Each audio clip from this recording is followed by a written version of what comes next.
Chapter 966. Getting the last 2 armor pieces. Saber, despite his youthful appearance, exuded an air of authority and power that belied his age. His jet-black hair, styled in a loosely messy manner, framed his piercing blue eyes, which glinted with a hint of otherworldly wisdom. A hat adorned his head, adding a touch of mystery to his overall ensemble. Clad in black trousers and a matching coat that billowed slightly in the wind, he presented a striking figure against the backdrop of chaos and darkness. White gloves adorned his hands, contrasting sharply with the darkness of his attire. His handsome features bore a hint of disgust, a resolute expression that reflected his unwavering resolve to stand against the abomination before him. Despite his youthful appearance, Saber was no ordinary teenager. As an elder vampire, he had reached the pinnacle of his kind, attaining the revered level 10 fusion stage. Combined with the potent elixirs provided by Michael and his innate elder vampire traits, Saber had become a formidable force to be reckoned with, capable of challenging even a half-immortal. In his eyes, there was no trace of fear, only a deep-seated repulsion for the monstrosity that stood before him. With every fiber of his being, Saber was prepared to unleash his full power to impress the Dark Lord and vanquish the foul creature that dared to threaten their dominion. Dark Lord! Quintus' piercing gaze shifted past Saber and locked onto Michael, the Dark Lord himself, who reclined on his throne with an air of nonchalant indifference. Resting one leg on top of the other, his head cradled by his fist, Michael exuded an aura of supreme confidence. Standing beside the throne, Azazel stood tall, a loyal sentinel ready to defend his lord at any cost. Quintus' eyes, burning with a malevolent mix of rage and bloodlust, bore into Michael with an intensity that could ignite the heavens. The Dark Lord's actions had brought about the annihilation of Quintus' beloved family, and now, the vampire thirsted for nothing less than tearing Michael apart limb from limb. With every fiber of his being consumed by vengeance, Quintus' crimson eyes flickered with a fiery determination, fueled by a primal urge to exact his revenge upon the Dark Lord who had shattered his world. The moment of reckoning had arrived, and Quintus could scarcely contain his anticipation, yearning for the opportunity to render Michael's very existence into oblivion. "Get the fuck out of my way, Saber!" Quintus' thunderous roar reverberated through the air, catching Saber off guard as his own name echoed in Quintus' furious proclamation. A flicker of surprise crossed Saber's face, but he quickly recalled the Dark Lord's briefing, where he had disclosed the infiltration of the Guardian spies within the Dark Army. It dawned on Saber that his name might have been leaked, but he remained composed, knowing that the Dark Lord had a strategic plan in place to turn the tables on the Guardians themselves. Quintus, consumed by an inferno of rage and vampiric bloodlust, unleashed his wrathful tirade, describing in vivid detail how he would annihilate the Dark Lord and everyone he held dear. His words, laced with venomous anger, painted a gruesome picture of the torment and destruction he envisioned. "I'll rip that fucking Dark Lord apart limb by limb. He shouldn't have dared to lay a goddamn finger on my family. I'll make sure he suffers 1,000-fold for what he's done." Quintus' voice crackled with raw fury as he continued to unleash his vengeful threats. His fangs glistened with anticipation, eager to taste the Dark Lord's blood and relish in the macabre pleasure of tearing apart his adversaries. The vampire's eyes burned with an unholy fire, their crimson depths radiating a chilling intensity that would freeze the blood of any who dared to stand in his way. Saber's lip curled in a disdainful sneer. "What a pathetic disgrace," he scoffed, his voice dripping with disgust. His fingers tightened around the brim of his hat. Frustration was evident in his piercing blue eyes. Slowly and deliberately, he removed the hat from his head, revealing his combed but loosely messy black hair. The disdain in Saber's voice deepened as he spoke, his words carrying a cold certainty. "I should have personally ended Fabia's miserable existence for daring to create such an abomination using my own blood." The air around him crackled with quiet intensity as he tossed the hat aside, his focus solely fixed on Quintus. With a measured calmness, Saber locked eyes with Quintus, his gaze unyielding. His tone remained steady and composed, though an underlying threat resonated in his words. "Hand over the 2 armor pieces that rightfully belong to the Dark Lord, and I may consider sparing you the agony of being torn apart into countless pieces." The weight of Saber's presence was undeniable, his power and confidence radiating like an aura around him. His gloved hands remained at his sides, ready to unleash the full extent of his formidable abilities should Quintus dare to resist. A twisted grin spread across Quintus' face as he spoke, his voice laced with sadistic anticipation. "I've never had the pleasure of tasting the blood of an elder vampire. I wonder how exquisite the flavor would be," he taunted, prowling back and forth on all fours. In a disturbing display, Quintus rose to his full height, his hands dropping to his sides, revealing nails elongated into deadly claws. Saber's expression remained stoic, his eyes narrowing slightly as he adjusted his coat with a nonchalant gesture. His voice carried a cool confidence, cutting through the tension in the air. "So you've chosen to embrace a painful demise. How utterly predictable," he remarked calmly, his words underscoring his unshaken resolve. Quintus launched himself at Saber with incredible speed, his claws slashing through the air. Saber swiftly evaded the attack, his movements fluid and precise. He retaliated with a series of calculated strikes, landing blows that seemed to weaken Quintus with every hit. Unleashing his mastery over spells, Saber tapped into his vampiric powers. He channeled his energy into a spell known as Crimson Chains, summoning ethereal tendrils of blood that snaked through the air toward Quintus. The chains coiled around Quintus' limbs, restricting his movements and draining his strength. Not content with just restraining his opponent, Saber followed up with another spell called Hemorrhage. He directed his focus toward Quintus' body, causing his blood vessels to rupture and bleed profusely. Quintus howled in pain as crimson streams flowed from his wounds, weakening him further. With each passing moment, Saber maintained his composure, exploiting Quintus' vulnerabilities. He weaved intricate patterns in the air, conjuring a spell known as Blood-Bound Shield. The shield formed a barrier of pulsating blood, deflecting Quintus' frenzied attacks and protecting Saber from harm. The battle raged on as Saber's strategic maneuvers and precise spellcasting gave him the upper hand. His control over blood manipulation proved to be a formidable advantage as he continued to outmaneuver and weaken Quintus at every turn. The outcome of the battle was far from certain, but Saber's calm demeanor and calculated tactics hinted at his eventual victory. As Quintus faced Saber's relentless assault, he unleashed his own feral and savage fighting style. His claws sliced through the air with deadly precision, aiming for Saber's vulnerable spots. With each strike, Quintus displayed his raw power and ferocity, fueled by his vampiric bloodlust. The armor pieces attached to Quintus' chest radiated an eerie crimson glow, surrounded by crackling red lightning that danced around him. The armor, adorned with the skull symbol of the Dark Lord, acted as a shield, repelling Saber's spells and mitigating their impact. The lightning-infused protection granted Quintus a brief respite from Saber's onslaught, bolstering his defense and enabling him to retaliate. Seizing the opportunity, Quintus lunged forward, his elongated tongue whipping through the air like a deadly whip. He aimed to ensnare Saber and draw him closer for a devastating strike. His supernatural strength and agility, coupled with the protection of the Dark Lord's armor, made Quintus a formidable adversary. With a primal roar, Quintus unleashed a flurry of rapid strikes, his claws tearing through the air with blinding speed. The armor pieces emitted bursts of crimson lightning, empowering his attacks and infusing them with additional destructive force. Each blow landed with bone-crushing impact, aimed at overwhelming Saber's defenses and wearing him down. As Quintus unleashed his vicious onslaught, Saber maintained a calm and composed demeanor, evading and parrying his attacks with calculated precision. While Quintus fought with wild ferocity, it became evident that Saber was intentionally restraining his full power, as if toying with his opponent. Despite the intensity of the battle, Saber's movements were graceful and calculated, his actions guided by strategic prowess and supernatural agility. He weaved effortlessly through Quintus' strikes, countering with fluid and well-timed maneuvers. It seemed as though Saber was testing Quintus, probing his weaknesses and exploiting them with measured precision. The clash continued as Quintus' power waned, gradually diminishing from his supposed half-immortal level 1 to the lower fusion stage. It became apparent that Quintus' previous display of half-immortal cultivation was merely a facade fueled by the blood essence he had absorbed from the soldiers he had slain. This illusory power was a far cry from the genuine strength of a true half-immortal. While Quintus relied on the temporary surge of borrowed power, Saber's true strength emanated from his innate abilities as an elder vampire, further enhanced by Michael's potent potions. With each passing moment, Saber's superiority over Quintus became more apparent, his movements calculated and efficient, never wasting unnecessary energy.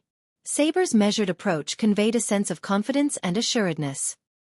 He knew that, despite Quintus' menacing presence and the crimson lightning-infused armor, the true extent of his adversary's power fell short. Saber was biding his time, waiting for the opportune moment to unleash his full strength and bring an end to the battle on his terms.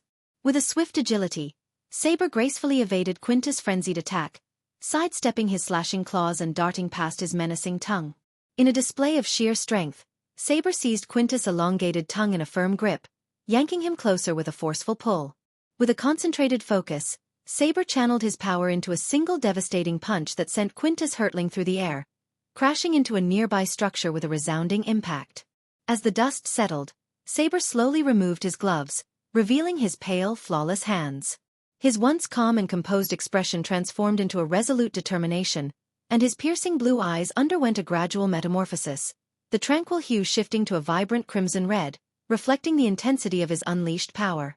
Drawing upon his mastery of blood-related spells, Saber tapped into the primal forces that flowed within his veins.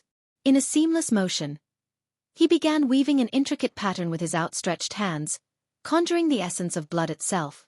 Scarlet tendrils of energy swirled around his fingertips, pulsating with a sinister vitality. With a sudden surge of power, Saber launched his first spell, aptly named Crimson Vortex. As his hands whirled through the air, the swirling vortex of blood-red energy materialized before him.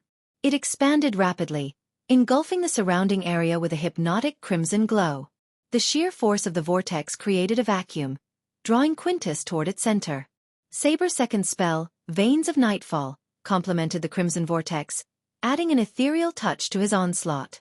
From his fingertips, wisps of dark shadows materialized, intertwining with the crimson energy. These shadowy tendrils extended toward Quintus, wrapping around him like serpents, constricting his movements and sapping away his strength. Within the combined grasp of the crimson vortex and the veins of nightfall, Quintus found himself ensnared in a maelstrom of blood and shadows. The pulsating crimson energy gnawed at his flesh, penetrating his defenses, while the inky darkness drained his vitality with every passing moment. Quintus thrashed and writhed, his movements becoming feeble and his monstrous form gradually succumbing to the overwhelming onslaught. As Saber maintained his unwavering focus, his eyes ablaze with crimson intensity, he unleashed the full might of his blood-infused spells. The scene unfolded with vivid imagery, the convergence of blood and shadows creating an otherworldly spectacle. The air crackled with raw power as the combined assault ravaged Quintus, tearing through his defenses and eroding his vampiric resilience. In this climactic confrontation, Saber's mastery over blood magic and his intrinsic elder vampire prowess fused seamlessly, forming an unstoppable force against his adversary. The onslaught of blood and shadows enveloped Quintus, marking the beginning of his inevitable downfall at the hands of Saber's relentless onslaught. As Saber pressed his advantage, his crimson-infused onslaught continued unabated. Each strike landed with surgical precision, targeting vulnerable points on Quintus' body. With each bone-crushing blow, a sickening crack echoed through the air, signifying the shattering of Quintus' defenses. Blood erupted from Quintus' mouth, spurting in crimson arcs with each impact. The once formidable vampire writhed in agony, his monstrous form now reduced to a battered and broken shell. As Saber's assault intensified, Quintus' body became a canvas of pain and brutality. In a merciless display of dominance, Saber seized Quintus' outstretched arm, twisting it with an unholy strength that surpassed the limits of mortal capabilities. Bones snapped and splintered, punctuating the air with a symphony of torment. Quintus' agonized screams echoed through the desolate surroundings, blending with the chaotic clash of battle. With a primal fury burning in his crimson eyes, Saber relentlessly pursued his onslaught. He moved with a ruthless grace, evading Quintus' feeble attempts at defense while delivering devastating strikes that further shattered the vampire's deteriorating form. Each blow sent shockwaves of pain rippling through Quintus' body, reducing him to a pitiful broken creature. As the battle neared its climax, Saber seized hold of Quintus' elongated tongue, the very instrument that had caused so much suffering. With a surge of strength, he yanked it free from Quintus' twisted maw, eliciting a gory fountain of blood. The severed appendage dangled from Saber's grip, a macabre testament to his triumph over his vampiric foe. Bloodied and broken, Quintus gasped for air, his body racked with convulsions.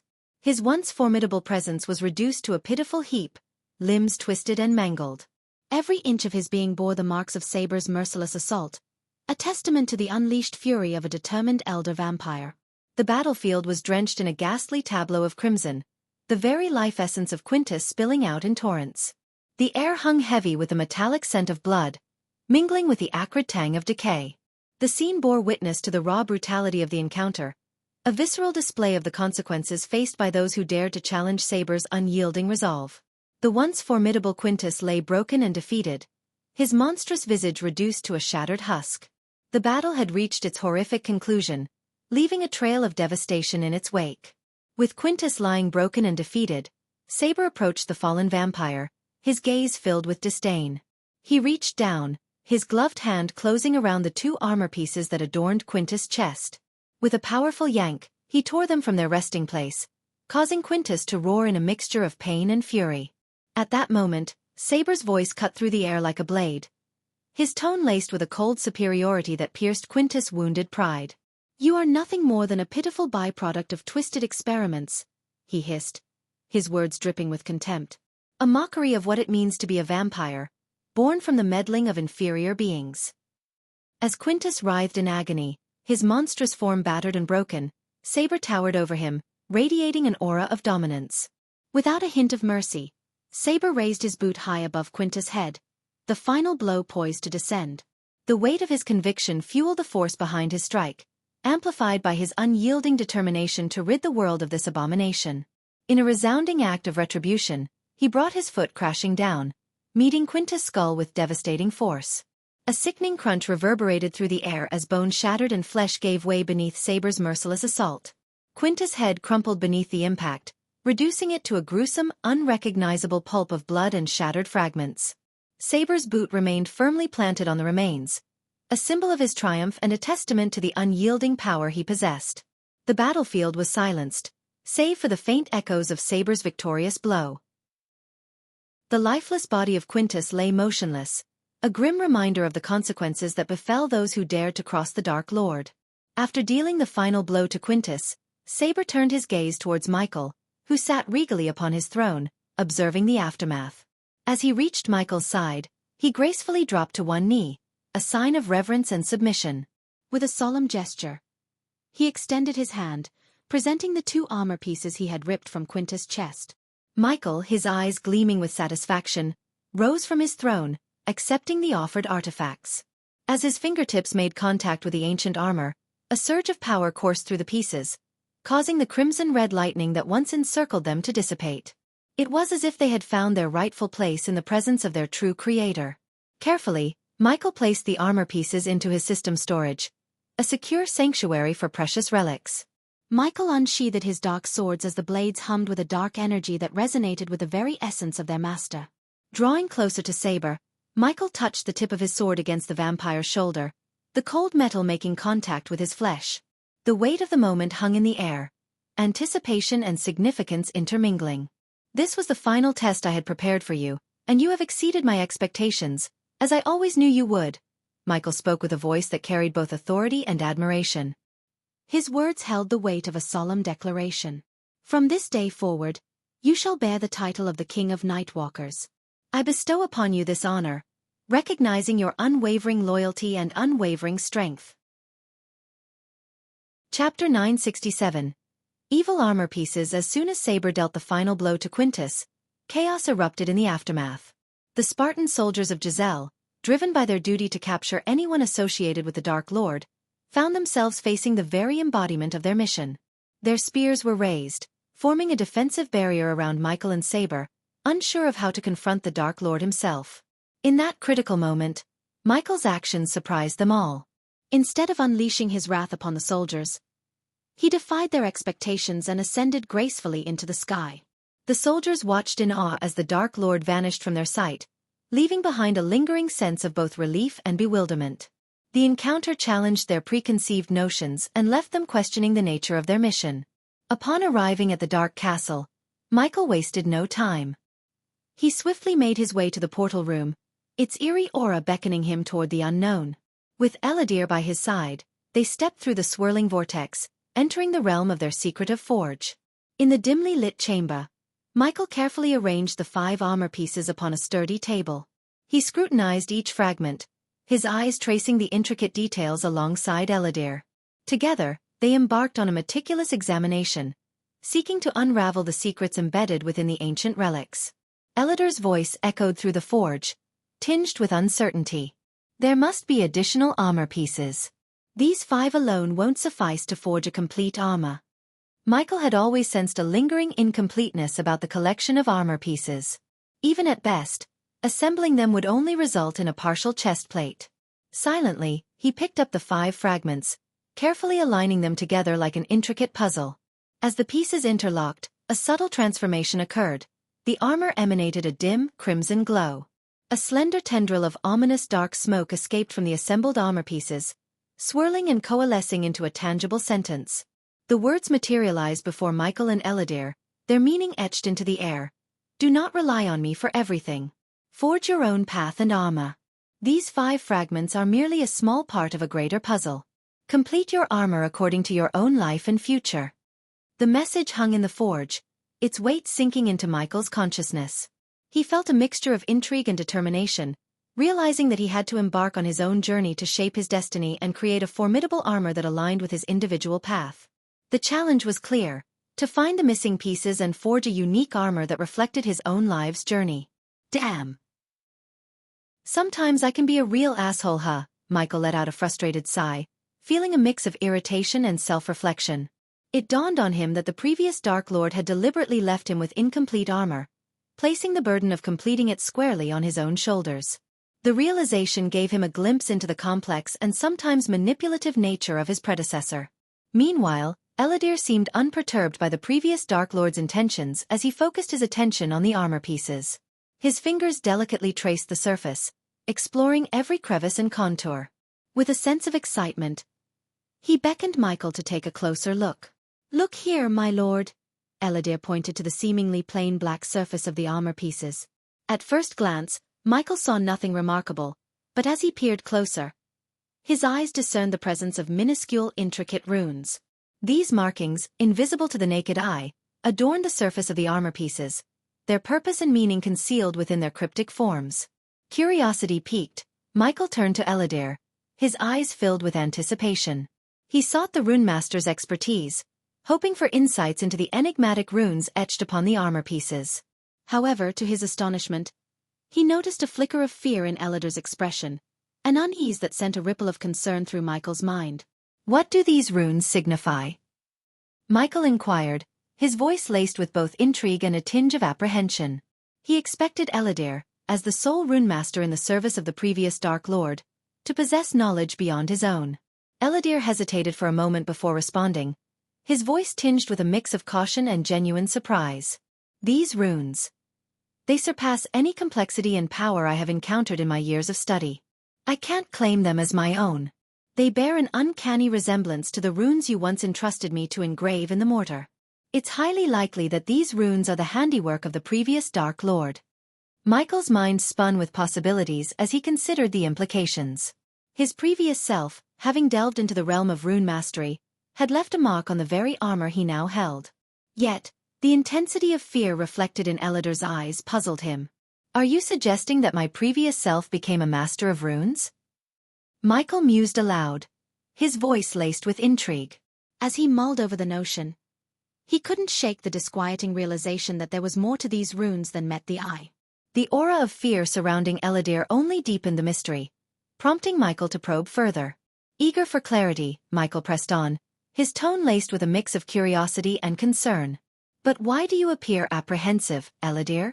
Surely, my previous self's proficiency with runes should be a cause for celebration. Sensing Eladir's underlying unease, he sought to understand the source of his rune master's flustered demeanor. Let's assume that my previous self inscribed these runes upon the armor. But I can't help but notice your unease, Michael probed, his voice filled with a mix of intrigue and a desire for clarity. Eladir, his eyes fixed upon the intricate runes, took a deep breath to steady himself. He carefully weighed his words, fully aware of the gravity of the situation. If my understanding of these runes is accurate, Eladir began cautiously, they serve a purpose beyond their mere existence. They seem to possess the power to subdue a malevolent, dark energy emanating from these very armor pieces. A chill crept down Michael's spine as he contemplated the implications of Eladir's revelation. The notion of dark energy intertwined with his previous self's creation sent ripples of both apprehension and intrigue through his mind. However, to Michael's surprise, his own calm demeanor seemed to irk Eladir, who displayed a hint of irritation. Dark energy, intertwined with the legacy of the Dark Lord. It does seem fitting, Michael mused, shrugging off the implications with a nonchalant gesture. Yet, Ellider's response and lingering unease prompted him to delve deeper into the matter, seeking a more thorough understanding. However, Ellider's exasperation could not be contained as he shook his head, a subtle flicker of irritation coloring his expression. It was evident that Michael's composed facade in the face of potential danger was testing the runemaster's patience. "Please, my lord, this is no time for indifference," Ellider implored, his voice tinged with a mix of urgency and concern. "We must not underestimate the gravity of this dark energy. It possesses a potency that can lead to unforeseen consequences." As Ellider voiced his concerns about the dark energy, an eerie aura permeated the forge, causing the space around Michael to distort. Sensing a presence, he turned his gaze over his shoulder, only to find Eve entering the forge with a sense of urgency. "I need something," Eve began, her words abruptly halting as her eyes fell upon the foreboding sight of the armor pieces. A pallor washed over her face, her body trembling involuntarily. In her alarmed state, she rushed towards Michael, nearly toppling several tools from the table in her haste. Panic filled Eve's voice as she pressed her trembling hand against Michael's shoulder. "Where did you obtain these? They must be discarded immediately." Michael, puzzled by Eve's vehement reaction, attempted to assuage her fears, his voice laced with a mix of confusion and reassurance. "Calm yourself, Eve. These are the very armor pieces I spoke of, left to me by my previous self 5,000 years ago. Why does their presence terrify you as well?" Eve's wide-eyed expression reflected her genuine terror as she desperately conveyed her first-hand experiences. "These armor pieces exude the same corruptive energy I witnessed within the dark crystal from the dwarves.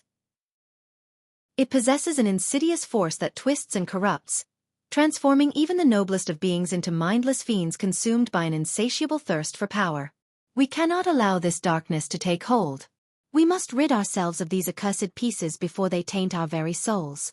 Ellider nodded in agreement with Eve, understanding her concerns. He turned to Michael with a serious expression, his voice filled with caution. "I see the wisdom in Eve's words, my lord. These runes indeed hold the power to subdue the malevolent energy emanating from the armor pieces. However, I fear that wearing armor infused with these 5 pieces may pose a great risk. It would be wise to dispose of them and seek alternative means to forge a new armor for your protection," Ellider implored, his eyes reflecting his earnest desire for Michael's safety. He hoped Michael would heed their advice and prioritize his well-being over the allure of the powerful but potentially dangerous armor. However, Michael couldn't help but let out a confident chuckle, his eyes glinting with determination. He lifted one of the armor pieces adorned with a skull engraving, his emblem, which shimmered brilliantly in the warm glow of the furnace's golden light. People have a habit of branding the unfamiliar as evil. But I'm no ordinary dwarf to succumb to this energy's corruption. I am the god of darkness, Michael declared with unwavering self-assurance. He embraced his identity as the god of darkness, fully aware of the immense power he possessed, his words dripping with confidence and power. With Eve and Ellider gone, the forge was now empty, leaving Michael to immerse himself in the task of forging his armor. He cleared his mind, focusing solely on the creation before him. Taking a piece of paper, he began sketching the design of his envisioned armor.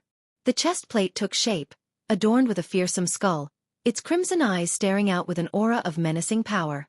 No longer needing to conceal his face, Michael omitted a mask, allowing the armor to cover his entire body from neck to toe. His imagination soared as he drafted metal wings that would be seamlessly integrated into the armor's structure. These wings would grant him the ability to defy gravity and traverse environments that hindered his arch-energy, such as the treacherous demon's grave. Alongside the wings, he incorporated the APD, Mark III grappling hook, and the Olympus, a versatile tool of immense power. A clever addition was the spraying mechanism on his palm, enabling him to release potent toxins and poisons when needed. But what truly delighted him was the face cloak system he devised. This ingenious feature would conceal his face with a menacing skull mask, providing protection when submerged underwater or in need of shielding his head. Not forgetting practicality, the armor boasted a majestic cape that materialized when the metal wings were closed, billowing regally. And to ensure readiness for battle, sword sheaths adorned his back, providing easy access to his trusted blades. Additionally, slots were strategically placed around his waist, ready to house an array of gadgets and tools. As Michael completed the sketch, a sense of anticipation and satisfaction washed over him. The envisioned armor seemed to come alive on paper, embodying his dark essence and immense power. With the system offline, Michael knew he would have to rely on the metals available in the world to forge his armor. Luckily, his expertise as a blacksmith granted him the ability to work with the raw materials found in his surroundings. He planned to craft the initial version of his armor using these worldly metals while reserving the option to upgrade it later with the metal ores that could be obtained from the system. Assigning the task of locating the finest metals to his trusted subordinates, Michael set them on the mission to gather the necessary materials. Meanwhile, he took another sheet of paper and began sketching an armor design for Gaia, his soon-to-be wife. Chapter 968. Final battle against the Guardian Guild begins. While Michael was engrossed in sketching his Dark Lord armor, Alara Valrin, the leader of the Guardian Guild, called for a meeting of all the guild members. They were summoned to the grand hall of their headquarters. Alara instructed the Guardians who hadn't resigned after Azazel's ultimatum to evacuate their current headquarters in the Aur continent.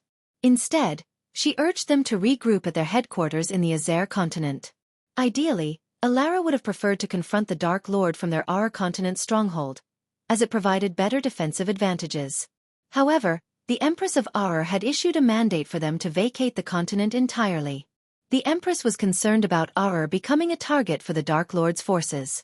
As a result, Alara and the Guardian Guild found themselves forced to make their final stand against the Dark Lord in the Azer continent.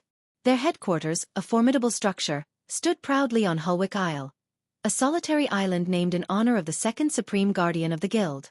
In this critical moment, numerous warships diligently patrolled the tranquil sea surrounding the island while airships vigilantly kept watch over the skies above.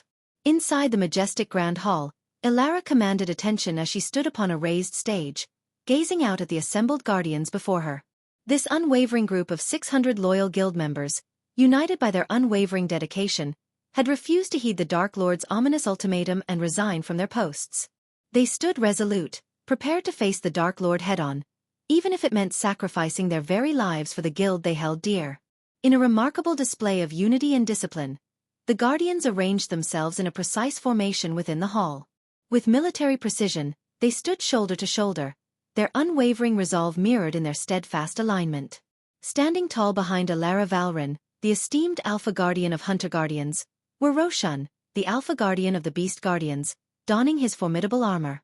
Beside him stood Vivian, the Alpha Guardian of Sorcerer Guardians, her enchanting presence accentuated by her intricately adorned attire. Completing the trio was Garrick, the Alpha Guardian of Warrior Guardians, emanating strength and valor through his resplendent armor. Despite their unwavering strength and readiness to make the ultimate sacrifice for their guild, a faint trace of fear lingered in the eyes of the remaining Guardians. And rightly so, for their formidable adversary was none other than the Dark Lord himself. It seemed like just yesterday when they had extended an offer to Ghost, considering him as a potential trainee Guardian. However, he had rejected their offer and embarked on a path that led him to become the Dark Lord. In a mere span of 2 years, Ghost had amassed such overwhelming power that he posed a grave threat not only to the guild but to its very existence, which had spanned thousands of years. Alara Valrin, standing tall on the elevated stage, gazed upon the gathered Guardians with a mix of determination and compassion in her eyes. She understood the weight of the impending battle and the fear that gripped their hearts. Taking a deep breath, she began her speech. "My fellow Guardians," Alara's voice rang out with strength, commanding the attention of everyone in the Grand Hall. "Today, we stand on the precipice of a battle that will test our very souls. The Dark Lord has unleashed a reign of terror upon our lands, leaving destruction in his wake." A murmur of agreement and unease rippled through the Guardians as Alara's words resonated with their own experiences. They remembered the day when the Ithalan Island, a once flourishing realm, had been shattered into pieces, disappearing beneath the unforgiving waves. The loss of an entire island and its inhabitants had shaken them to their core. Alara continued, her voice unwavering. "The Dark Lord's heinous acts extend beyond mere destruction.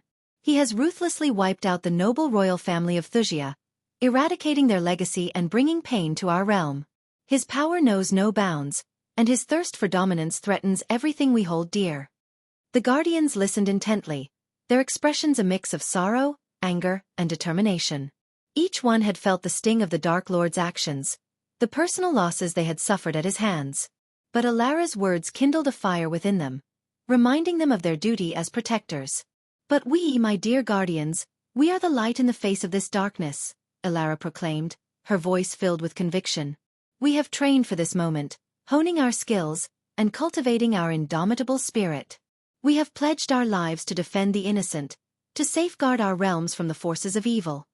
A renewed sense of purpose filled the hall as Elara's words resonated with the guardians.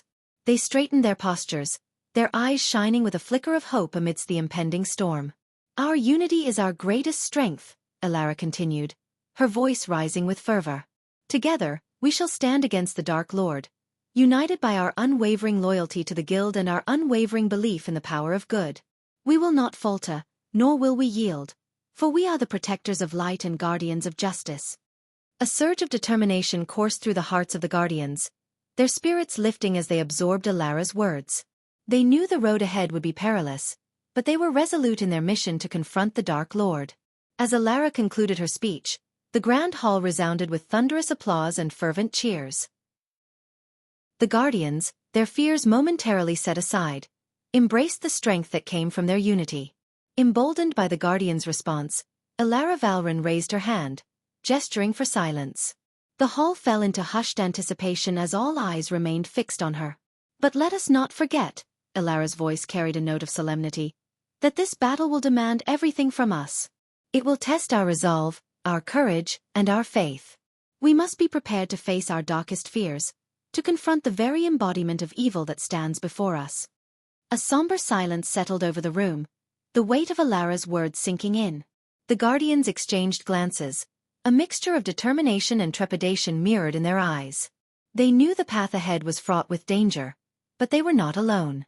They had each other, bound by a shared purpose that would see them through even the darkest of times. "Our fallen comrades, those who have bravely fought and sacrificed their lives, their spirits live on within us." Elara's voice carried a touch of reverence. "They have bestowed upon us a legacy that we must honor with unwavering dedication. Their sacrifices will not be forgotten as long as we draw breath." The guardians nodded in silent agreement, their thoughts turning to those who had fallen, the memories of their fallen brethren fueling their resolve. They were a testament to the indomitable spirit that resided within them, a legacy that compelled them to rise above their own fears. "And remember, my fellow guardians, we fight not only for ourselves but for the countless lives that depend on us." Elara's voice grew fierce, her gaze sweeping across the hall. "We fight for the innocent, the vulnerable, and the future that hangs in the balance. We fight for the hope that lies within every beating heart." A renewed determination ignited within the guardians, an unyielding resolve that banished their lingering fears. They understood the weight of their duty, the responsibility that had been entrusted to them. They would not allow the darkness to snuff out the flame of hope. "So, my brave guardians, let us stand together shoulder to shoulder as we march into battle." Elara's voice rang with unwavering conviction. "Let our unity be an impenetrable shield against the forces of darkness. Let our courage be a beacon of light amidst the encroaching shadows.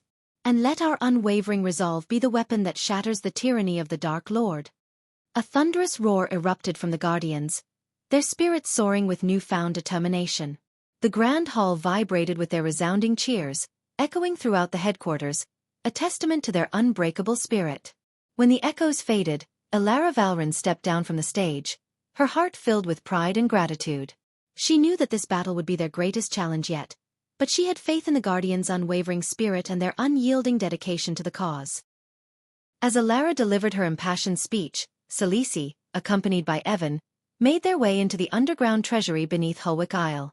This secret vault housed a vast collection of treasures, gold coins, and artifacts belonging to the Guardian Guild. While the majority of their valuable possessions were securely stored in the Grand Spire Bank, the wealth amassed over thousands of years still overflowed within the treasury beneath the island.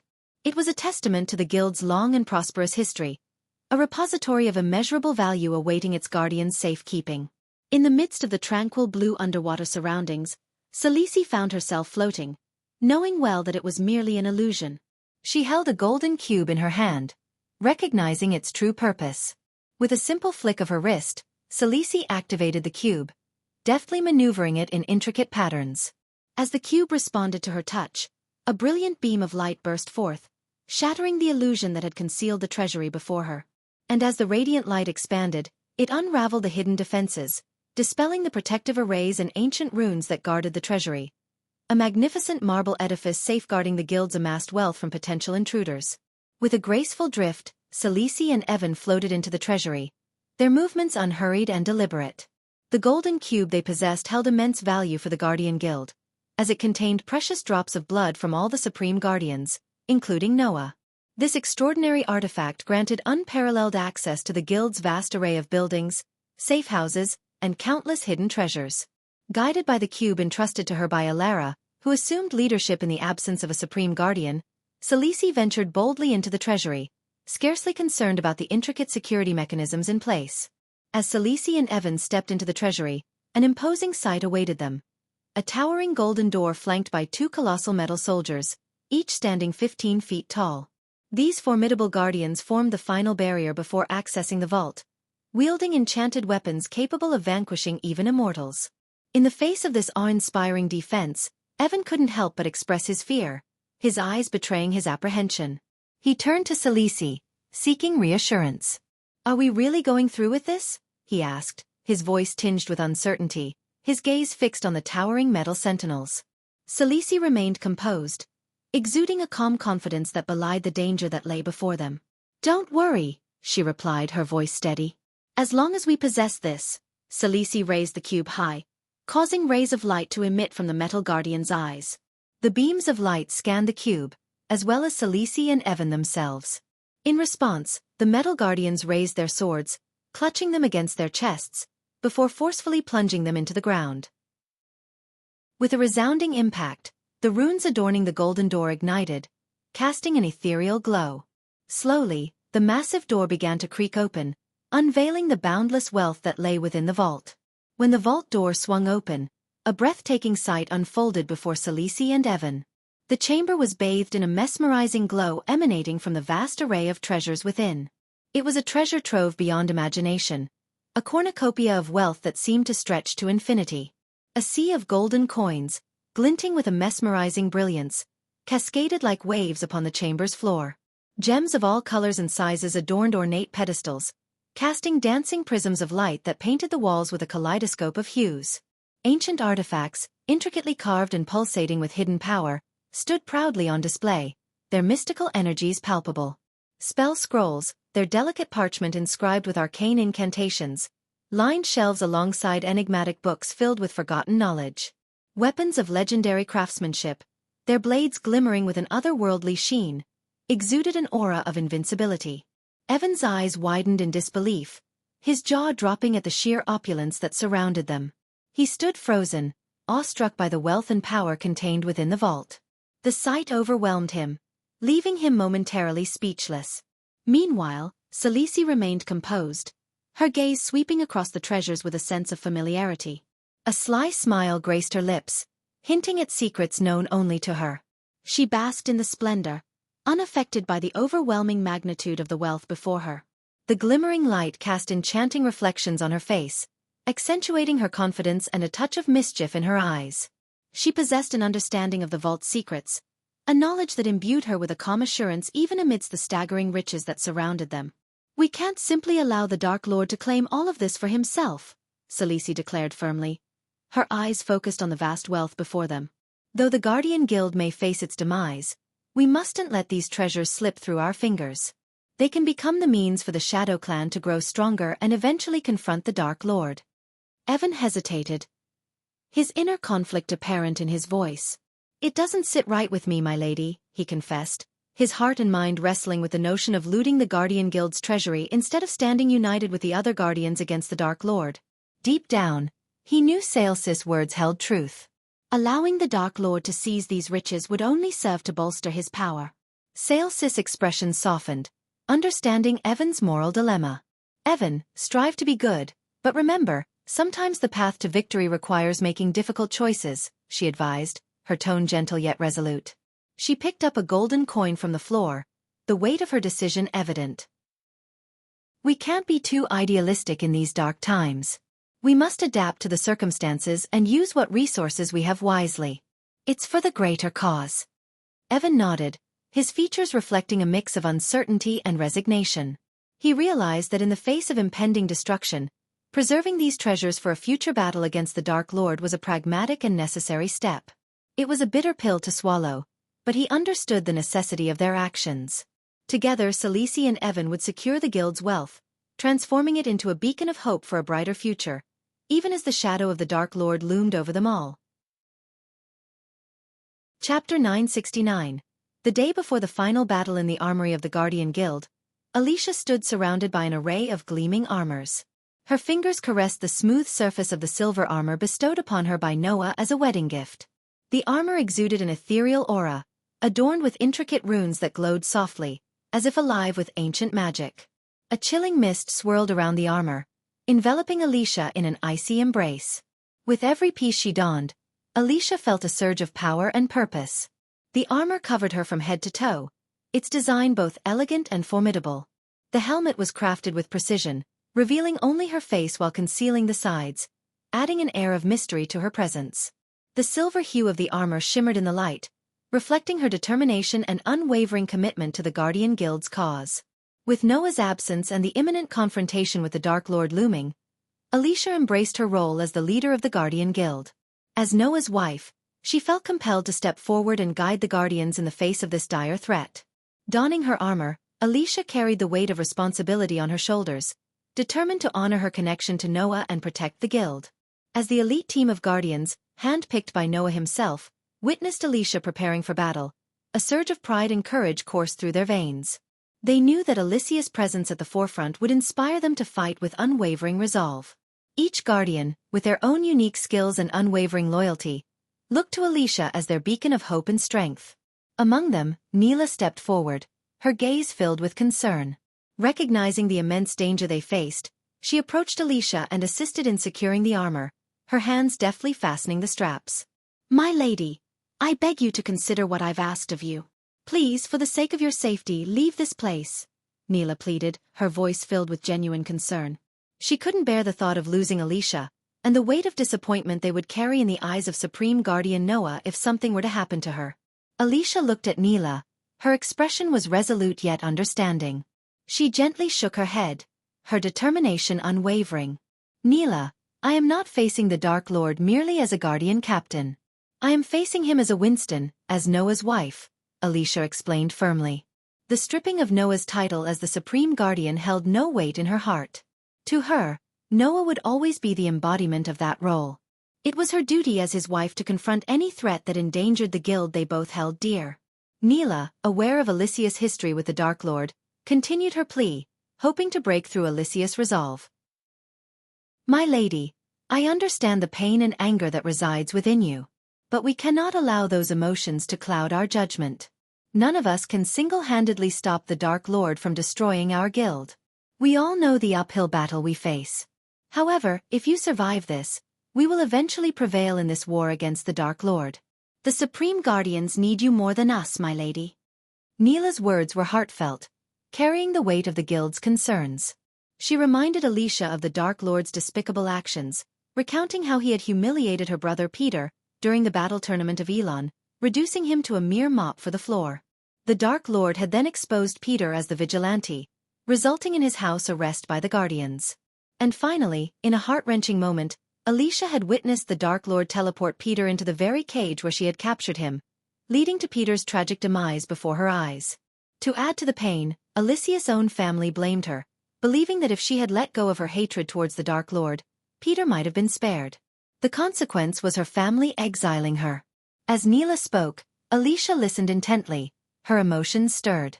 Memories of the pain and loss resurfaced, but Alicia's resolve remained unshaken. She knew the risk, the uncertainty that lay ahead. Yet, the fire within her burned brighter than ever, fueled by her determination to avenge her brother's tragic fate and protect her guild. With a calm but unwavering voice, Alicia responded to Neela's heartfelt plea. "Neela, I understand your concerns, and I am grateful for your words. But my decision stands firm. I cannot let go of my duty to the guild and to my family, no matter the risks involved. The Dark Lord has taken enough from us, and it is time we stand up against his tyranny. If there's even a chance to bring justice and protect those we love, then I will face this battle head-on." Neela, feeling a sense of urgency, made one final attempt to convince Alicia to reconsider. "Alicia, I implore you to think about what I'm saying. The Dark Lord is Noah's brother, which makes him your brother-in-law. We can't fight against our own family. Let us face the Dark Lord and his army while you find safety elsewhere. Alicia paused, her gaze meeting Neela's, her expression filled with determination. Neela, I understand the connection between the Dark Lord and my husband, but I refuse to let that sway my decision. The Dark Lord may share blood ties, but his actions have severed any bond of kinship. He is not anyone's family, not to me, not to Noah. He has chosen a path of darkness, and it is our duty to stand against him. Neela's shoulders slumped in resignation, realizing that Alicia's resolve was unyielding. I understand, Alicia. I see the strength and conviction in your eyes. Just promise me you'll stay safe and return to us. Alicia reached out and placed a reassuring hand on Neela's shoulder. I promise, Neela. I will do everything in my power to protect myself and return to you all. We are guardians, bound by our loyalty and our shared purpose. I will not bring shame to my husband or the guild by running away when the Dark Lord threatens us. Neela nodded, her eyes reflecting a mix of worry and admiration. May the gods be with you, Alicia. May your courage inspire us all. With a final embrace, Alicia and Neela parted ways, each filled with their own emotions. Alicia, now fully clad in her armor, made her way toward the gathering guardians. Her heart was heavy with the weight of responsibility, but her determination burned bright. As the sun began to set, casting a golden hue upon the horizon, Alicia stood before her fellow guardians, ready to lead them into the approaching battle against the Dark Lord and his menacing army. The night grew darker, but Alicia's resolve remained unwavering. She would face the Dark Lord head-on, for her fallen brother, for her husband, and for the future of the Guardian Guild. The stage was set, the battle awaited, and Alicia, the symbol of unwavering strength, was prepared to write the in their saga of light against darkness. As Alicia prepared to face the Dark Lord, Elara returned to Saelsys' hidden pocket dimension, where they gathered to plan their next moves. Elara took her seat at the round table, while Salisi and Evan greeted Neela with a nod. Evan couldn't hide his concern for the upcoming battle against the Dark Lord. What troubled him even more was Saelsys' strict order for him to stay away from the Guardian Guild tomorrow. Salisi knew that if Evan confronted the Dark Lord, he would be extinguished in an instant. She valued Evan as a member of her Shadow Clan and wanted to protect him from such a fate. Curiosity sparked in Saelsys' eyes as she turned her attention to Elara.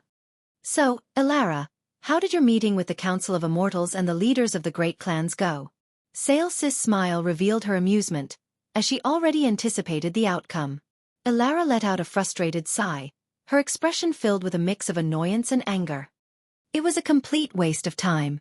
Those imbeciles believe that the Dark Lord's only target is the Guardian Guild. They refuse to acknowledge that once the Dark Lord decimates the guild, the other 7 great clans will be next on his list for annihilation. It's infuriating to witness their sheer ignorance and lack of foresight. Elara's frustration reached a boiling point, and she couldn't help but vent her anger. If those clan leaders had an ounce of intelligence, they would realize the imminent threat and unite against the Dark Lord. Instead, their foolishness and stubbornness blind them to the danger at hand. I had to restrain myself from leaping out of my chair during the meeting and giving them a piece of my mind. The room fell silent, the weight of the impending battle hanging heavy in the air. Elara's frustration was shared by those gathered, each aware of the gravity of the situation. Evan's question hung heavy in the air, filled with a mix of frustration and desperation. What about the Council of Immortals? Will they simply stand by and allow the Dark Lord to wipe out the Guardian Guild? He implored.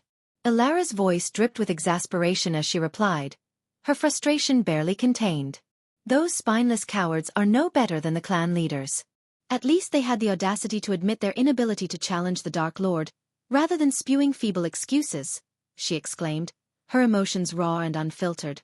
Deep down, however, Elara knew that the Council of Immortals had made a grim but realistic assessment. Salisi interjected with a knowing tone, her words laced with a hint of satisfaction. They are not entirely mistaken, my dear, she remarked. The Dark Lord has ascended to the half-celestial stage. Even if every immortal within the council united in confronting him, victory would be an elusive dream, Salisi stated, her voice betraying a mix of admiration for the Dark Lord's power and a hidden agenda. While she relished the thought of the immortals foolishly throwing themselves at the Dark Lord, becoming fodder for her own sinister plans, She understood their reluctance. The immortals were not as gullible as she wished. Ilara nodded in reluctant agreement, her sigh a testament to the heaviness in her heart. Though she desperately clung to a glimmer of hope, the truth weighed heavily upon her. The impending doom of the Guardian Guild, once her beloved sanctuary, now loomed inescapably. Noah's absence had left them vulnerable, their resilience tested to the core. Celice inquired, though she already knew the futility of attempting to dissuade Alicia from her decision. "Have you made any effort to dissuade Alicia from her perilous plan to face the Dark Lord?" she asked, feigning concern while secretly delighting in the unfolding of her grand plan. Ilara let out a heavy sigh, her voice tinged with resignation. "We both know better than to try and reason with Alicia," she replied, the weight of their shared understanding palpable. "Indeed, it is a pity," Celice responded, her words laced with false sympathy.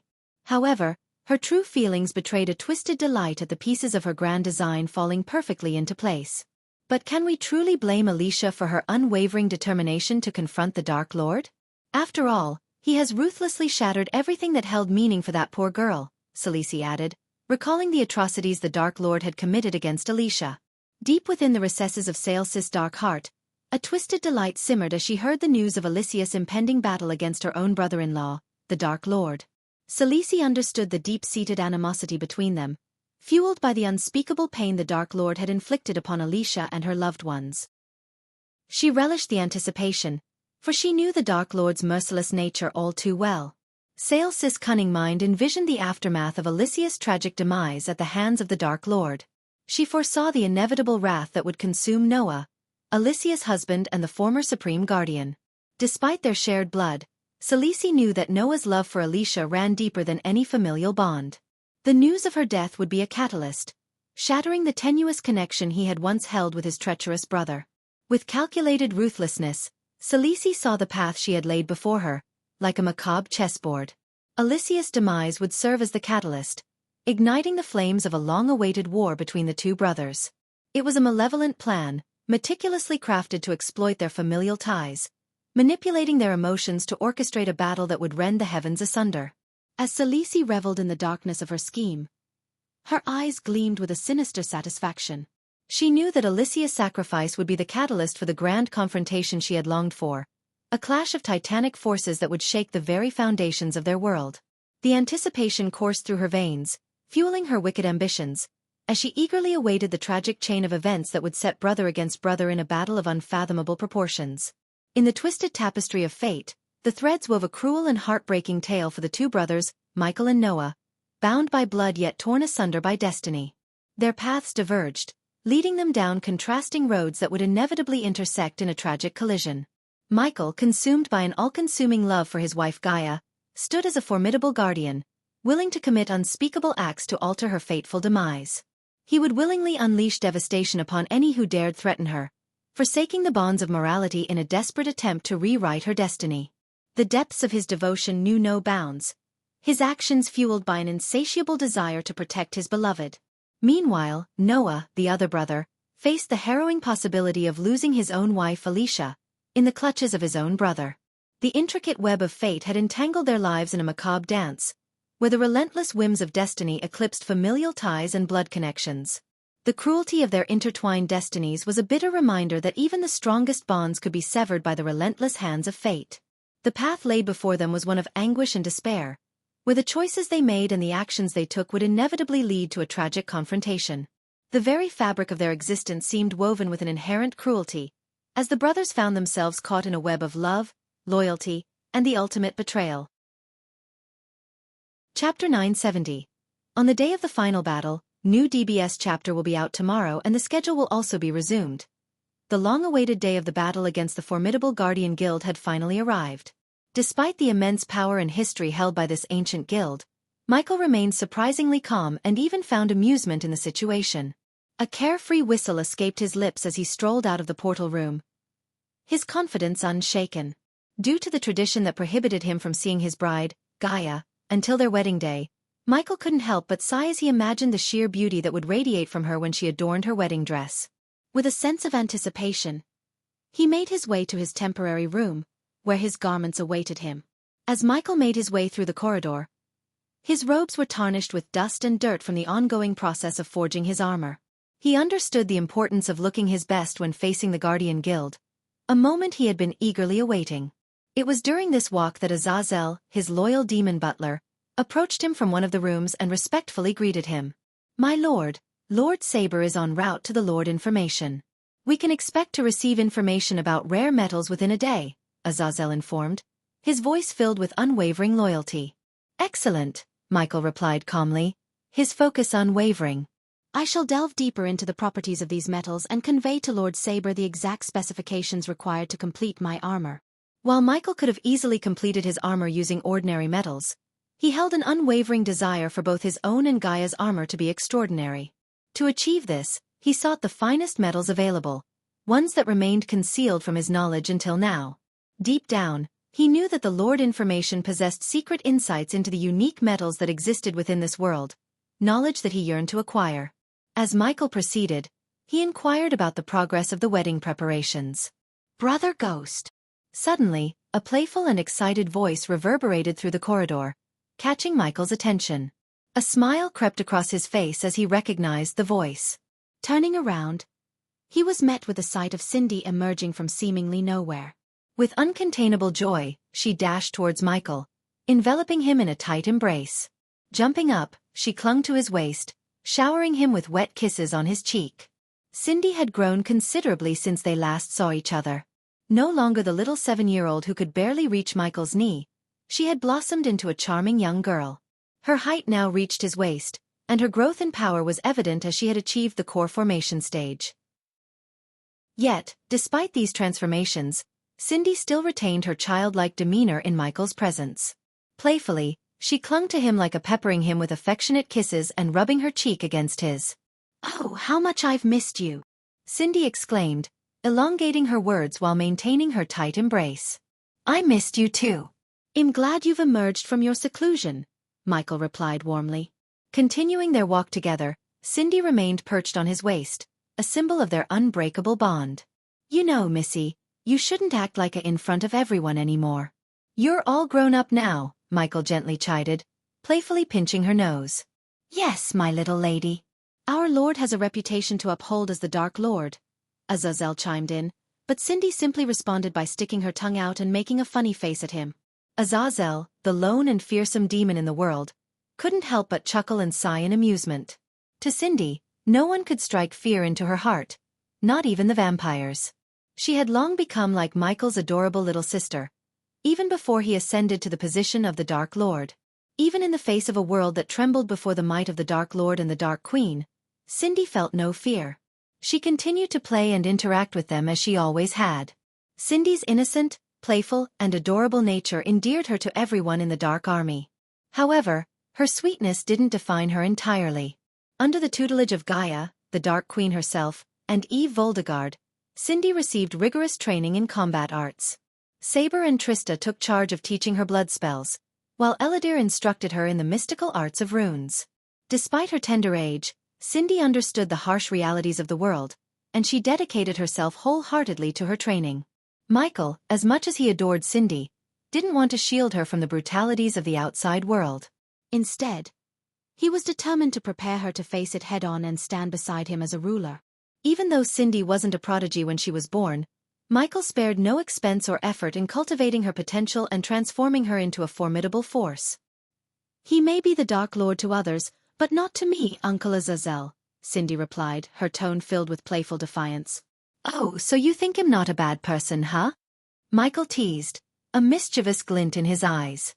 Cindy, in response, playfully rolled her eyes, emphasizing her disbelief. "Well, brother, if any butthole dares to call you evil in front of me, they can come eat my knuckle sandwich."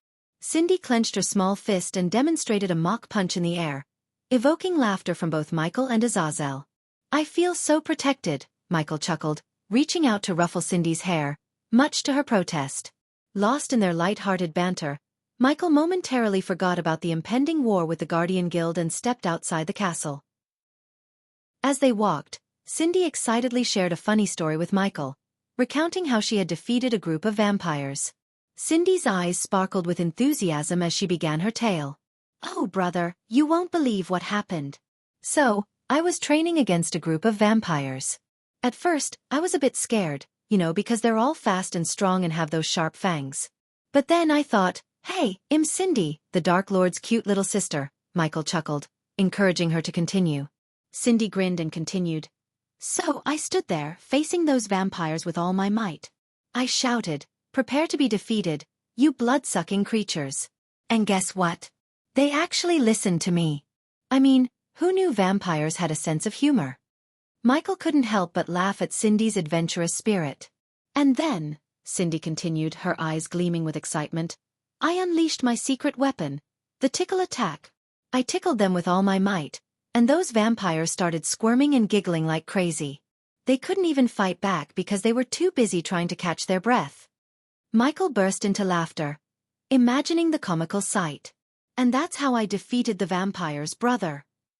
Cindy concluded proudly, striking a triumphant pose. Michael clapped his hands, thoroughly entertained. Bravo, my little warrior. You always find a way to surprise me. Michael stood at the edge of the floating mountain, his gaze fixed on the dark ocean swirling with multiple tornadoes. After bidding farewell to Azazel, Cindy approached him and handed him a mysterious letter. What's this? Michael asked, curiosity piqued. I'm not sure.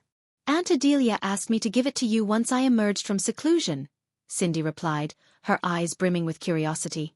As Michael opened the envelope, he discovered a small palm-sized black scale nestled within, accompanied by a letter.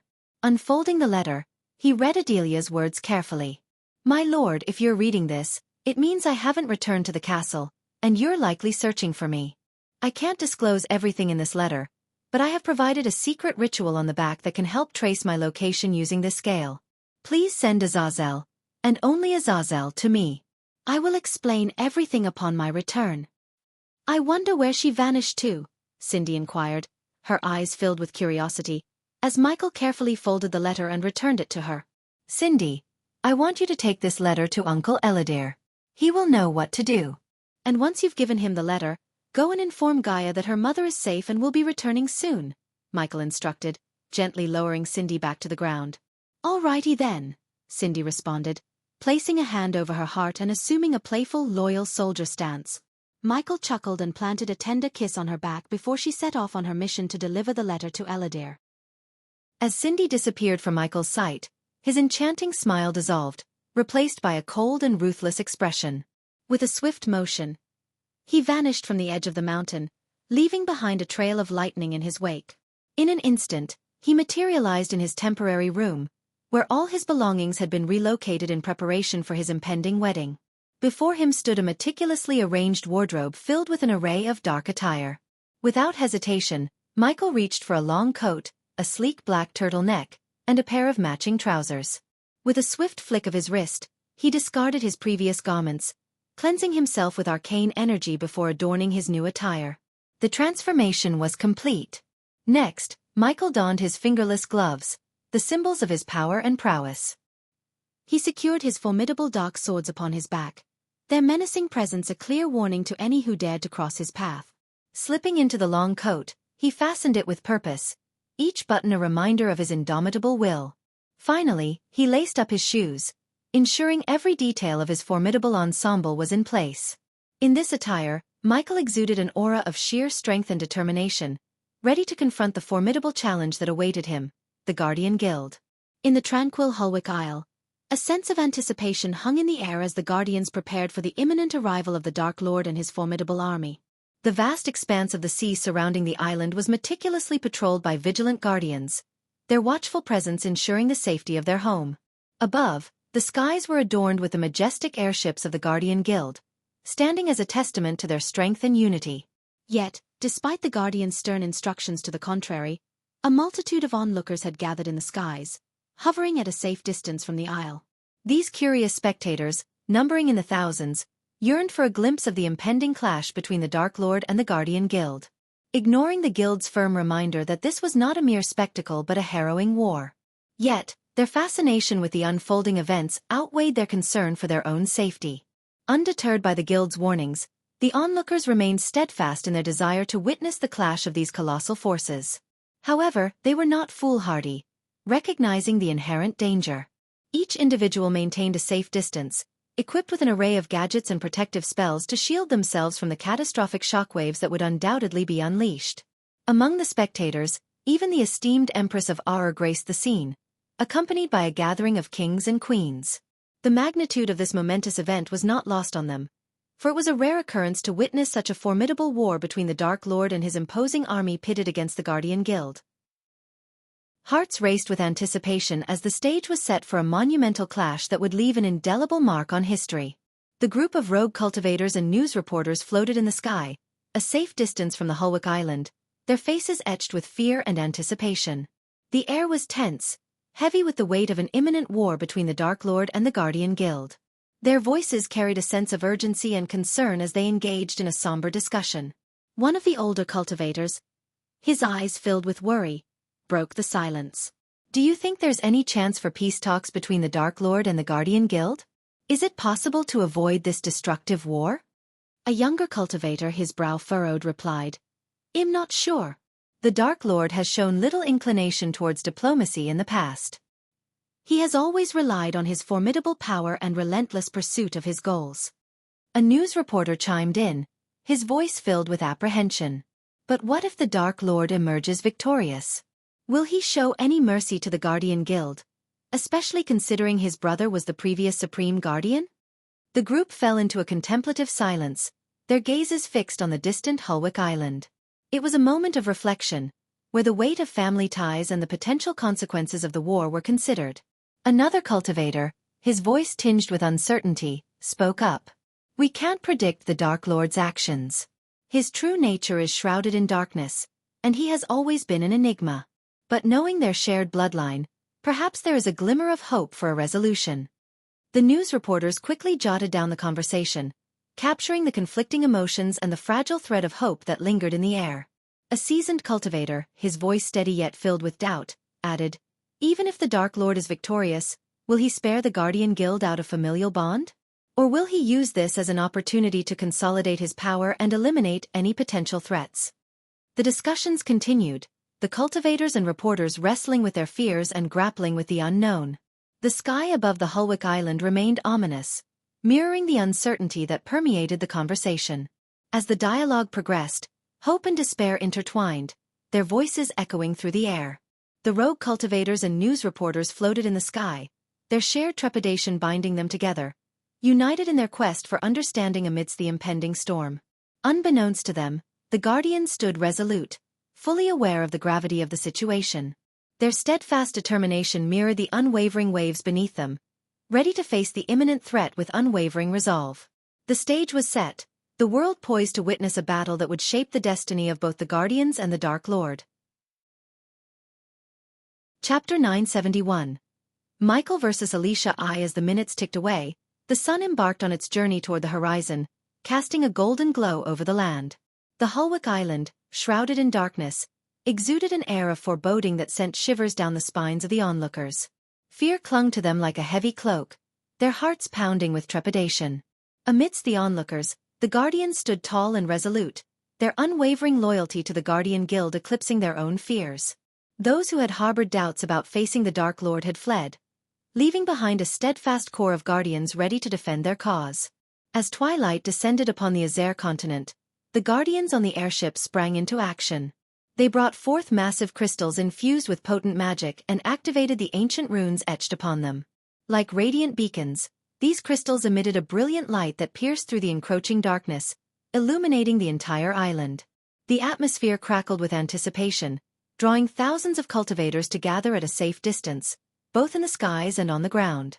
Their eyes were fixed on the Hulwick Island, hearts pounding with a mixture of fear, curiosity, and a thirst for witnessing history unfold. The scene was a tapestry of contrasting emotions, the onlookers, caught in a web of anxiety, and the Guardians, standing as beacons of courage and dedication. The crystal's enchanting glow painted the island in a surreal brilliance, creating an ethereal spectacle that intensified the weight of the impending clash. On the vast expanse of the Hulwick Island, the Guardians stood in solemn formations, their silver armor gleaming under the radiant crystal light. 700 brave souls, resolute and prepared for the impending battle that would soon unfold. Led by Alicia, with unwavering determination etched upon her face, They stood united as a formidable force. At the forefront of the Guardians, Alicia stood tall, her gaze fixed upon the distant horizon. The weight of responsibility rested upon her shoulders, and she felt the collective anticipation emanating from her comrades behind her.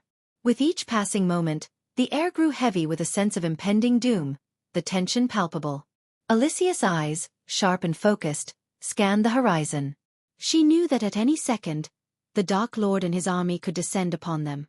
Her heart pounded in her chest, a rhythmic reminder of the adrenaline coursing through her veins. The wind whispered through her silver armor, as if echoing the restless murmurs of the Guardians around her. Her grip tightened around the hilt of her sword, a symbol of her unwavering resolve. Alicia was determined to defend the Guardian Guild, protect her comrades, and uphold the honor entrusted to her.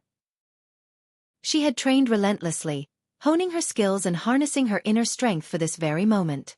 As the sun bid its final farewell, the once serene sky transformed into a canvas of foreboding storm clouds on the distant horizon. A sight that sent a shiver down the spines of the onlookers, as whispers of fear escaped their lips. The clouds crackled with flashes of crimson lightning, casting an eerie glow that danced across the darkened heavens. With an alarming speed, the tempestuous clouds surged towards the Hulwick Isle, causing the very sea above to tremble in response. Powerful waves rose and crashed against the shoreline, their tumultuous roars echoing through the air. The atmosphere grew heavy with a sense of impending doom, as if nature itself recognized the arrival of a formidable force. The onlookers, their gazes fixated upon the encroaching storm, felt a chill creep down their spines. Unspoken words carried on the wind, and the name the Dark Lord reverberated in hushed tones. A name that struck fear into the hearts of those who had heard tales of his power and ruthlessness. In the face of this ominous spectacle, uncertainty and trepidation permeated the air. The storm clouds, a harbinger of the Dark Lord's imminent arrival, served as a stark reminder of the impending clash between the forces of light and darkness. The time for talk and speculation had passed. It was now a moment to brace themselves for the storm that was about to descend upon the Hulwick Isle. As the storm clouds drew closer, the atmosphere thickened with anxiety and fear. The onlookers huddled together, their voices trembling with uncertainty and anticipation. "I can't believe it's really happening," whispered one rogue cultivator, his eyes wide with dread. "The Dark Lord is coming. We're about to witness a war like no other." "Do you think there's any hope for the Guardian Guild?" a news reporter asked, her voice laced with concern. "Can they withstand the might of the Dark Lord and his forces?"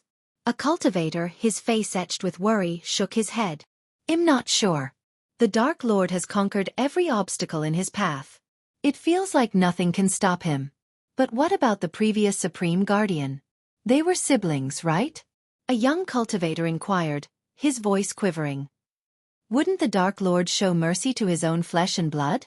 "It's hard to say," replied an elder cultivator, his voice filled with a mix of resignation and determination. "All we can do is pray for the strength and resilience of the Guardian Guild.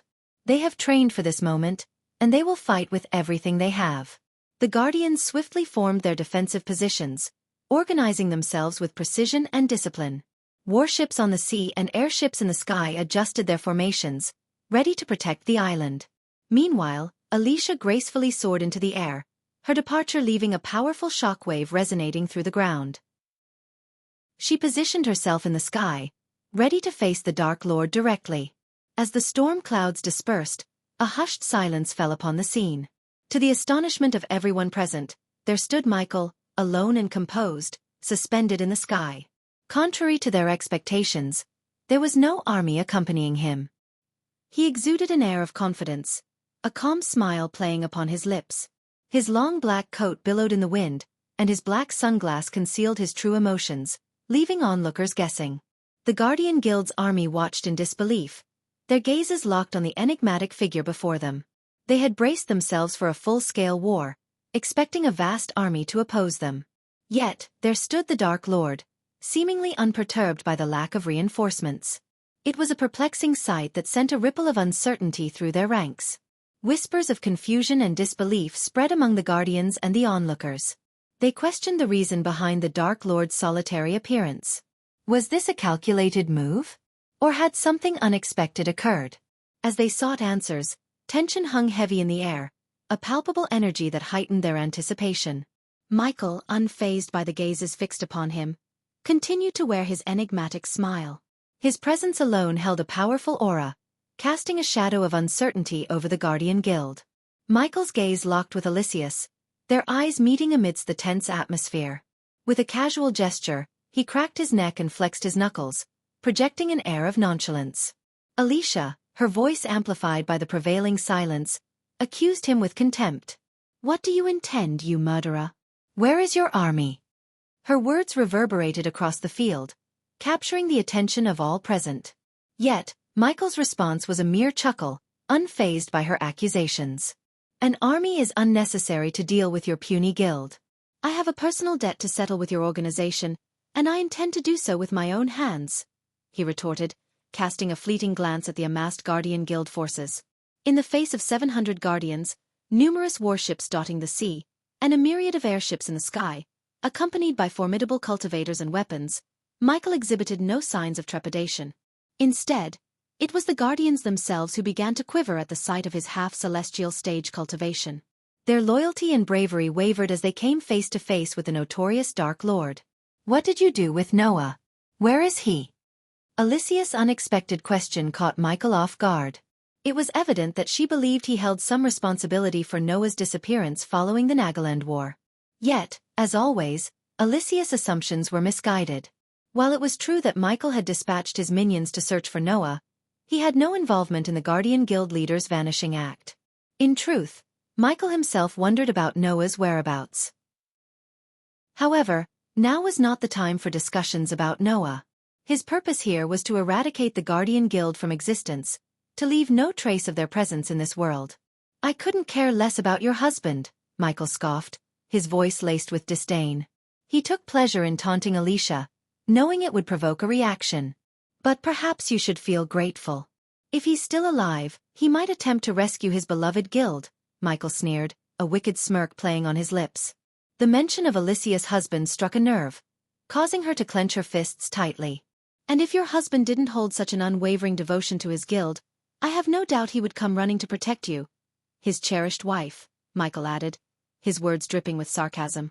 "Normally, I wouldn't even consider this, but since you appear so weak and feeble, I'll offer you a chance to flee," Michael taunted, gesturing for Alicia to escape. He knew deep down that she would never take him up on his offer. Alicia let out a mocking snicker in response to Michael's offer. "I am Alicia Winston, and Winstons don't run," she retorted, her voice filled with determination. Michael couldn't help but chuckle at her response. "Yes, Winstons are stupid," Michael laughed, his amusement evident. However, Alicia quickly found a retort that struck a nerve. "And you by birth are also a Winston," Alicia snickered, her words laced with a hint of satisfaction. A momentary flicker of anger flashed in Michael's eyes, hidden behind his dark sunglasses. Yet, he swiftly regained his composure. He was the master of control, never allowing his emotions to get the best of him. "Fortunately for me, I was abandoned," Michael calmly replied. "Otherwise, I might have become a mindless puppet under the control of Sky Hall and the Guardian Guild." He spoke with a touch of bitterness, revealing a glimpse into his past and the complex dynamics that shaped his journey. Alicia's voice trembled with anger as she retorted, "At least we didn't become deranged mass-murdering psychopaths like you." The memories of what Michael had done to her brother and the countless lives he had mercilessly taken in Thusia and Nagaland fueled Alicia's intense hatred toward him. Despite the fact that Michael was Noah's brother, there was not an ounce of love or compassion for him in Alicia's heart.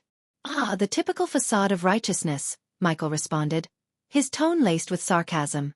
He saw through Alicia's motives clearly. "You may deceive others with your leadership in this war, but you can't fool me. Your true intention is to avenge your brother. The lives I've taken mean nothing to you. You're simply using these people in the hope of getting your revenge against me. If you truly cared about their lives, you would have urged them to abandon the guild and flee." Michael gestured toward the army of guardians standing before him, emphasizing Alicia's true intentions. "But no, you want to cling to a small glimmer of hope that you can defeat me with their help. Well, hey, race an offer for you. Since you despise me so much and claim to value lives, I'll reduce my cultivation to match your fusion stage. I'll even fight you with my eyes closed and one hand behind my back.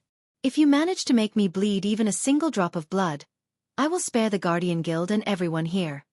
The onlookers were taken aback by Michael's unexpected proposition, their astonishment evident on their faces. He continued to shock them with his unconventional offer, challenging Alicia directly.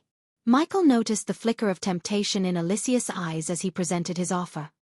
He locked his gaze with hers, urging her to consider the gravity of the situation. "Come now, Lady Winston. Cast aside your pride for a moment and truly see the lives at stake here," Michael implored, his voice filled with a hint of persuasion. He gestured towards the surrounding people, emphasizing their youth and the potential they held. "They have dreams to fulfill, futures ahead of them. Are you willing to let your stubbornness cloud your judgment and let them perish? Deep down, we both know that this is your sole opportunity to save all these lives." His words hung in the air, carrying a weight of truth. The onlookers watched in anticipation, fully aware that this moment held the fate of many. Alicia's eyes flickered with a mix of determination and conflict as she contemplated Michael's offer, the choice before her growing increasingly clear. "If you're still unsure about my offer, allow me to give you a glimpse of the force you'll be facing," Michael stated, his smile fading from his face. As he spoke, a sense of darkness pervaded the surroundings, casting an eerie shadow over the area. Suddenly, one of the massive crystals, previously used to illuminate the island, shattered into pieces without any visible cause.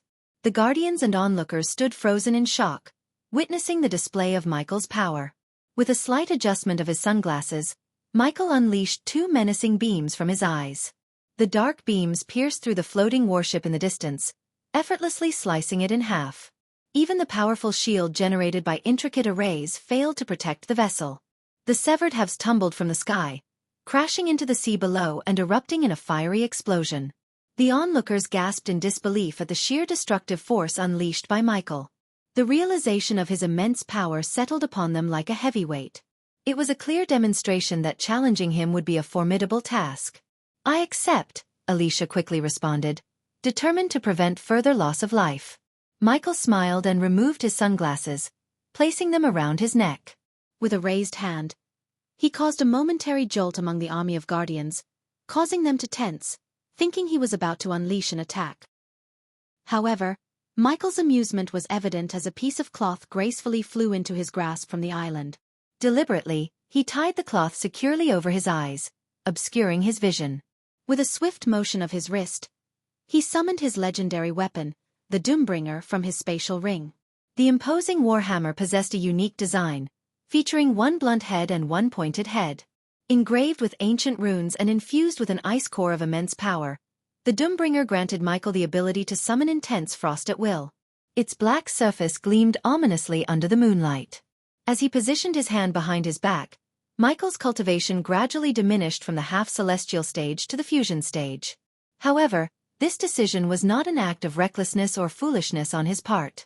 With a thorough scan of his surroundings, he ensured there were no unexpected surprises awaiting him during the impending duel. Moreover, his loyal minions stood watch from a safe distance, ensuring no interference would disrupt the battle he was about to engage in. Michael carried out these actions not out of arrogance but to demonstrate the stark contrast between his power and Alicia's perceived strength. By covering his eyes and restricting his dominant hand, he aimed to highlight how feeble Alicia's hopes of seeking revenge truly were. It was a calculated move to expose her vulnerability and emphasize the vast power differential between them. This display was intended to make Alicia realize the futility of her efforts and the impossibility of overcoming Michael's might. "Let's begin," Michael declared. His voice resonated with a calm confidence that sent shivers down the spines of the onlookers. With those simple words, the air crackled with anticipation, and the stage was set for an intense showdown between the Dark Lord and Alicia, who longed to avenge her brother and end Michael's life for years. The atmosphere grew heavy with suspense as everyone held their breath, knowing that the clash between these two formidable warriors would decide the fate of countless lives. Chapter 972. Michael vs. Alicia. Alicia's sword glinted in the crystal light as she lunged forward, her eyes focused and determination etched on her face. With a swift, fluid motion, she aimed a powerful strike toward Michael's chest. But to her astonishment, Michael effortlessly sidestepped the attack, his blindfolded eyes seemingly seeing every move. As Alicia's sword sliced through the air, Michael smoothly evaded each subsequent slash with a series of agile movements. His body seemed to flow with the rhythm of the battle, his reflexes honed to perfection. With remarkable precision, He relied on his heightened senses and intuition to predict Alicia's every move. Using only his legs, Michael executed acrobatic flips and twists, avoiding Alicia's strikes with an ethereal grace. He moved with such fluidity that it appeared as if he were dancing in mid-air. Alicia's frustration grew as her attacks were effortlessly evaded, unable to land a single blow on her elusive opponent. In one particular moment, as Alicia aimed a diagonal slash towards Michael's exposed flank, he swiftly twisted his body, dodging the attack with a hair's breadth. In that split second, he countered with a lightning-fast kick, propelling himself backward and catching Alicia off guard. His foot connected with her abdomen, launching her backward through the air. Undeterred, Alicia quickly regained her composure and resumed her assault. She unleashed a flurry of rapid strikes, her sword a blur in the night sky. Yet, no matter how relentless her onslaught, Michael's evasion remained flawless. With every step, twist and turn, he seemed to anticipate her moves, leaving her sword to slice through empty air. Michael's agility was matched only by his extraordinary speed. At one moment, as Alicia attempted a surprise attack from above, he smoothly flipped backward, his body arcing in a seamless motion. In mid-air, he extended his leg and delivered a powerful kick directly to Alicia's chest, sending her hurtling downwards. The aerial duel continued, the clash of wills and skills playing out in the vast expanse of the sky. Michael's movements were a captivating display of grace and mastery, each evasion and counterattack executed with precision and finesse. Despite the blindfold obscuring his vision and the handicap of using only one hand and his legs, he seemed to possess an otherworldly awareness, effortlessly outmaneuvering Alicia at every turn. The battle raged on, the sky serving as the backdrop for this extraordinary display of combat prowess. Each move, each evasion, and each counterattack showcased Michael's dominance over his opponent, leaving no doubt as to the vast gap in their skills. As the clash continued, the outcome of this epic confrontation hung in the balance, the fate of the Guardian Guild itself resting on the outcome of this fateful battle in the heavens. As Alicia realized that her sword strikes were proving ineffective, she decided to switch tactics. Channeling her magical energy, she summoned a chilling breeze around her, creating an aura of frost. With a determined expression, she cast a spell, sending shards of ice hurtling toward Michael. But Michael was ready. With a flick of his wrist, he tossed his Doombringer high into the air, allowing it to spin gracefully. In that brief moment, he swiftly summoned his black shield with his free hand, the shield retracting on his forearm in a blink of an eye. As the shards of ice approached, Michael expertly maneuvered the shield, blocking and deflecting each projectile effortlessly. He taunted Alicia with a sly smile, his voice carrying through the wind. "Is that the best you can do, Alicia? Casting your frosty spells, hoping for a lucky hit? I must say, your attempts are rather feeble. I expected more from the mighty Alicia Winston." With a swift motion, Michael caught his Doombringer as it descended from above. He twirled the warhammer in his hand, the runes etched upon it shimmering ominously. "You couldn't even land a single hit on me, blindfolded and fighting with one hand. It's truly a pitiful sight." Alicia gritted her teeth, her determination intensifying. She unleashed a torrent of icy projectiles, hoping to overwhelm Michael's defenses. But each time, he blocked her spells with precise timing and graceful movements. His black shield seemed impenetrable, absorbing the impact of the ice shards without faltering. With every blocked spell, Michael continued to taunt Alicia. "Is this all you've got, Alicia? I expected a more formidable challenge. Perhaps you should consider giving up and saving yourself the embarrassment." His mocking words echoed through the air, fueling Alicia's determination even further. She refused to be discouraged by his taunts, pushing her magical abilities to the limit. Yet, no matter how relentless her assault became, Michael's defenses remained unyielding. The fight continued in a mesmerizing display of skill and defiance. Michael effortlessly deflected Alicia's frosty spells, his movements fluid and stylish. He danced with his shield and his Doombringer, a symphony of agility and power. Each block, each parry, was executed with finesse and precision, mocking Alicia's attempts at victory. As Alicia unleashed a flurry of spells, Michael deftly blocked and evaded each one with his black shield, his movements seamless and precise. With his blindfold still in place, he relied on his heightened senses and instinct to anticipate Alicia's attacks. In between deflecting spells, Michael closed the distance between them with lightning speed. He unleashed a series of swift kicks, aiming for vulnerable points. His strikes were accurate and powerful, sending shockwaves through the air. Alicia tried her best to evade, but Michael's agility and speed made it nearly impossible. Occasionally, Michael would incorporate his Doombringer into his attacks, swinging it with tremendous force. Each strike was calculated and devastating, making Alicia's defenses crumble. The sheer impact of his blows sent her flying backward, her body spinning uncontrollably through the sky. With a final forceful kick, Michael sent Alicia hurtling toward the hovering warships. She crashed onto one of the vessels, her body skidding across its surface. The impact was fierce, leaving her gasping for breath and coughing up blood. Michael hovered in the air, a sinister smirk spreading across his face. "Is that all you have, Alicia?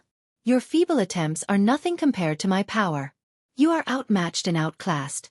He slowly descended towards Alicia's location, his Doombringer hanging loosely by his side. The wind whispered around them, carrying his mocking words. "You thought you could avenge your brother? You thought you could defeat me? How pathetic." Alicia struggled to rise, her body bruised and battered. She glared up at Michael, defiance flickering in her eyes.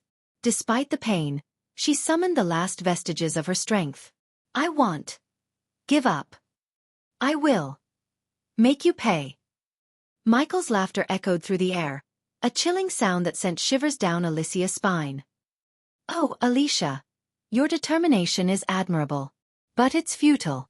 This battle is already decided. You cannot defeat me." With Alicia struggling to regain her footing, Michael seized the opportunity to unleash a relentless assault. He no longer held back, his every move executed with lethal precision. The blindfold that covered his eyes seemed inconsequential as he effortlessly anticipated Alicia's feeble attempts to defend herself. His movements were a blur as he closed in on her, striking with lightning speed. A barrage of punches and kicks rained down upon Alicia, each blow infused with a chilling aura. She could barely react as the force of his attack sent her reeling, her body battered and bruised. Michael's strikes were relentless, his ferocity unmatched. He seemed to possess an otherworldly grace as he weaved through the air, striking with calculated accuracy.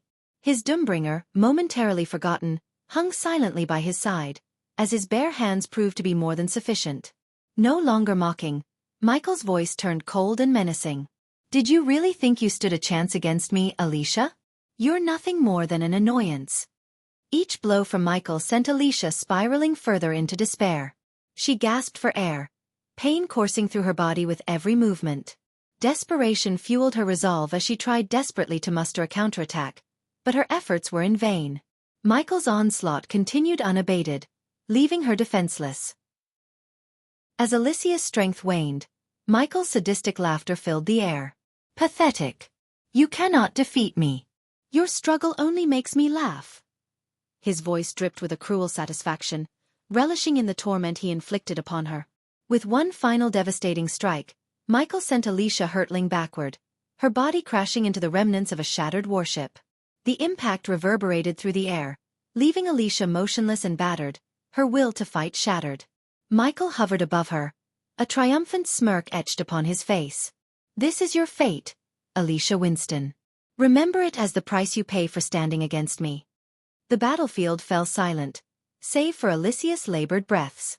The Dark Lord had proven his dominance, leaving Alicia and the Guardian Guild in a state of helplessness. As Alicia summoned the last remnants of her strength, a flicker of desperation gleamed in her eyes. With a resolute determination, she channeled her life force into a forbidden spell, a powerful surge of frost gathering in her outstretched hands. The temperature plummeted as the air around her crackled with raw energy. But Michael only snickered in response, his amusement apparent.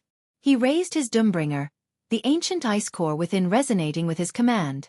In an instant, a formidable stream of frost surged forth, meeting Alicia's spell head-on. The clash was cataclysmic, a clash of elemental powers that chilled everything around them. The streams of frost clashed in the middle of the sky, creating a swirling vortex of icy energy. The intense cold permeated the air, causing even the bravest warriors to shiver. Alicia strained against the overwhelming force, her spell beginning to falter under the weight of Michael's power. With each passing moment, Michael's frost gained ground, inching closer to Alicia. The power within his attack overwhelmed her, extinguishing her desperate attempt to turn the tide. His mastery over ice and cold proved to be far superior, leaving Alicia defenseless against his relentless onslaught. Alicia's expression twisted with a mixture of determination and despair as she fought to hold back Michael's frost. The strain was evident in her weary eyes, her life force depleting with every passing second. Yet, she refused to yield, clinging to the faint hope that she could somehow emerge victorious. But Michael's grin widened, his eyes glinting with a mixture of malice and satisfaction. He relished in her futile struggle, knowing that her efforts were in vain. The power of his frost grew stronger, a relentless force that overwhelmed Alicia's fading spell. As Michael's frost inched closer, Alicia's resistance waned. Her spell faltered, weakened by the sheer magnitude of Michael's power. The frost enveloped her, freezing her movements, draining her life force with each passing second. In a final display of dominance, Michael's frost consumed Alicia completely, encasing her in a crystalline prison. Her body stood frozen, a monument to her valiant yet futile resistance. Michael descended slowly, his eyes fixed upon the frozen figure before him. The guardians and onlookers stood in stunned silence, their eyes wide with disbelief. They had witnessed the battle unfold before them, their hopes dwindling with each passing moment. Despite Alicia's unwavering determination, it became painfully apparent that she couldn't land a single hit on the Dark Lord, even with his blindfolded eyes and one hand behind his back. Whispers of disbelief rippled through the crowd as they struggled to comprehend the magnitude of Michael's power. They had known he was formidable, but to witness his effortless evasion and domination over Alicia, their esteemed leader, left them shaken to the core. The reality of their situation began to sink in, overshadowing their earlier courage and resolve. The onlookers exchanged glances, their faces etched with a mix of fear and awe. They had placed their faith in Alicia, hoping that she would be the one to stand against the Dark Lord and lead them to victory. But now, their hopes were shattered, replaced by a grim understanding of the immense gap in power between them. Whispers turned into hushed murmurs as they struggled to comprehend the extent of Michael's skill. How could someone fight with such finesse, with such mastery over their own body and the battlefield? The Guardians questioned their own abilities, their own worth in the face of such overwhelming superiority. All eyes were fixated on the Dark Lord, Michael, and Alicia, who was trapped within the crystalline prison. The onlookers held their breath, unsure of what would unfold next. They were aware of the deep-seated animosity between Michael and Alicia, yet they couldn't help but wonder how this complicated dynamic would play out. Despite their shared history and the enmity between them, Alicia was Noah's wife, which made Alicia the Dark Lord's sister-in-law, and that fact added an unexpected layer of uncertainty to the situation. The crowd was left to speculate about the Dark Lord's intentions. Would he strike down Alicia with ruthless indifference, disregarding the connection? Or would some remnant of compassion and familial bond sway his actions? Chapter 973. Alicia's Death. I have released new DBS and AHSS chapters. Enjoy the chapters. While Alicia's body remained trapped within the crystal, the Alpha Guardians sprang into action, determined to rescue her from her crystalline prison. With urgency in their eyes, they ascended to the sky, their hearts filled with hope and determination. As Michael, the Dark Lord, loomed above them, a chilling silence fell over the battlefield. His towering presence exuded a sense of power and menace, sending a shiver down the spines of those who dared to challenge him. With a swift and commanding motion, Michael raised his mighty Doombringer, a weapon of devastating power. Its ominous aura filled the air, a foreboding sign of the imminent danger that awaited. A collective gasp escaped the lips of the Alpha Guardians as they witnessed the impending strike. Their hearts pounded in their chests, knowing that time was running out to save their fallen comrade. Michael removed the blindfold and threw the piece of cloth down. Then, in a swift, decisive motion, Michael swung his Doombringer toward the crystal that confined Alicia. The impact echoed through the air, causing the fragile structure to shatter into countless shards that glittered like stars. As the crystal shattered, a tragic sight unfolded before the eyes of the Alpha Guardians. Some of the crystal fragments were stained with a deep crimson hue, Alicia's blood mingling with the broken pieces. The sight was a painful reminder of the sacrifice and the life that had been abruptly taken away. The Alpha Guardians stood frozen for a moment, their hearts heavy with grief and disbelief. The loss of their esteemed ally left an indelible mark on their souls, a reminder of the brutal reality of their world. The unfolding scene sent shockwaves through the witnesses and the Guardians, shaking them to their very core. Some among them held a glimmer of hope, believing that Alicia's connection to Noah, the Dark Lord's brother, might invoke a flicker of mercy from Michael. They thought that familial ties could soften his heart and spare Alicia's life. However, contrary to their expectations, Michael coldly and swiftly ended Alicia's existence, without a second thought. Deep within Michael's being, he harbored a profound understanding of Alicia's vehement hatred towards him. He recognized the dangerous depths of her animosity, aware that if she were allowed to live, she would continue plotting against him relentlessly. He feared that her unrelenting hatred would erode her righteousness, transforming her into a force that could harm those dear to him, particularly Gaia, his soon-to-be wife. Having conversed with the previous Dark Lord, Michael had learned of the grim fate that awaited Gaia in countless other timelines, where death claimed her without fail. Determined to shield her from harm and ensure her survival, Michael made a solemn vow. He resolved to protect her at all costs, prepared to eliminate anyone who posed a threat to her safety, devoid of even the faintest trace of mercy. In his unwavering determination, Michael was willing to face the entire world, should it turn against him. His resolve to safeguard his beloved wife was unyielding, as he would go to any lengths necessary, even if it meant extinguishing countless lives, to ensure her continued existence. Following Alicia's demise, Michael's inner energy surged forth, breaking free from its suppressed state. His cultivation soared, propelling him from the fusion stage to the lofty realm of the half-celestial stage. The sheer power emanating from him caused a gentle whistling sound that resonated throughout the vicinity, a testament to his overwhelming aura. In a commanding gesture, Michael raised his hand and swiftly snapped his fingers. The crystals adorning the airships, which emitted a brilliant luminosity, shattered into countless fragments. As a consequence, darkness enveloped the Hulwick Isle and its surroundings once more, casting a shadow over the previously illuminated expanse.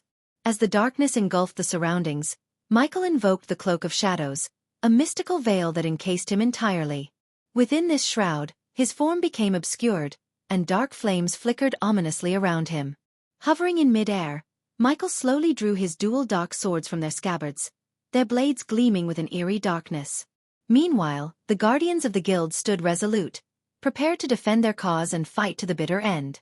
Warships, both in the sky and on the sea, adjusted their cannons and weapons, taking aim at the imposing figure of the Dark Lord.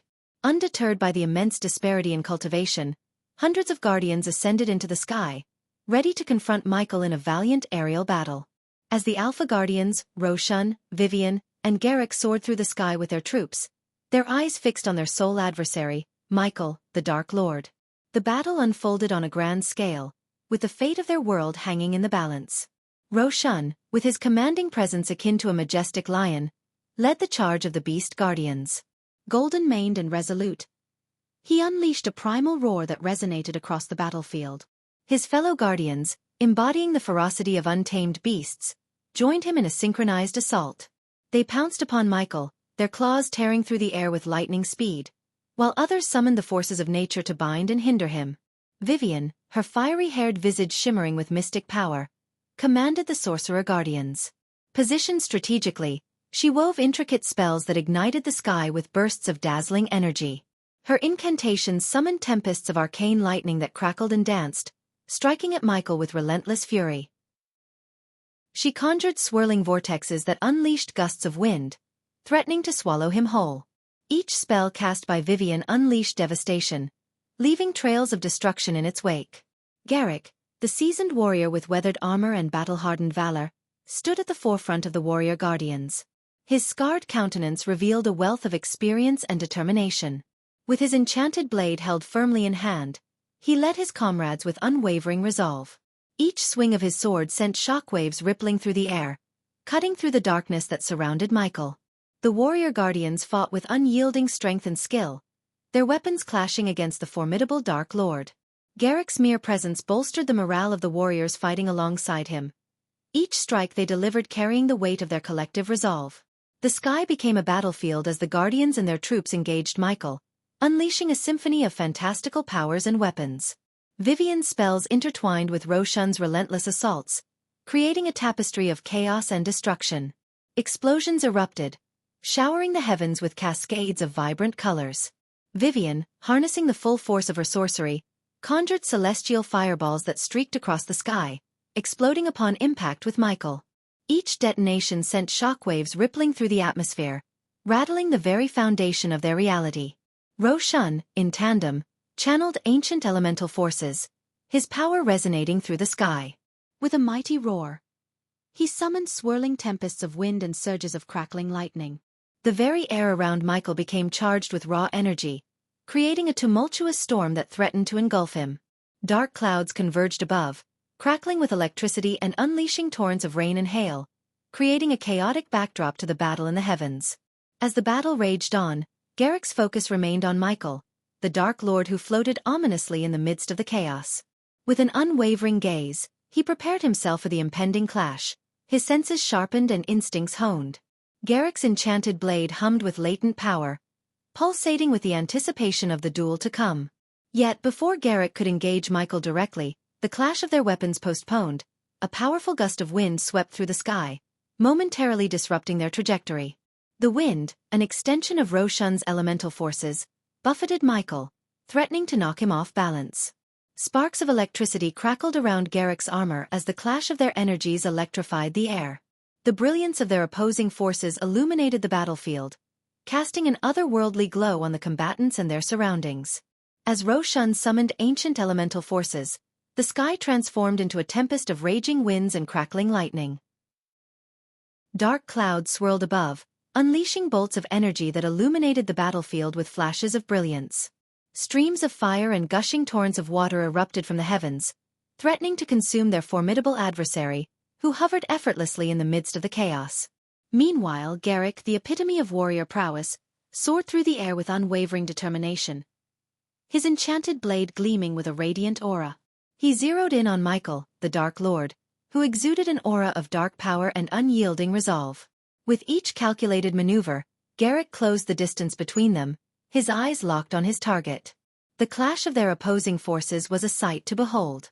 Garrick's blade, guided by battle-hardened valor, slashed through the air with unmatched speed and precision, aiming to breach the Dark Lord's defenses.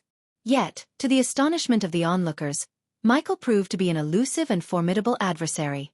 With a flicker of his hand, Michael effortlessly deflected Garrick's blade, his movements a graceful dance amidst the chaos. It was a display of supernatural skill and speed that left even the most seasoned warriors in awe. Without hesitation, Michael retaliated, his own weapon, wreathed in darkness, slashing through the air with lethal intent. In a heart-wrenching moment, the Dark Lord's blade found its mark. With a chilling swiftness, the razor-sharp edge sliced through the air, tearing through the defenses of Garrick's armor as though it were mere parchment. The clash of metal against metal rang out, drowning amidst the roaring winds of the sky. In a gruesome display of power, the Dark Lord's strike severed flesh and sinew, unleashing a torrent of crimson. Blood sprayed forth from Garrick's severed neck, a macabre fountain painting the air with a gruesome hue. As if suspended in time, Garrick's head, still bearing the shock of the battle in its opened eyes, flew through the air. The head, released from its now lifeless body, seemed to defy gravity for a fleeting moment. It was an image frozen in the minds of all who bore witness, a testament to the brutality and finality of the Dark Lord's strike. And then with a sickening thud, the head descended, lost forever to the depths below. With hearts heavy with grief and determination, the Guardians refused to yield to despair. The loss of Garrick only steeled their resolve to fight on, for their fallen comrade, and for the future of their world. Amidst the chaos of battle, there was no time for mourning or hesitation. In perfect synchronization, the warships unleashed their devastating firepower upon the Dark Lord Michael. Cannons roared and projectiles soared through the air, aiming to find their mark and weaken the formidable foe who hovered in the sky. Explosions rocked the battlefield, illuminating the darkened heavens with flashes of blinding light.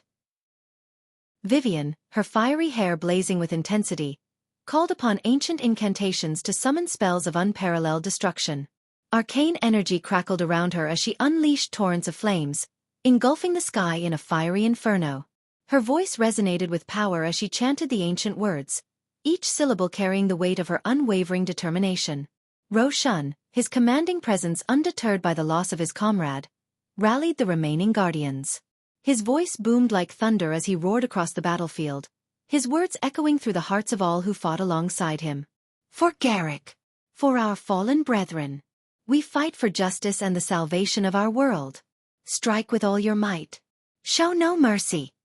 The Guardians, their voices blending into a chorus of defiance, echoed Roshan's battle cry. Their shouts filled the air as they unleashed their fury upon the Dark Lord. Swords clashed, spears thrust, and arrows found their targets. Each Guardian fought with unwavering courage, their spirits aflame with the determination to vanquish the source of darkness that threatened their existence. The sky became a mesmerizing tapestry of chaos and illumination as spells collided with cannon fire. Brilliant streaks of vibrant energy cut through the air, intermingling with explosions that painted the heavens in a kaleidoscope of colors. The sky crackled and shimmered with the raw power unleashed, a breathtaking display of light and fury that bore witness to the epic clash between the Guardians and the Dark Lord. Roshan's voice thundered through the chaos. Unleash your fury, Guardians! For Garrick's sacrifice, we shall prevail. Vivian's fiery gaze met Michael's evasive movements, her voice resolute. No corner of the sky shall shield you from our wrath, Dark Lord. The Guardians, undeterred by their adversary's nimble evasion, continued their onslaught with unwavering determination. With each missed shot and deflected spell, the Dark Lord's confidence seemed to grow, his movements displaying an almost unearthly grace as he danced through the barrage unscathed. It was as if the very air bent to his will, allowing him to evade their every strike without a hint of exertion. As the Dark Lord effortlessly evaded the spells and left shimmering afterimages in his wake, his voice echoed through the sky with a chilling calmness. Behold, Guardians, he began, his tone filled with subtle amusement. Allow me to share a story with you. Once there was an ant, so small and insignificant.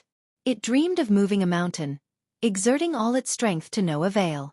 The mountain remained steadfast, immovable. Do you see the parallel, Guardians? He continued to evade their attacks, his movements graceful and calculated. You are the ants, and I am the mountain. No matter how hard you try, your efforts are futile against my might. His words carried a sense of superiority, amplifying the frustration of the Guardians as they struggled to land a single blow. With each evasion, the Dark Lord seemed to grow more confident, playing with them as if they were mere pawns in his grand design. As the Dark Lord's story reached its conclusion, he abruptly halted his movements, suspending himself in mid-air. The Guardians, momentarily frozen by his words, watched in horror as he raised his hand.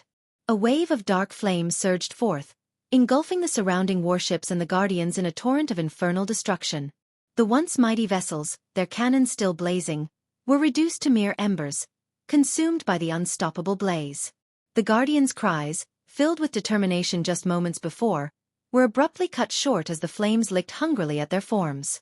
Their valiant spirits and hopes turned to ash, fading away in the devastating heat, leaving behind only a haunting silence in the wake of their annihilation. The sky, once vibrant with the clash of powers, now bore witness to the grim aftermath, where only charred remnants and the echoes of despair remained. Chapter 974.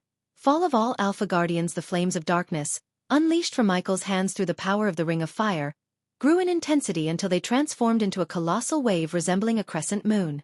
With a sweeping motion, the fiery crescent surged across the sky, obliterating warships and reducing Guardians to mere ashes. Hovering high above Hulwick Island, Michael engaged the entire army single-handedly, his half-celestial stage granting him an unassailable advantage. Despite the relentless barrage of spells and cannon fire unleashed by the Guardians and the warships, none could come close to harming him in his formidable state. Alpha Guardians Vivian and Roshan, recognizing the urgency of the situation, joined forces against Michael. Vivian unleashed her devastating spells, weaving intricate patterns of mystical energy that illuminated the battlefield. Meanwhile, Roshan, the Alpha Guardian of the Beast Guardians, roared with primal fury and underwent a stunning transformation, assuming the majestic form of a golden lion. Radiating a brilliant glow, Roshan stood nearly 8 feet tall, his presence commanding and awe-inspiring. To provide cover for Roshan's close-quarters battle with the Dark Lord, his unit, the Beast Guardians, followed suit, transforming into their primal forms. In the sky above and the sea below, airships and warships focused their attacks on Michael, intensifying their assault to unprecedented levels. The battlefield became a mesmerizing spectacle, vibrant and alive with a dazzling array of spells shimmering in every hue imaginable. The sky resembled a tapestry of light as hundreds of Guardians soared through the air, converging upon Michael like a relentless swarm of bees, their determination radiating in their every move. The scene unfolded as a grand battle, where the clash of powers and the symphony of destruction painted a vivid picture of chaos and heroism in equal measure. As the Guardians closed in on Michael, a sinister grin spread across his face, foretelling his impending move. With both hands raised, each gripping a dark sword, Michael began to invoke Ignatia's ultimate form. The very moment his spell took hold, foreboding clouds materialized in the sky, their darkness rivaling the deepest midnight. Crackling with potent lightning energy, the clouds unleashed rumbling echoes that drowned out the sounds of spells and cannons firing. Even those observing the war from a safe distance could sense the palpable electricity in the air, and their attention was captivated by the spectacle unfolding before them. Onlookers murmured amongst themselves, their voices tinged with both awe and trepidation. "Look at the Dark Lord's power," one whispered, eyes wide with astonishment. "Those clouds. They speak of an immense force gathering," another commented, a shiver running down their spine. A hushed silence fell over the crowd as they anticipated the impending cataclysm. It was as if the very atmosphere held its breath, aware that a powerful spell was about to be unleashed upon the battlefield. The sight of the ominous clouds above the Dark Lord only served to reinforce their belief that they were about to witness a display of unfathomable might. As the Guardians soared through the sky, a sense of urgency gripped them. They swiftly channeled their energy into casting protective spells to shield themselves from the impending danger.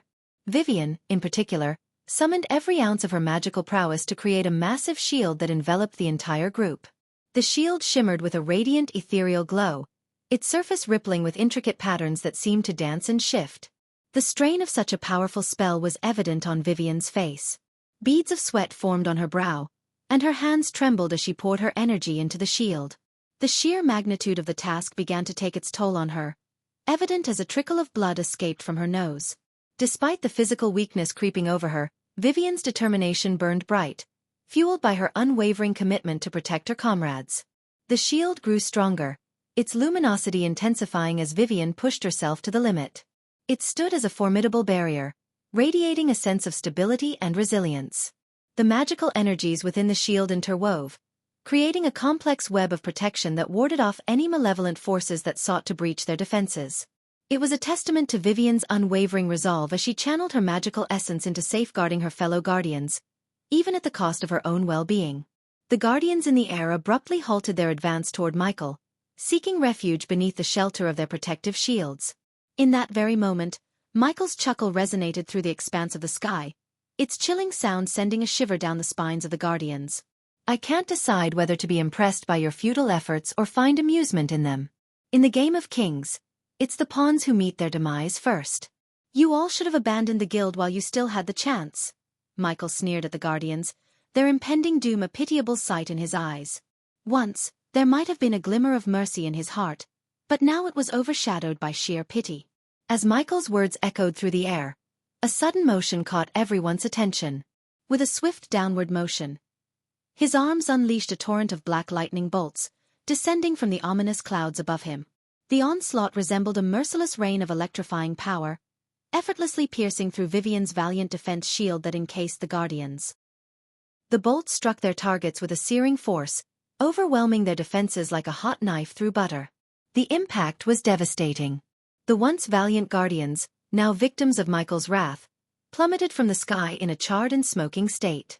Their bodies, once adorned in proud armor, were reduced to a smoldering mess. From a distance, it appeared as if a swarm of bees, stripped of life, descended in a macabre display of tragedy and destruction. As the spell unleashed its devastating power, a collective gasp escaped the lips of the onlookers who watched the battle unfold from a safe distance. Their eyes widened in disbelief, and their hearts sank with a growing sense of horror. The display of Michael's immense power had surpassed anything they had witnessed before. He just took them down like they were nothing," whispered one onlooker, a tremor of fear lacing their voice. "I've never seen anything like it," another murmured, their voice filled with dread. "The Dark Lord's power. It's beyond comprehension."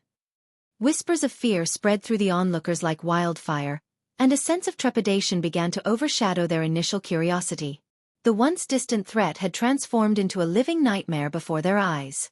"Is there no end to his power?" A shaken voice quivered. "He's become more than a mere mortal. He's become a force of nature," someone replied, their voice laced with resignation. "He is unstoppable," whispered a shaken observer, their voice barely audible. "We underestimated him. And now I fear for what lies ahead." The onlookers stood in stunned silence, their hope diminishing with each passing moment. The aura of fear that enveloped them grew stronger as the realization sank in that the Dark Lord's power knew no bounds. The once faint whispers of doubt transformed into a collective realization that they were facing a force beyond their comprehension, and the weight of their fear settled upon them like a heavy cloak. Vivian's shock lingered as she witnessed the futility of her powerful shield. However, her shock quickly turned to sheer terror as she felt the Dark Lord's gaze upon her. In a desperate attempt to protect her, Roshan in his primal form lunged at Michael, aiming to intercept any move the Dark Lord might make. With a powerful leap, Roshan reached Michael, sinking his teeth into the Dark Lord's head. Gasps filled the air as the onlookers and guardians witnessed this daring act. Yet, their astonishment turned to disbelief as they realized Roshan had only bitten into an afterimage left behind by the Dark Lord. The collective gaze swiftly shifted to Vivian, and their hearts sank when they saw the real Dark Lord standing behind her. Vivian, oblivious to the danger lurking, gradually felt a growing sense of unease. The hairs on the back of her neck stood on end as she sensed a presence behind her, creeping fear seeping into her very being. "Vivian!" Roshan's roar echoed through the battlefield as the Guardians surged forward, driven solely by their desire to protect her, disregarding their own lives. But before they could reach her, the Dark Lord seized Vivian by the neck, lifting her effortlessly into the air. In a desperate bid to distract the Dark Lord, the warships unleashed a barrage of cannon fire, their aim fixed upon him. Yet, Michael swiftly cast the Silene's spell, enveloping himself in a temporal pocket where time slowed to a crawl. Within this altered reality, he maneuvered Vivian directly in the path of a fiery cannonball, simultaneously adjusting another cannonball to strike her from the opposite side. It all unfolded within the suspended time of Silene's, a mere blink of an eye.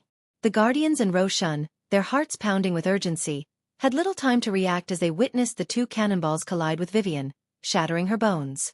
Before she could even utter a scream, Michael, with a chilling flick of his wrist, snapped Vivian's neck, extinguishing her life in an instant. The battlefield fell into stunned silence as the lifeless body of the Alpha Guardian crumpled, a tragic testament to the Dark Lord's unfathomable power. The onlookers watched in dismay as the Alpha Guardians, one by one, fell before the relentless might of the Dark Lord. Whispers of despair and hopelessness swept through the crowd, their voices tinged with fear and resignation. They could scarcely believe their eyes, witnessing the seemingly insurmountable power of their adversary. "He's unstoppable," one spectator muttered, his voice laden with defeat. "The Guardian Guild doesn't stand a chance against him." "Perhaps it's time for them to yield," another suggested, a note of desperation in his tone. To avoid further bloodshed, they must surrender. The realization struck them hard. This was not a battle they could win. The Dark Lord's overwhelming dominance left them shaken to their core. Some even dared to speculate what would have happened if he had brought his full army to bear upon them. The scale of devastation would have been unfathomable, a thought that sent shivers down their spines. In the midst of the turmoil, the Empress of Arar, known for her poise and strategic brilliance, remained calm. She stood at a vantage point, observing the unfolding chaos with a discerning eye. A subordinate approached her cautiously, sensing her presence. "Your Highness," the subordinate began, his voice tinged with respect. "It was a wise decision for us to stay away from the Dark Lord's path." The Empress, her gaze fixed upon the battlefield, nodded slightly. "Indeed," she replied, her voice steady and unwavering. "There is power in aligning with the unstoppable force rather than opposing it. We shall find a way to work with him, for the benefit of our empire." Her words held a sense of calculated determination, and those who overheard them couldn't help but wonder what plans lay hidden within the Empress' mind. While the rest of the onlookers were filled with fear and despair, she saw an opportunity in the face of the Dark Lord's might, a chance to shape the future in her favor. A hushed silence fell over the onlookers as they turned their gaze toward the Guardian Guild headquarters, their eyes widening with awe and disbelief. A thunderous roar erupted from within the walls of the stronghold, resonating through the air, capturing their attention. And then, as if summoned by some ancient power, a majestic creature materialized above the guild. A golden dragon with not one, but two magnificent heads, its ethereal form colossal and awe-inspiring. Gasps of astonishment rippled through the crowd as they beheld the mythical creature hovering in the sky. Whispers of amazement and wonderment intermingled with their shock. "By the heavens, what is that?" one onlooker exclaimed, his voice filled with disbelief. "I've never seen anything like it," another replied, his eyes wide with awe. "A two-headed dragon, and it emanates such power." The onlookers watched in rapt attention as the majestic dragon circled above the headquarters, its radiant presence casting an ethereal glow across the battlefield. There was an air of hope and anticipation, an inkling that perhaps, against all odds, the tide of the battle could still be turned. Amidst the whispers and murmurs, the Empress of Aur stood with an impassive expression. Her eyes remained fixed on the mystical creature, studying its every movement with keen interest.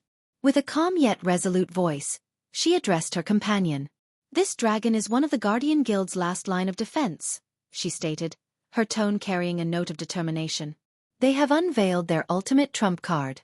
Let us see what this mystical being is truly capable of." Her words hung in the air, a quiet declaration of her intent to witness the unfolding events with strategic insight. The onlookers, despite their fear and uncertainty, found a glimmer of hope within the Empress' composed demeanor, knowing that this mythical guardian might just hold the key to turning the tide of the battle against the Dark Lord. Chapter 975. Battle of the Half-Celestials. The appearance of the majestic dragon did little to disturb Michael's composure. His knowledge of the Guardian Guilds might reassure him that this ethereal creature was just one of their many trump cards and last lines of defense. Yet, the dragon's presence emanated a radiant glow, casting a shimmering light upon Hulwick Island and the vast expanse of the surrounding ocean. In the ethereal glow, the harrowing aftermath of the relentless battle came into sharp focus for the onlookers. Debris from the warships Michael had effortlessly destroyed floated upon the surface of the sea, a haunting reminder of the devastation wrought upon the naval forces. Lifeless bodies, both in the water and scattered across the land of Hulwick Island, painted a grim tableau of the toll exacted by the conflict.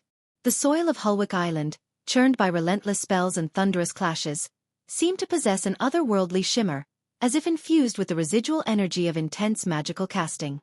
Even the ocean surrounding the island, once calm and pristine, now bore a faint glimmer, a testament to the vast power that had been unleashed upon its depths. Amidst the eerie beauty of the glimmering light, the onlookers were reminded of the harsh reality of war. The resolute dragon unleashed another thunderous roar, propelling itself towards Michael with a determined purpose. Meanwhile, Michael's attention shifted to Roshan, the last remaining Alpha Guardian. Transformed into his mighty primal form, Roshan was fueled by a fierce desire for vengeance, spurred on by witnessing the brutal demise of his fellow Alpha Guardian, Vivian. He lunged at Michael in the open sky, his lion form growing in size and emitting a resounding roar that echoed through the air. But as Roshan drew closer to his target, Michael fixed his gaze upon him, unleashing dark beams from his eyes that pierced Roshan's lion body, causing immense pain. Despite the agony, Roshan pushed forward, determined to confront Michael. In a moment of reckoning, the rest of the Guardians, also in their primal forms, rallied around Roshan, joining forces to surround and attack the Dark Lord. The dragon soared with grace, captivating the onlookers, who stood bewildered and uncertain about the outcome of this fierce encounter. The Beast Guardians launched a ferocious assault upon the Dark Lord, employing their formidable claws and teeth with relentless fury. However, in a shocking turn of events, a thunderous explosion rocked the battlefield, hurling the Guardians away from Michael's presence. With his dark sword raised, the Dark Lord moved with incomprehensible speed, leaving only a blur of white in the darkness. In an instant, Roshan's majestic lion body lay divided, falling towards the ocean below. The swiftness and mercilessness of the Dark Lord's attack sent waves of terror through the hearts of the witnesses, shaking their resolve to its core. Before Roshan's lifeless form could touch the ocean's surface, dark beams shot forth from the Dark Lord, slicing through the remaining Guardians in the sky, severing their lives with gruesome precision. The spray of blood descending from the sky sent shivers down the spines of the onlookers, a chilling reminder of the unfathomable power possessed by the Dark Lord. By the time the Golden Dragon reached its intended target, only a mere 100 Guardians remained in the sky, their once defiant spirits shattered, replaced by an overwhelming sense of fear and defeat. The remaining warships in the sky and on the ocean ceased their relentless barrage, their attention now fixated on the imminent clash between the two-headed dragon and Michael. The majestic dragon had reached the half-celestial stage level 1, while Michael, fueled by the deaths he had caused, stood at the formidable half-celestial stage level 6. In a tense standoff, the dragon and Michael locked eyes, suspended in the air, an unspoken challenge passing between them. In Michael's piercing gaze, he anticipated the dragon to engage in verbal exchange, but to his surprise, it emitted a low growl instead. As an ethereal being, its physical form shimmered with ethereal scales that seemed to defy comprehension. Its monstrous size dominated the battlefield, its eyes gleaming with a mysterious intensity that held an air of ancient wisdom. Rows of sharp, glistening teeth adorned its fearsome mouth, hinting at the devastation they were capable of inflicting. Recognizing the dragon's ethereal form, he decided to forego his sword, knowing that physical weapons held little effect against such incorporeal entities. With a fluid motion, he sheathed his sword, sliding it back into the scabbard on his back, preparing himself for a battle that would require more than mere physical force. A mischievous smirk curled upon his lips as he relished the prospect of facing a formidable adversary. Finally, a challenge, he chuckled, his voice laced with amusement. A war without a challenge is rather dull. Wouldn't you agree? In response, the dragon sneered, emitting a stream of glistening smoke from its nostrils, a silent indication of its readiness for battle. As Michael fixed his gaze upon the dragon, his attention was captivated by a small palm-sized rune shimmering on the creature's neck. However, before he could decipher its meaning, his focus was abruptly interrupted as the dragon unleashed a radiant ethereal ball of golden energy from its open mouth. Reacting swiftly, a protective shield materialized around Michael, absorbing a significant portion of the potent energy. Nonetheless, the residual force propelled Michael backwards several meters, eliciting gasps of astonishment from the onlookers. It was the first time they had witnessed the Dark Lord sustain a blow of such magnitude since the commencement of the war. Instead of succumbing to anger, Michael's face lit up with a gleeful expression as he embraced the prospect of a true challenge. The mere thought of the sheer number of badass points he would accumulate by triumphing over the dragon sent his blood surging with exhilaration. Throughout the course of this war, he had already amassed an impressive tally of nearly 80 million badass points, and conquering this formidable creature promised to augment his score even further. Aware of the dragon's ethereal form, Michael summoned dark flames to writhe and dance above his hands, their sinister glow an ominous portent. Yet again, the dragon unleashed a golden ball of energy, hurtling through the air with the swiftness of a bullet. However, this time, Michael deftly invoked the power of Silenes, causing time to decelerate within his immediate vicinity. Within the encompassing field of the Silenes spell, the once swift golden energy ball gradually lost its velocity, appearing to move as if trapped in molasses. Sensing an opportune moment, Michael unleashed a powerful punch, his fist wreathed in flickering dark flames. The impact shattered the golden energy ball into countless fragments as time resumed its normal flow.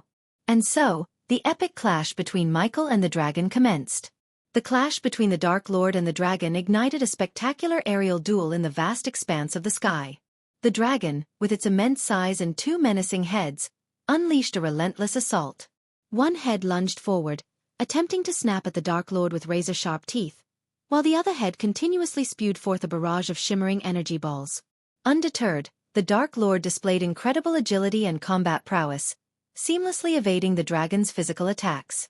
With swift and calculated movements, he countered the energy balls, dispersing them with his fists enveloped in swirling dark flames. Each collision created a magnificent display of sparks and bursts of darkness. Sensing an opportunity, the Dark Lord swiftly descended toward the sea level, where a warship floated ominously. In one swift motion, he lifted the warship with his formidable strength, imbued it with his dark flames, and hurled it towards the dragon. The flaming warship soared through the air, trailing a path of destruction, before colliding with the dragon's massive form. The impact generated an explosion that reverberated through the sky, engulfing both combatants in a shower of flames and smoke. Emerging unscathed, the Dark Lord ascended back into the sky, his resolve unshaken. He continued his relentless assault, unleashing a barrage of punches enhanced by the dark flames. Each strike connected with precision, delivering powerful blows to the dragon's scaled bodies. The clash of their forces created shockwaves that rippled through the air, causing the onlookers below to tremble in awe and terror. As the battle raged on, the Dark Lord's movements became a mesmerizing dance of power and agility. He seamlessly weaved through the dragon's attacks, evading its ferocious bites and gracefully countering with his fiery fists. With each strike, the dragon's resistance weakened, evident in the cracks forming on its ethereal scales and the pained roars that echoed through the sky. In this epic battle, the Dark Lord fought with unrivaled badassery, pushing his limits and showcasing his mastery over dark flames and hand-to-hand combat. His every move was executed with a deadly precision, displaying a combination of strength, speed, and sheer determination. At one point, the Dark Lord dove down towards the sea, his eyes ablaze with determination. He seized a nearby warship, its massive hull looming beneath him. With a touch of his dark flames, the ship was instantaneously consumed, reduced to ashes in a matter of seconds. Yet, the Dark Lord acted swiftly, his movements a blur as he hurled the ship towards the dragon before the flames could fully engulf it. The flaming vessel hurtled through the air, a deadly projectile aimed directly at the dragon's colossal form. As the Dark Lord continued his assault, his speed was nothing short of astonishing. He seamlessly transitioned from one ship to another, consecutively lifting and launching them toward the dragon. The onlookers watched in awe as the Dark Lord's movements were a blur, his strikes relentless and unyielding. Ship after ship became a fiery missile, soaring through the air with the force of the Dark Lord's immense strength. The onlookers marveled at the sight as the warship collided with the dragon, causing a cataclysmic explosion of fire and debris. Undeterred by the chaos, the Dark Lord moved with astonishing speed and agility, repeatedly swooping down to seize another warship. Each time, he ignited the ship with his dark flames, ensuring it would be a devastating weapon against the dragon. The onlookers watched in awe as ship after ship was transformed into a blaze of darkness, moments before being thrown with incredible force at the dragon. The relentless assault of the Dark Lord forced the dragon to retreat, its ethereal form unable to withstand the barrage of flaming warships. The onlookers gasped as the dragon struggled to defend itself, crashing into the Guardian Guild headquarters on Hulwick Island under the relentless onslaught. Amidst the chaos and destruction, the onlookers whispered in awe and disbelief at the epic clash unfolding before their eyes. "Did you see that? The Dark Lord is unstoppable. He's moving so fast, it's like a blur. And those dark flames, they're incredible. Nothing can stand against him. He's a force of nature." As the battle raged on, the onlookers were both terrified and captivated by the spectacle of the Dark Lord's relentless assault. They could only watch in awe and trepidation as the clash between the Dark Lord and the dragon reshaped the very skies above them. The impact of the dragon crashing into the Guardian Guild headquarters was catastrophic. The mighty structure, once a symbol of the guild's strength and unity, trembled under the force of the collision. The ethereal form of the dragon, though intangible, possessed a tangible impact that reverberated through the building. As the dragon collided with the headquarters, the structure groaned and quaked under the immense strain. Walls cracked, pillars crumbled, and debris rained down from above. The once imposing edifice of the guild now stood weakened and compromised. Despite the dragon's ethereal nature, its sheer power and force shattered the building's structural integrity. The ethereal form manifested a tangible presence as if its sheer will alone could rend stone and mortar. The collision sent shockwaves through the guild headquarters, causing sections of it to crumble and collapse.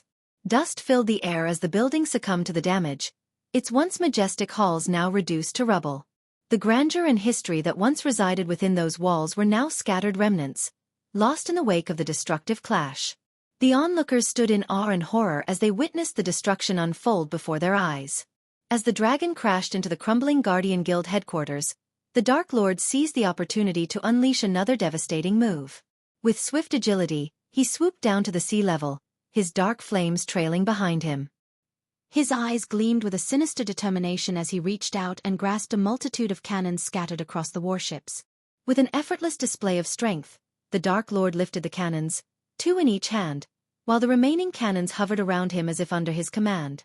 The cannons gleamed in the dim light, their metal surfaces reflecting the chaos unfolding in the sky above. In a voice laced with dark amusement, the Dark Lord taunted, "Happy Death Day," his words dripping with cruel delight. With calculated precision, he aimed the cannons towards the remaining guardians who bravely fought against him. The air crackled with anticipation as the barrels of the cannons aligned with their intended targets. A moment of silence enveloped the battlefield, the tension thick enough to be cut with a knife. Then, with an explosive roar, the cannons erupted in a cacophony of thunderous booms. Fiery projectiles hurtled through the air, leaving trails of smoke and destruction in their wake. The scene unfolded in a vivid display of chaos and devastation. The air became a battlefield of flying debris, illuminated by the fiery streaks of cannonballs. The guardians in the air fought desperately, their movements agile and swift as they attempted to evade the onslaught. The dark flames from the Dark Lord's hands intertwined with the cannon fire, casting an eerie glow over the raging clash. The sky became a tapestry of danger, with cannonballs arcing and exploding, their destructive force raining down upon the guardians who valiantly fought for their lives. The air crackled with energy, tainted by the scent of burning debris and the metallic tang of gunpowder. The outcome of this clash would determine the fate of the guardians, as their lives hung in the balance amidst the fiery storm unleashed by the Dark Lord and his cannon onslaught. Chapter 976. No more Guardian Guild. As the ethereal dragon struggled to regain its footing amidst the rubble of the partially destroyed Guardian Guild headquarters, Michael drew forth his dark swords, their blades gleaming with a malevolent aura. With a commanding gesture, he summoned the dark flames to enshroud both blades, imbuing them with dark flames. His eyes scanning the battleground, Michael focused his attention on the remaining guardians. In the sky, a group of 50 to 60 guardians hovered, their determination evident despite the overwhelming odds. Around the headquarters, a sizable force of 100 to 150 guardians stood their ground. Over the sea, 50 to 60 warships bobbed in the waves while an equal number of airships dotted the airspace above. The scene was a testament to the Guardian Guild's unwavering resolve, a last bastion of defense against the relentless onslaught of the Dark Lord. The air crackled with tension as the Guardians prepared for what could be their final stand, their numbers dwarfed by the overwhelming power of their adversary. Ilara Valrin, in coordination with Salisi, made a strategic decision to lead their fleet into their own pocket dimension, ensuring their safety. This left the remaining Guardians to face the Dark Lord alone, bearing the weight of the impending battle. With his dark swords firmly in hand, Michael set his sights on eliminating the remaining Guardians. In a swift and calculated move, Michael charged towards the Guardians in the air, invoking his speed spell, Lightning Dash. The power of the spell propelled him with such incredible velocity that he seemed to blur, leaving behind a trail of afterimages and streaks of golden lightning. The Guardians, caught off guard by the sudden gust of wind, barely had time to react before their heads were severed from their bodies. The speed at which Michael harvested their heads was so astonishing that distant onlookers struggled to perceive his presence. All they could witness were the heads of the Guardians soaring through the air, accompanied by a spray of blood from their lifeless, headless forms. For a fleeting moment, the lifeless bodies of the Guardians remained suspended in the air, before gravity took hold and they fell to the ground, marking the grim aftermath of Michael's devastating assault. As Michael swiftly decapitated the remaining Guardians, he simultaneously unleashed the power of the Ring of Flames. With a mere gesture, waves of dark flame surged forth, engulfing the airships hovering in the sky. The intensity of the flames reduced the once mighty vessels to mere ashes, their wooden structures consumed by the merciless inferno. The dark flames proved to be a catalyst for destruction, causing explosions when they reached the gunpowder barrels within some of the ships. The resulting blasts reverberated through the air, adding to the chaos and devastation. The golden bolts of lightning that trailed behind the Dark Lord left a path of destruction in their wake, as ships succumbed to the overwhelming power and Guardians lost their lives in the relentless onslaught. Michael continued his relentless assault on the Guardians and their ships as the dragon let out a thunderous roar and swooped down, aiming to engage him in deadly pursuit. Ignoring the dragon's presence, Michael skillfully evaded the golden energy balls that were unleashed from the dragon's mouth. His focus remained unwavering as he prioritized the task at hand, decimating the remaining Guardians before turning his attention to the formidable dragon. As the dragon relentlessly pursued Michael through the sky, it continued to unleash its golden energy balls, targeting the Dark Lord. However, Michael's mastery over his abilities allowed him to evade the deadly projectiles with agility and precision. Using his wind blast, he redirected some of the golden energy balls toward the enemy ships, causing powerful explosions that shattered the vessels into countless fragments.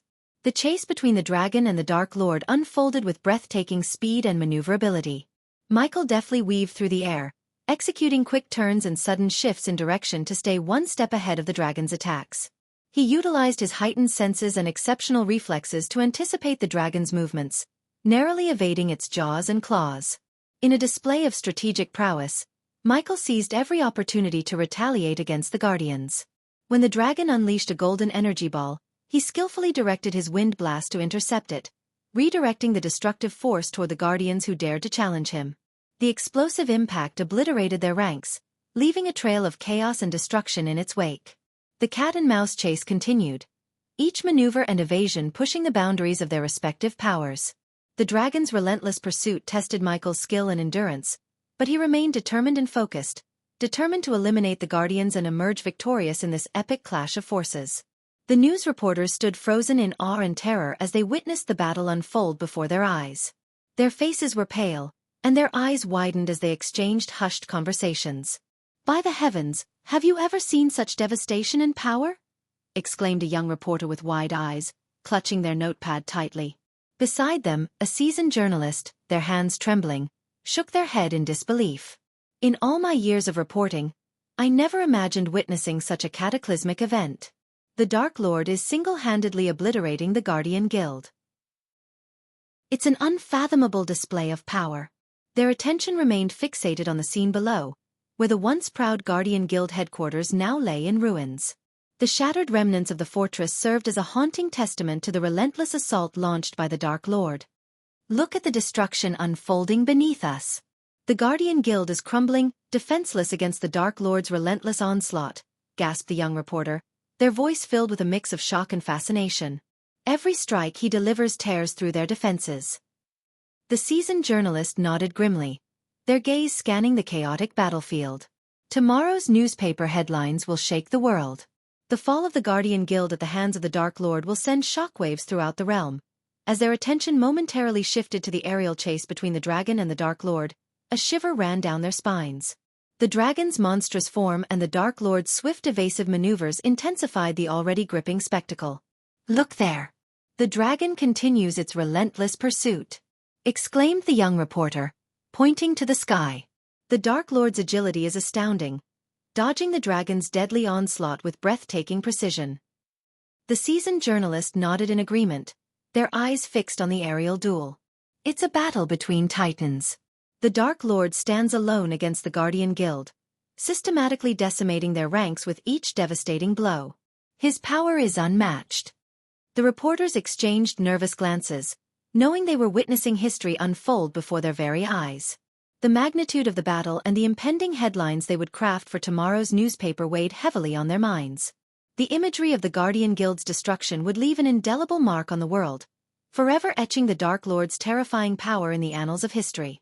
As Michael swiftly soared through the chaos, engaged in relentless combat with the Guardians, he could hear Elidir's voice resonating in his mind.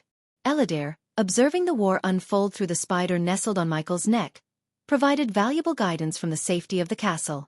"My lord," Elidir spoke urgently, "I have crafted a rune specifically designed to disrupt the dragon's ethereal form, rendering it tangible for a brief window of time. Once you identify the source of its power, activate the rune. Remember, to truly vanquish this dragon, you must strike both the creature itself and its source of power simultaneously. If we fail to do so, it will only regenerate and continue its rampage." With a sly smile on his face upon hearing Elidir's voice, Michael's confidence swelled. He had strategically positioned Elidir to witness the battle, knowing the value of his knowledge on runes and ethereal forms. It was a stroke of luck to have Elidir observe the unfolding events. Without a moment's hesitation, Michael accessed his linked space ring and retrieved a golden parchment adorned with a glowing rune. His movements were swift and purposeful, avoiding the dragon's menacing heads as he set his sights on the Guardian Guild headquarters. The speed at which he traversed the sky caused the ocean below to churn and spray, a testament to his urgency. As Michael neared the headquarters, the remaining Guardians sprang into action, unleashing a barrage of outlandish weapons. Arcane rifles crackled with energy, launching bolts of lightning, while shimmering blades glowed with enchantments as they were brandished. The air crackled with the release of powerful elemental spells and ethereal projectiles. However, Michael swiftly maneuvered through the chaos, expertly evading the Guardians' attacks. He soared higher into the sky, then dove down with incredible force, landing amidst the Guardians with a thunderous impact. The sheer power of his landing sent shockwaves rippling through the surroundings, causing the Guardians and their weapons to tremble and topple. Seizing the opportunity, Michael unleashed dark beams from his piercing eyes, obliterating the Guardians in his path. The beams sliced through flesh and armor, severing heads and limbs with terrifying efficiency. The scene resembled a scorching hot knife cutting through butter, leaving destruction in its wake. Meanwhile, Michael deftly evaded the dragon's energy balls, skillfully dodging their lethal trajectory. His movements were fluid and precise, allowing him to navigate the battlefield while simultaneously dispatching the guardians. The combined might of his dark beams and evasive maneuvers left a trail of fallen foes and severed limbs, a testament to his unrivaled power and combat prowess. As Michael darted through the crumbling hallways and corridors of the Guardian Guild headquarters, the dragon hot on his heels, the entire building quaked under their fierce pursuit. His keen eyes scanned every inch of the surroundings, desperately searching for the source of the dragon's power. In his environmental scanning map, he detected a pulsating energy emanating from a specific location. Amidst the chaos, the walls trembled and shattered, sending debris raining down as Michael pressed forward. Finally, he descended into an underground chamber, where his eyes fell upon a captivating jade stone adorned with an intricately etched tiny dragon. Sensing its significance, Michael knew this was the key to severing the dragon's hold. Without hesitation, he reached out and snatched the jade stone, his hand trembling with determination. As he did, the dragon let out a thunderous roar, its golden energy surging toward Michael with relentless force. The impact of the blast sent him hurtling through the walls, his shoulder bleeding profusely, but he clung tightly to the precious jade stone. With sheer willpower, Michael emerged from the crumbling Guardian Guild headquarters, soaring into the vast expanse of the sky. The dragon, its existence threatened, unleashed one final desperate attempt to halt him. But with the jade stone firmly in his grasp, Michael defied the odds, his resolve unyielding. As the dragon emerged from the remnants of the Guardian Guild, Michael stood firm, clutching the jade stone and the golden parchment tightly. Knowing the moment had come, he summoned the dark flames, engulfing the scroll in his hand. The ancient rune, pulsating in a crimson hue, soared through the air and struck the dragon with precise accuracy. The ethereal form of the dragon flickered and wavered as the rune took hold, transforming its essence into a crystalline state. With unwavering determination, Michael unsheathed his dark sword, its wicked blade gleaming in the light. He lunged forward, his movements swift and precise, evading the golden energy balls unleashed by the dragon's heads effortlessly. The crystallized body of the dragon stood no chance against the dark sword's lethal edge. In a breathtaking display of skill, Michael cleaved through the dragon's defense, shattering its fragile form. Simultaneously, his grip tightened around the jade stone, crushing it with a resolute grip.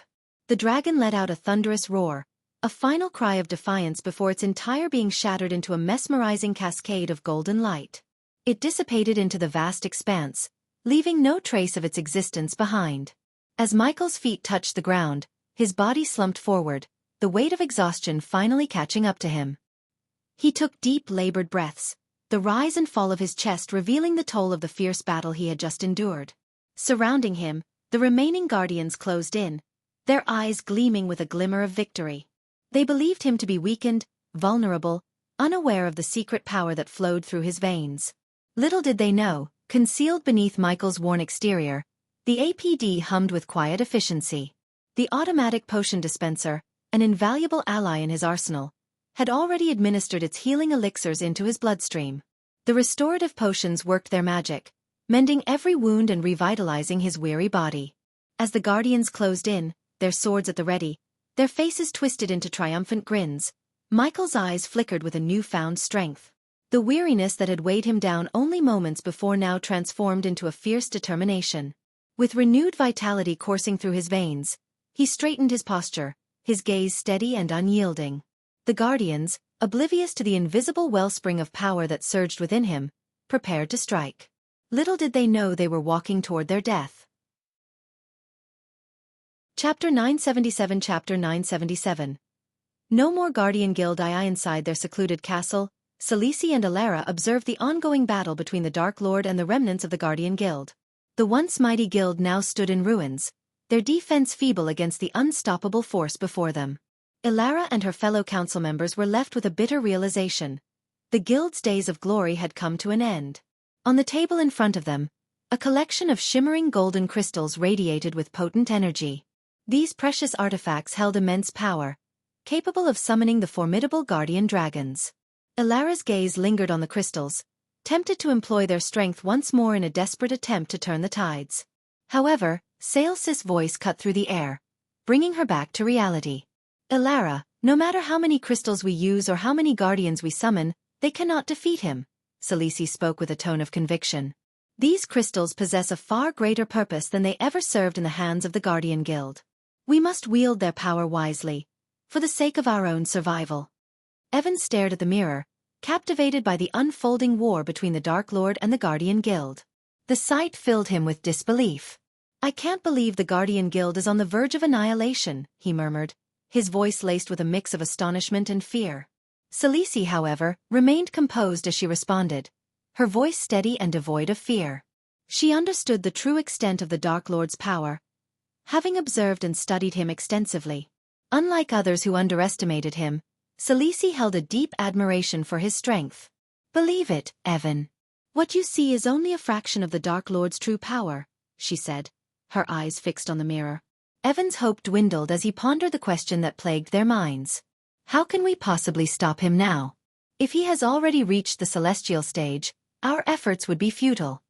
Celici nonchalantly shrugged, acknowledging the grim reality. "At this point we can't. We are nowhere near his level, let alone capable of defeating him. That's why we must remain in the shadows and focus on strengthening ourselves." Evan's frustration was evident as he exclaimed, "But how can we hope to match his cultivation speed? He's practically a deity." Saelsis' gaze never wavered from the mirror, where the Dark Lord unleashed devastating spells that tore through the guild. Her response carried a hint of determination. "We may not match his cultivation speed, but we have the power to impede the growth of his army and slow down their progress," Celici explained, her voice filled with conviction. "The Dark Lord may be formidable, but he cannot win a war alone. He relies on his forces. While he appears invincible now, there will come a time when he meets his equals." Ilara's curiosity piqued as she probed further, intrigued by Saelsis' cryptic words. She had chosen to align herself with Celici due to her keen intellect, despite the criticism that surrounded her.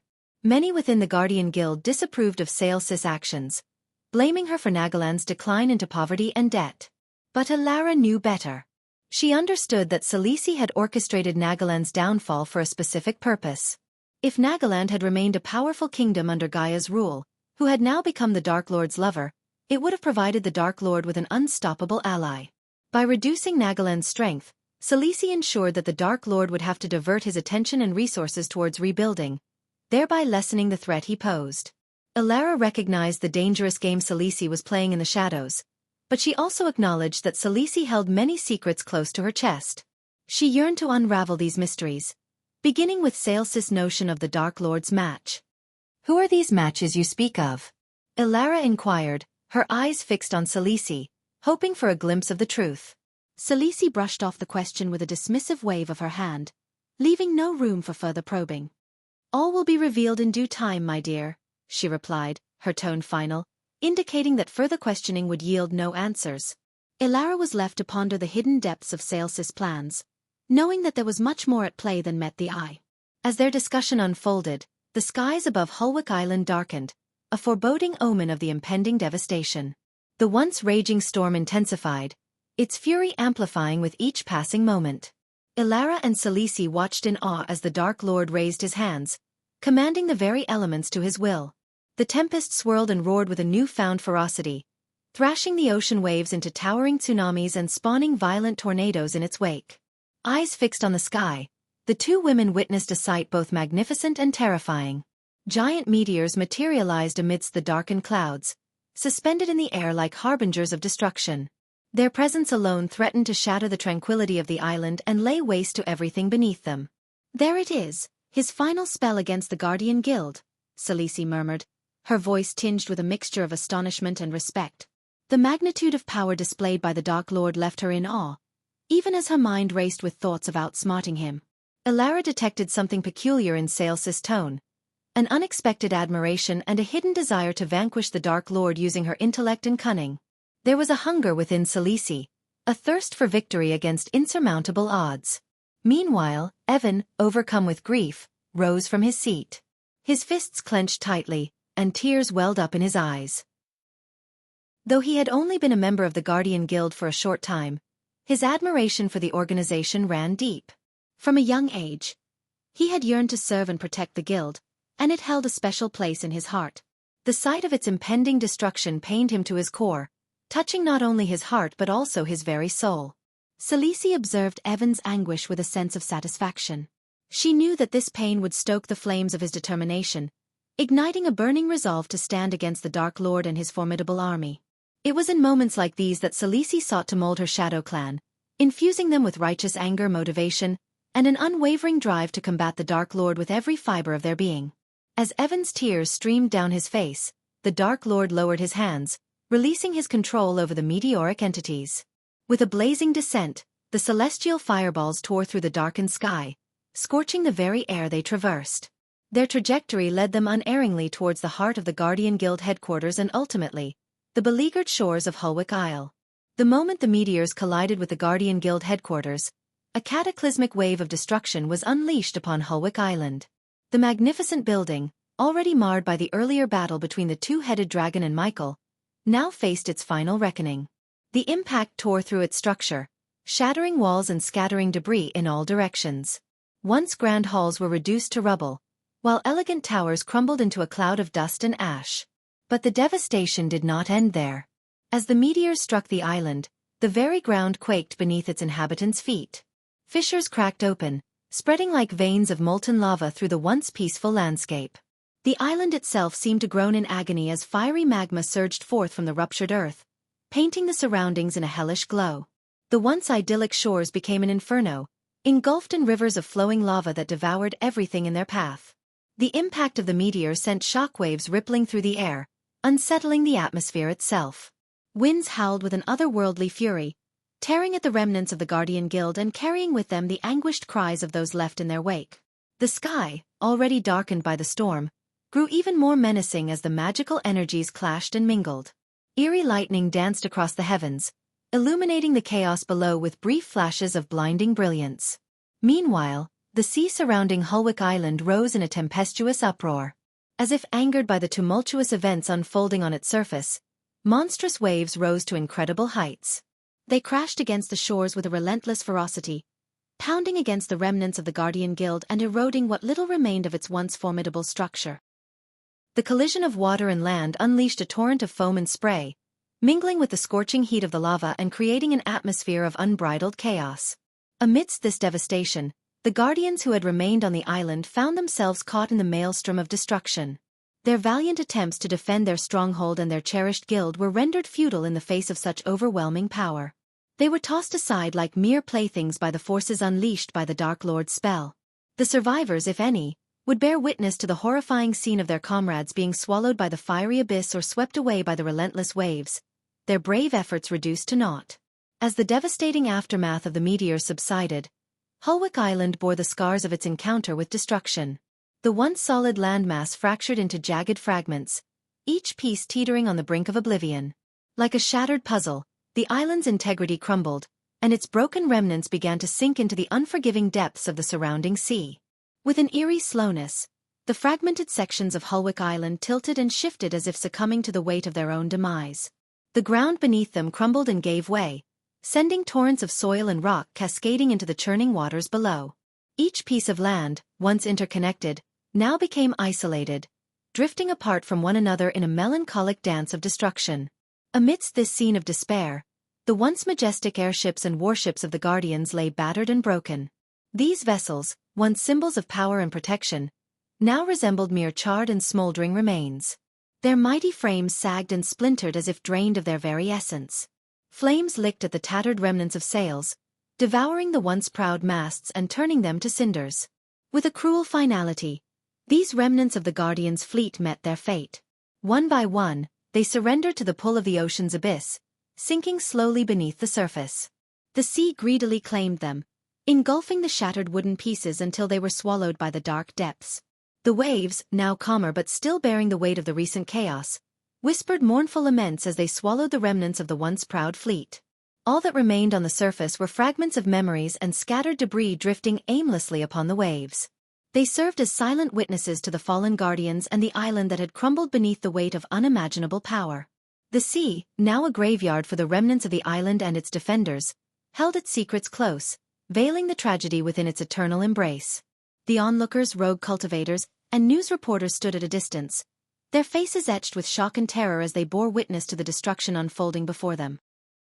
Murmurs of disbelief and fear filled the air as they struggled to comprehend the magnitude of the Dark Lord's power. By the heavens, I've never seen anything like this. The Guardian Guild. It's falling, crumbling like a house of cards, exclaimed one onlooker, their voice trembling with disbelief. I thought the Guardian Guild was invincible. How can the Dark Lord be so unstoppable? Another whispered, their words barely audible over the roars of destruction. As the meteors descended and the island cracked, the observers could not tear their eyes away from the horrifying scene unfolding before them. The once majestic Sky Hall, the very symbol of the Guardian's might, was nowhere to be seen, leaving many perplexed and fearful. Where's the Sky Hall? How could it vanish in such a crucial moment? A rogue cultivator questioned, their voice tinged with confusion and concern. Whispers of despair and resignation spread among the onlookers, their faces reflecting a sense of hopelessness.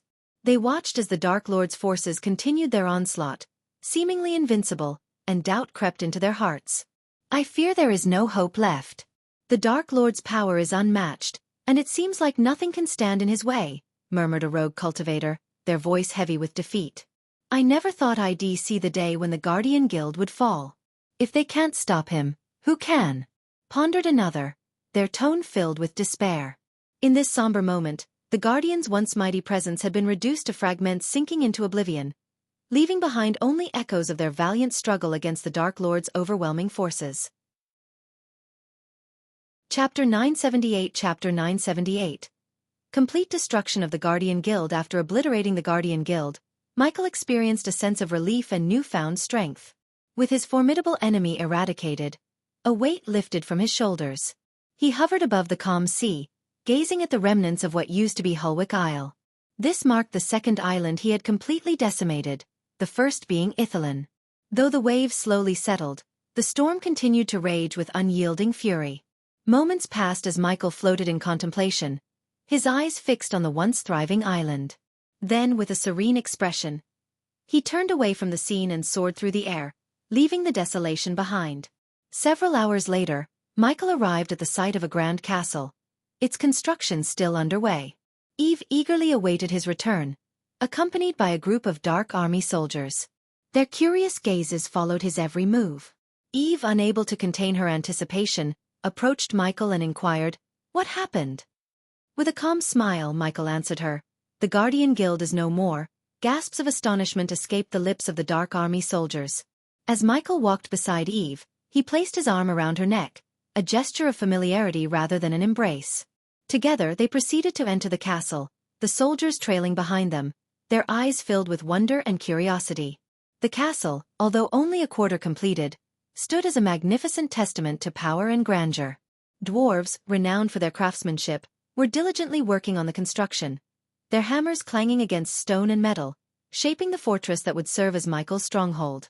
The corridors they traversed were a blend of raw stone and scaffolding, revealing the ongoing labor required to bring the castle to its full glory.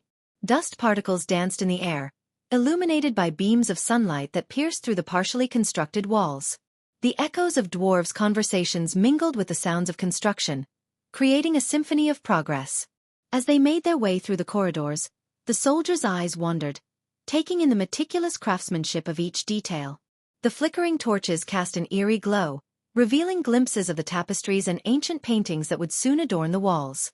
The scent of freshly cut wood mingled with the scent of stone, creating a unique aroma that permeated the air. Within the castle's embrace, the dwarves worked tirelessly, their expertise evident in every stroke of the hammer and every carefully placed stone. It was a place where shadows thrived, secrets whispered, and destinies shaped. The group continued their steady stride, their footsteps echoing against the stone floors and unfinished surfaces.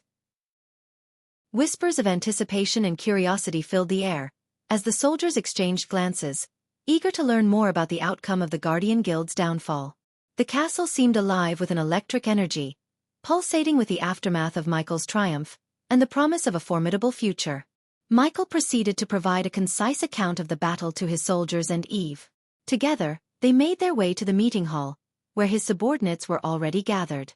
The soldiers and advisors stood up as Michael entered, showing their respect for their leader. "Please, take your seats," Michael gestured, indicating that they should resume their places. He settled himself comfortably on his throne, a symbol of his authority. As he seated himself, Sadie, his trusted aide, swiftly sent a stack of neatly stacked parchments gliding through the air towards Michael. With deft hands, he caught them and began reading each page with utmost care. These parchments contained valuable information about the prominent Great Eight clans that span the world. In the previous meeting, Michael had requested Sadie to compile the best available intelligence on each clan. As Michael engrossed himself in the contents of the parchments, absorbing the knowledge within, Eve took it upon herself to disseminate the news of the Guardian Guild's destruction to the others present. Shock and disbelief reverberated through the room as the members absorbed the magnitude of this revelation. Whispers and murmurs filled the air, as they grappled with the reality of the guild's demise. Once Michael had finished reading the parchments, he placed the stack carefully on the table before him and directed his gaze towards Sadie, acknowledging her effort. "You have done an exceptional job. Why don't you enlighten our comrades about the details of these Great Eight clans?" Michael requested Sadie to present the information about the clans to the rest of their subordinates. Sadie stood before the gathered subordinates, holding the stack of parchments that contained information about the Great Eight clans. She cleared her throat and began to address the group. "Allow me to introduce the Great Eight clans," Sadie began, her voice clear and confident. "The first on the list is the Guardian Guild, comprised of humans, known for their military prowess and law enforcement capabilities." She continued, "Next, we have the Nightshade clan and the Stormheart clan, both consisting of humans as well. These two clans, however, are not as widely known as the Guardian Guild. The Nightshade clan focuses on exploring uncharted territories, such as treacherous oceans and dangerous Demon's Grave. They are responsible for discovering new pocket dimensions and expanding human territories beyond this world." Tiberius, one of the subordinates, raised his hand with a puzzled expression. "I've never heard of the Nightshade and Stormheart clans. Why are they not as well known as the Guardian Guild?" Sadie nodded in understanding and replied, "That's because these clans have taken a different path. Unlike the Guardian Guild, their focus is not primarily on military and law enforcement. The Nightshade clan specializes in ventures that contribute to human prosperity in other ways, while the Stormheart clan wields influence over the economy from the shadows." She continued, "The Nightshade clan's endeavors in exploring dangerous realms and discovering new dimensions often go unnoticed by the general population. As for the Stormheart clan, their impact on the economy is far-reaching, as they control a significant portion of the economic affairs of human kingdoms, working behind the scenes to ensure prosperity." Sadie paused for a moment to allow the information to sink in before moving on to the next clan. "Next, we have the Water God Hall and the Sea Serpent Hall, both belonging to the Sea Folks.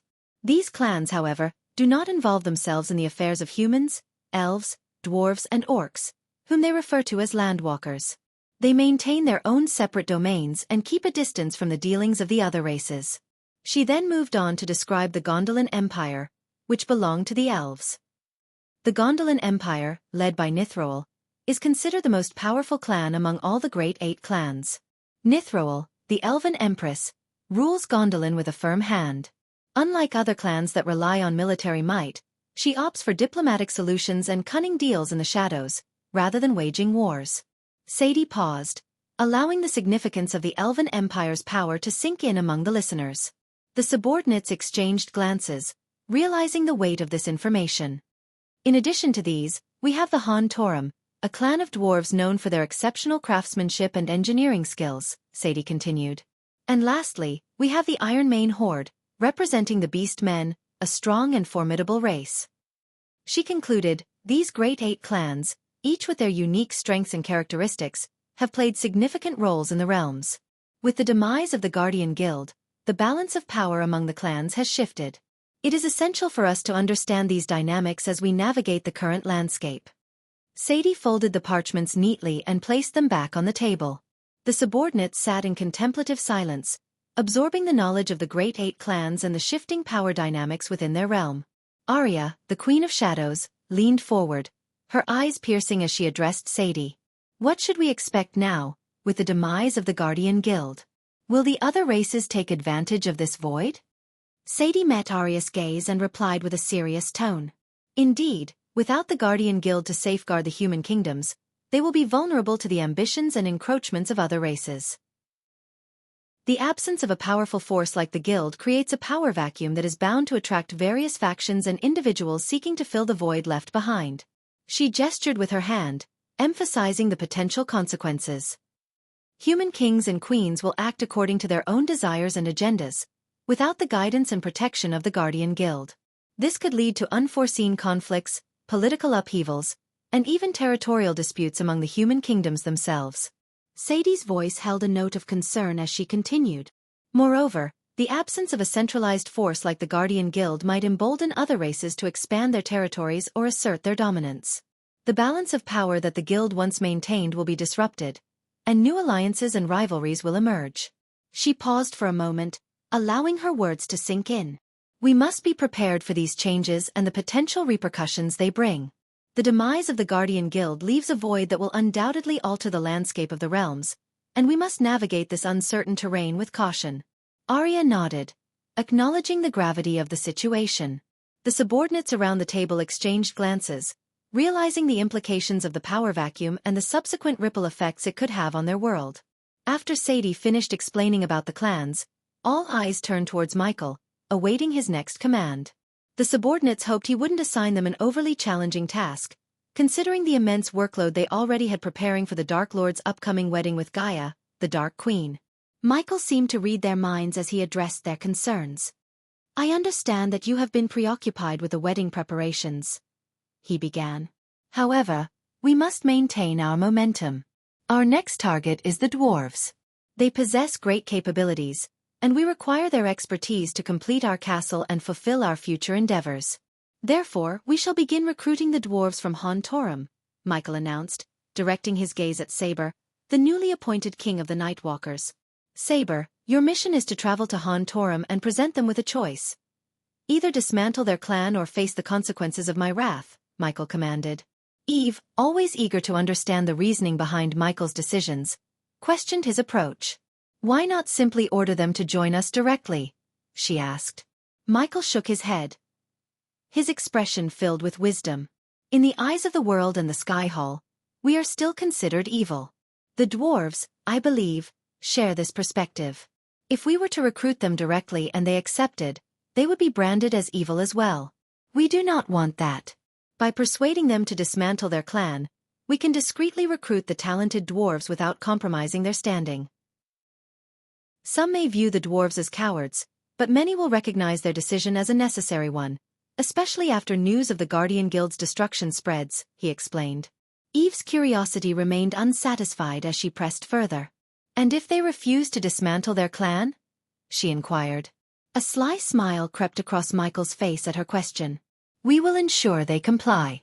Saber, it is your task to instill the fear of God into the hearts of the clan leaders and make them understand the gravity of dismantling their clan, he declared.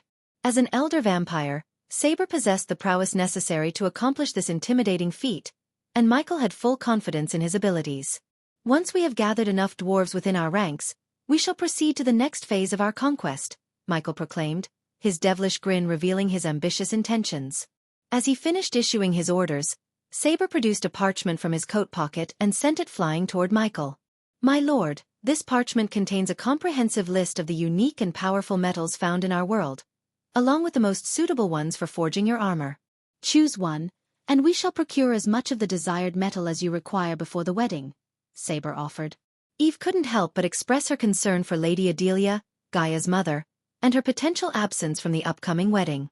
She believed it was crucial for Adelia to be present, as it held great significance for Gaia. However, Eve also knew that Gaia had entrusted Michael with the task of finding and bringing her mother to the wedding, which reassured her to a certain extent. Curious about any updates on Lady Adelia, Eve turned to Michael and inquired, Do we have any updates on Lady Adelia? Michael reassured her with a calm demeanor. Azazel will ensure that Lady Adelia is brought here before the wedding. For now, let us concentrate on our mission in Hontorum and the ongoing wedding preparations. As the conversation shifted, Michael's gaze fell upon Arya, the Queen of Shadows. He entrusted her with a critical task related to the aftermath of the Guardian Guild's destruction. Michael's voice turned cold as he issued his command to Arya, emphasizing the importance of the matter. Arya, locate the prominent figures within the Guardian Guild and eliminate them. These wealthy merchants who supported the guild pose a significant threat if they are allowed to remain alive. After losing the guild, they will be eager for revenge, and our enemies may exploit them to fund their own endeavors. Therefore, it is imperative that we eliminate them and claim their wealth for ourselves, Michael declared with a calculated tone. Michael's mind, a wellspring of cunning and ruthlessness, churned with a plethora of plans and contingencies, each crafted meticulously to outwit the forces plotting against him in the shadows. His genius, fueled by a thirst for dominance, allowed him to anticipate their moves and stay several steps ahead. With calculated precision, he orchestrated a symphony of strategies, always considering the multiple outcomes and adapting his approach accordingly. Michael's brilliance lay not only in his ability to devise intricate schemes but also in his unwavering determination to see them through, no matter the cost. His mind, an arsenal of relentless calculation, ensured that he would leave no stone unturned, no avenue unexplored, as he methodically dismantled his enemies and solidified his own position of power. The subordinates watched attentively, aware that their Dark Lord's ambitions were rapidly escalating and that the course of their world was being shaped by his calculated moves. Chapter 979. Gaia's real father. Meanwhile, somewhere else in the Aur continent, a sense of foreboding filled the air as a heavy downpour unleashed its fury upon the desolate forest. Deep within the shadows, concealed by the dense canopy, stood a decrepit manor, its eerie presence amplified by the relentless rain. Within the confines of one of the manor's rooms, the scene was one of desolation and destruction. Tattered tapestries adorned the damp walls, and shattered remnants of furniture lay scattered across the floor. The air was thick with the scent of must and decay, adding to the eerie ambience that pervaded the space. Amidst the flickering candlelight, Lady Adelia stood, her breaths ragged and labored, her body still trembling from the aftermath of the intense struggle that had taken place. Her once elegant attire was now torn and dirt-streaked, a testament to the ferocity of the encounter.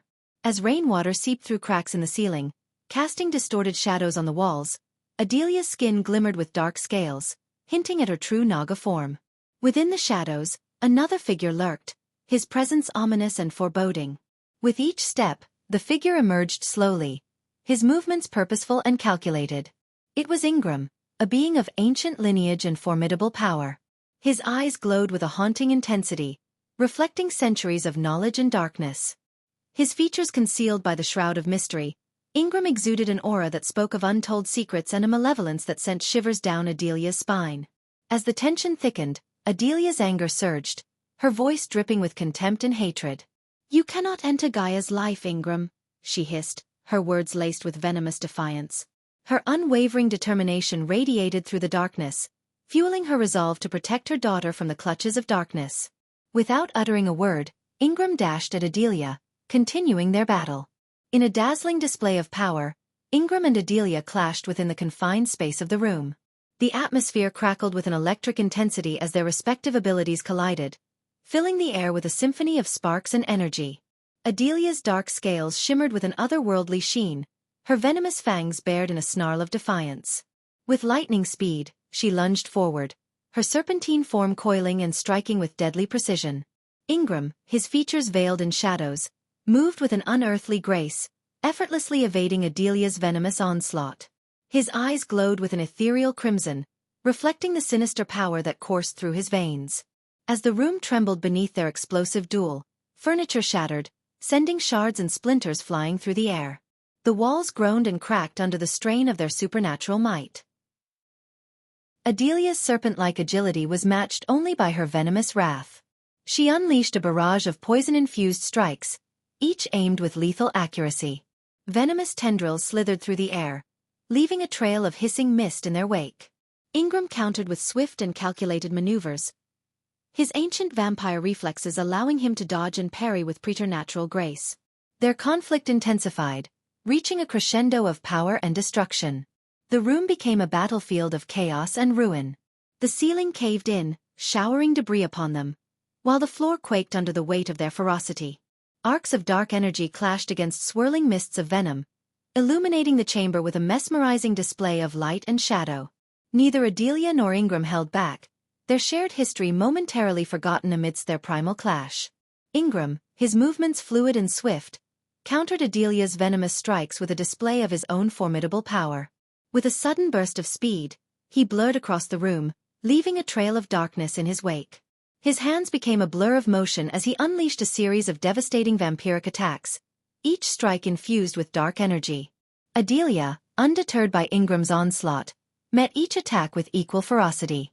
She twisted and contorted her serpentine body, evading his deadly blows with a grace that matched his own.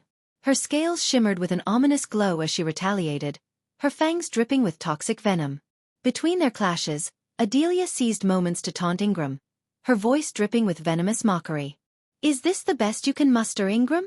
she sneered, her voice laced with confidence. "Or are your once great abilities waning with age?" Ingram's eyes blazed with fury, his pride stung by Adelia's biting words. He lunged forward, his movements fueled by a renewed determination. His vampiric attacks intensified, seeking to overwhelm Adelia with their raw power. But she remained elusive, twisting and contorting her body with uncanny agility. Adelia laughed mockingly as she parried his strikes, her voice echoing through the chaotic room. "Come now, Ingram, show me what an ancient vampire like you is truly capable of. Or have the centuries dulled your edge?" Her words were like a poison, stoking the flames of his rage. Their battle raged on, a deadly dance of power and skill. The air crackled with energy as their conflicting forces clashed and intermingled.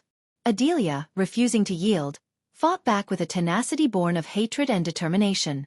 She refused to let Ingram's attempts to diminish her spirit go unanswered. The room trembled under the weight of their epic struggle, its walls echoing with their resounding blows. Adelia's dark scales glistened with resilience as she countered each of Ingram's attacks with precise strikes of her own. The battle reached a fever pitch, their animosity fueling their every move. But the outcome of their fierce clash remained uncertain, as neither Adelia nor Ingram showed signs of relenting. They were locked in a deadly dance, each determined to prove their dominance. Their fight was far from over, and the room continued to bear witness to their explosive confrontation. As the battle escalated, the room became a scene of utter devastation.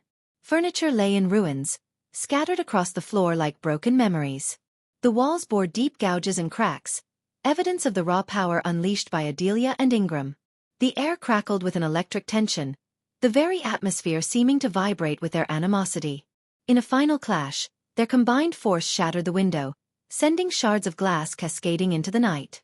Like avatars of chaos, they burst through the broken opening, their battle now taking them into the darkened expanse outside the manor. Rain poured down in torrents, drenching them in its icy embrace. Ingram's fangs elongated, his vampiric nature manifesting in all its primal glory. He landed gracefully on the rain-soaked ground, his eyes gleaming with a sinister light. Adelia, her scaled form coiled and ready, faced him with unyielding determination. A smirk tugged at the corners of Ingram's lips, his voice dripping with venom as he retorted to Adelia's earlier taunts. "Ah, Adelia, it seems your years in hiding have dulled your once sharp senses," he mocked, his words laced with condescension. "Dependent on the Dark Lord to fight your battles, are we? How pitiful it is to see you reduced to serving such a foolish cause." Adelia's eyes blazed with fury, her serpentine body poised to strike. She refused to be swayed by Ingram's words, her resolve unshaken. With a flick of her tail, she lunged forward, venomous fangs glistening in the rain-soaked night. As the rain poured relentlessly, the clash between Ingram and Adelia intensified in the inky darkness. Ingram's movements were swift and calculated, a blur of ethereal grace. He darted forward, his body contorting with unnatural agility, aiming to strike at Adelia's vulnerable flank. Adelia, her senses honed by years of survival, anticipated Ingram's assault. With lightning reflexes, she slithered to the side, narrowly evading his lethal swipe. The air crackled with energy as her scales brushed against his outstretched hand, leaving a trail of sparks in their wake. Not one to relent, Ingram unleashed a barrage of swift strikes, his hands a blur of blinding speed. Each blow was aimed with precision, seeking to exploit any opening in Adelia's defenses. Yet, Adelia's serpentine form proved elusive, her sinuous movements fluid and evasive. Adelia seized her opportunity and retaliated, her venomous fangs lunging towards Ingram's exposed arm. The sickening sound of flesh-meeting fangs echoed through the rain-soaked night. A muffled growl escaped Ingram's lips as Adelia's venom coursed through his veins, momentarily impairing his movements. Refusing to succumb to pain, Ingram retaliated with a ferocious counterattack. His fists, infused with supernatural strength, collided with Adelia's resilient scales, sending shockwaves through the air. The impact reverberated through Adelia's body, momentarily stunning her, but her resolve remained unyielding. Adelia swiftly recovered, her eyes burning with an intensity matched only by the storm raging around them. She unleashed a whirlwind of strikes, each one laced with the venomous potency of a predator defending its territory. Ingram, in turn, showcased his vampiric prowess, his movements fluid and unhindered despite the venom coursing through his veins. Blows exchanged in a macabre dance, the clash of their powers echoing through the night. Rain-slicked skin met venom-laden fangs, and the air became heavy with the scent of blood and rain-soaked earth. Each combatant fought with a fierce determination, neither willing to concede an inch of ground. The battle continued to escalate, a symphony of raw power and primal fury. The storm raged on, its relentless downpour fueling their relentless struggle.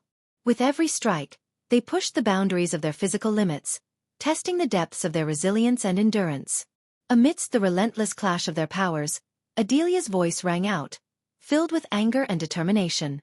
"Stay away from Gaia's life, Ingram," she hissed through her venomous fangs, her words laced with a warning that cut through the chaos. "If you dare to enter her world, the Dark Lord will kill you." Ingram, his eyes gleaming with defiance, parried Adelia's attack, his voice cutting through the rain-soaked air. "The Dark Lord's power is nothing compared to the one I serve," he retorted with a hint of superiority. "I have every right to be a part of Gaia's life. I have protected her all these years while you played the charade of death and disappeared from her existence." Adelia's scaled form coiled with renewed aggression as she launched a furious assault, her voice dripping with fury. "Protected her? You know nothing of protection," she spat, venomous mist trailing behind her words. "You abandoned us. How dare you claim any right to her life?"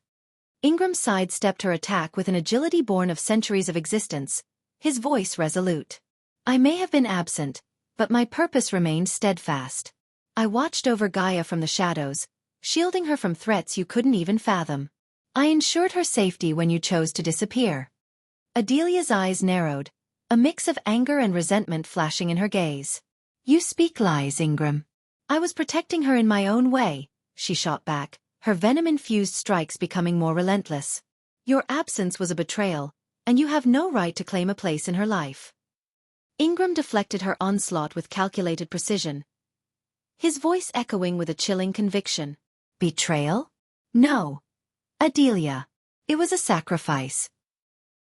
I did what was necessary to keep her safe." The relentless clash between Adelia and Ingram had taken its toll on both combatants. Breathing heavily, their bodies strained and battered, they stood locked in a momentary stalemate. Adelia's scaled form began to shimmer and morph, her figure slowly reverting to her human state. Her breaths came in ragged gasps as she locked eyes with Ingram, a mixture of exhaustion and fury etched across her face. In a surge of renewed determination, Adelia launched herself at Ingram, her fist charged with raw power. Ingram, his own weariness hidden beneath a veil of unwavering resolve, met her attack head-on. Their fists collided with an explosive force, the impact reverberating through the surrounding forest. The sheer strength behind their blows sent them hurtling through the air, their bodies propelled in opposite directions. With a resounding crash, Adelia collided with a massive tree trunk, the wood groaning under the strain. Pain shot through her body, but it only fueled her anger, pushing her to rise once more. Ingram, too, crashed into a nearby tree, the impact causing splinters to rain down around him.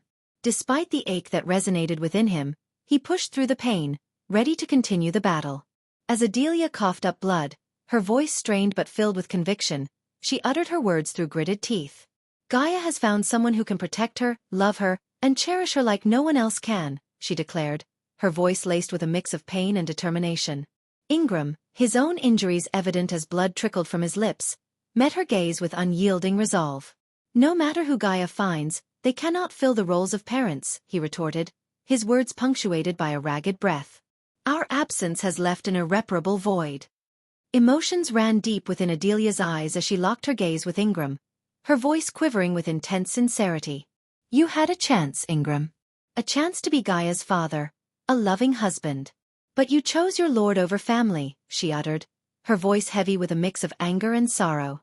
The rain continued to pour, the steady rhythm punctuating the weight of their words and the depth of their choices.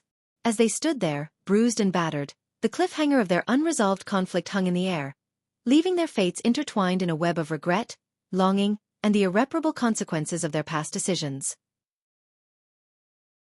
Chapter 980. Arya, the assassin's apprentice in the sprawling expanse of the Azer continent. Arya soared high above the midnight sky, her silhouette a dark blur against the starlit canvas. With an agile twist, she descended through the billowing clouds, the moist mist enveloping her figure as she zeroed in on her destination. Her destination? A private island, veiled in secrecy and opulence, nestled amidst the vast expanse of the ocean. As Arya breached the cloud cover, the private island came into view, a paradise of exclusivity bathed in moonlight. The manor, an architectural marvel, stood proudly at the heart of the island, its grandeur an embodiment of the wealth and power held within its walls. The sprawling gardens were meticulously manicured, vibrant blooms and exotic flora dotting the landscape, while the scent of jasmine and sea breeze intertwined in the air. But it wasn't just the stunning scenery that guarded the island. On the ground, vigilant guards patrolled with unwavering dedication, their steps measured and purposeful. Their presence was a clear reminder that trespassers were unwelcome, their duty to protect the island's secrets unyielding. Meanwhile, airborne guards soared through the sky, their wings beating with rhythmic grace. They acted as vigilant sentinels, their keen eyes scanning the horizon, ensuring that no intruder would breach the island's defenses from above. The island's security extended to the shimmering sea that embraced its shores. Patrol boats, adorned with the mark of Isaiah Markham, cut through the midnight waves with unwavering determination. They sailed with a synchronized elegance, vigilant in their duty to safeguard the island from any threats that may emerge from the vast expanse of the ocean. As Arya approached the island, she observed these security measures, her gaze sharp and calculating. When Arya neared the private island, her mind became a canvas upon which memories of the Dark Lord's teachings painted vivid strokes. In her mind's eye, she heard Michael's voice, resonating with calculated wisdom. "Listen closely, Arya," Michael's voice echoed in her thoughts. "To evade the guards and patrols, you must become one with the shadows. Use the darkness and your dark robes as your shield. Move silently, like a wraith in the night, and let the veil of obscurity be your ally." With the teachings ingrained in her mind, Arya expertly maneuvered through the night sky, a spectral presence amidst the darkness. She deftly navigated between patches of inky blackness, merging seamlessly with the shadows that danced across the moonlit canvas. Below, the guards patrolled with a sense of heightened vigilance, their eyes scanning the surroundings for any signs of intrusion. Their gaze followed a set route, their attention focused on the ground, unaware of the threat looming above. Arya observed their pattern, her sharp eyes discerning a weakness in their patrol route. As the patrol passed beneath her, Arya seized the opportunity. With a calculated descent, she lowered herself closer to the ground, her body becoming one with the nocturnal shroud. She skimmed the edge of the guard's vision, a whisper in the night that eluded their scrutiny. From the vantage point of the sky, she heard snippets of conversation between the perplexed guards, their voices tinged with confusion and curiosity. "What's happening, Johnson? Why the sudden increase in security? Is Lord Isaiah expecting trouble from the mainland?" Their questions hung in the air, unanswered whispers in the night. Arya, like a predator relishing the hunt, capitalized on their distraction. She continued to trail the patrol, exploiting the weakness she had discerned in their route. With each calculated movement, she remained hidden in plain sight, her dark form merging seamlessly with the night sky. Her heart raced with exhilaration as she embraced the role of the shadow, ever watchful, ever silent. As Arya carefully observed the patrol from above, her sharp eyes caught a fleeting moment, an opening in the sky patrol's formation. Without hesitation, she seized the opportunity. Like an arrow released from a taut bowstring, she descended with unparalleled speed, hurtling towards the ocean below. With a graceful arc, she plunged into the water, breaking the surface with a splash. The island's defenses were not limited to the sky and the land. Hidden beneath the waves, an intricate web of traps and arrays awaited the unwary intruder. Arya knew she had to proceed with caution. In her mind, she recalled another lesson imparted by Michael, emphasizing the importance of meticulous preparation before embarking on an assassination mission. "Know the target location like the back of your hand," he had said. "Study the blueprints, understand the layout, and anticipate any potential traps or obstacles." Arya's training had honed her instincts, and she swam deeper into the ocean, relying on her knowledge of the island's infrastructure. Soon she found what she sought, a sewage pipe, discreetly hidden beneath a bed of undulating corals. It would serve as her conduit into the heart of the island. As she swam further, The sound of a patrol boat reverberated above her. Patrol boats cruised the water's surface, casting a sweeping spotlight that danced across the waves, searching for any signs of intrusion. Arya, undeterred, utilized the natural camouflage provided by the underwater corals and plants. Their vibrant hues and intricate formations shielded her from the prying gaze of the boat patrol, allowing her to remain hidden in plain sight. With each passing moment, Arya's resolve deepened. She knew the risks involved, the dangers that lay in wait. But she had been trained to be meticulous, to adapt and overcome. The island, with its treacherous defenses and heightened security, was a formidable adversary.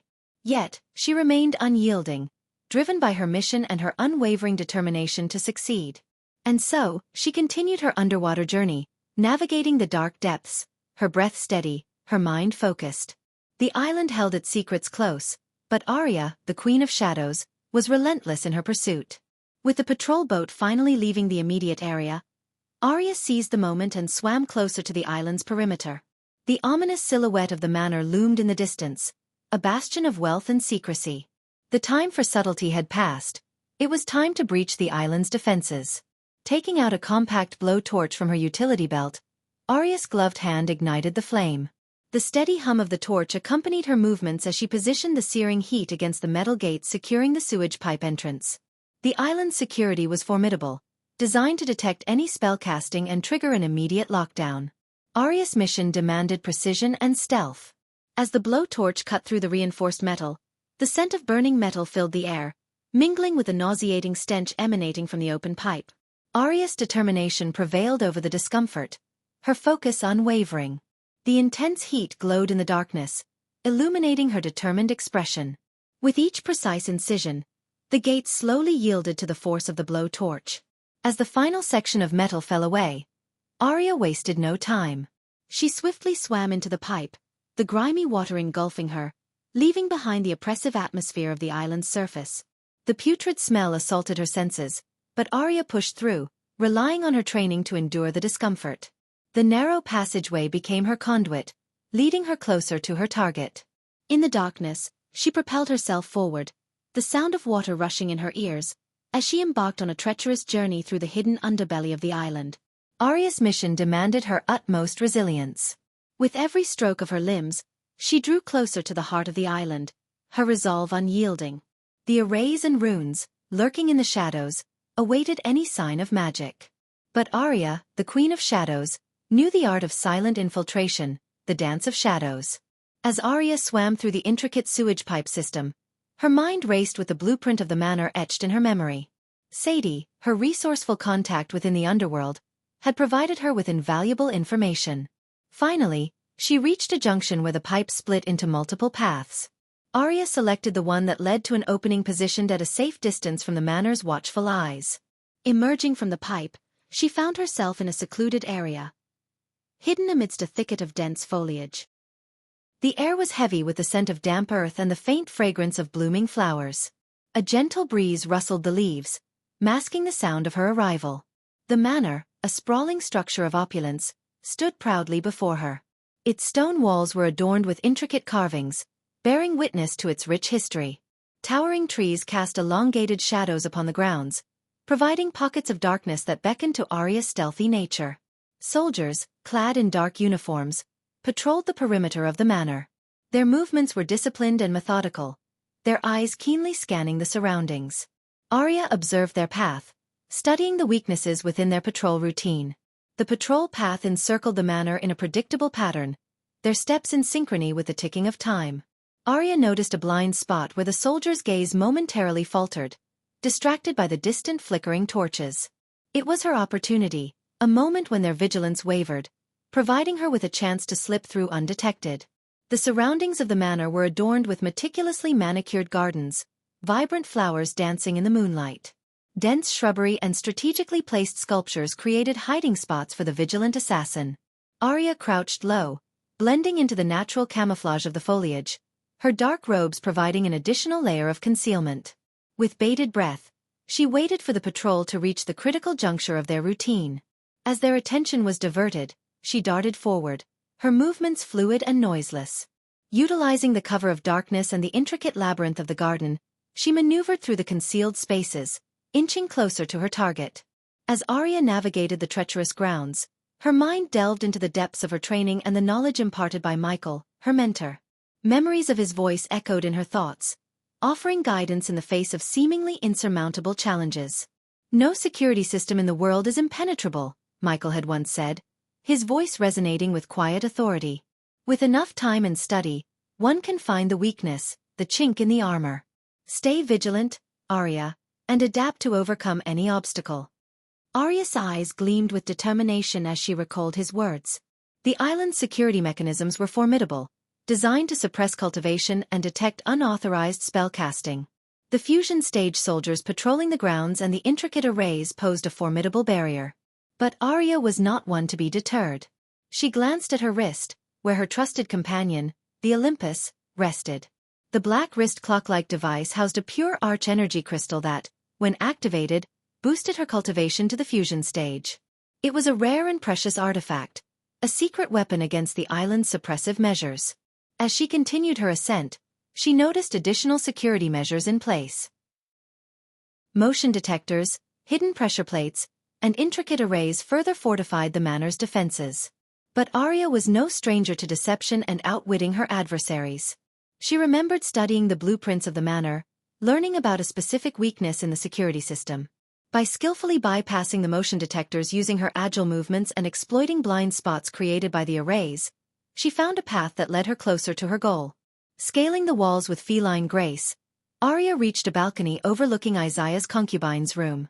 The moonlight bathed her in an ethereal glow as she surveyed her surroundings, her eyes settling on the shimmering teleportation portal, a feature present in every room, including this one. It served as Isaiah's ultimate escape route should the need arise. With calculated precision, Arya leaped from the balcony, her body cutting through the air with fluidity.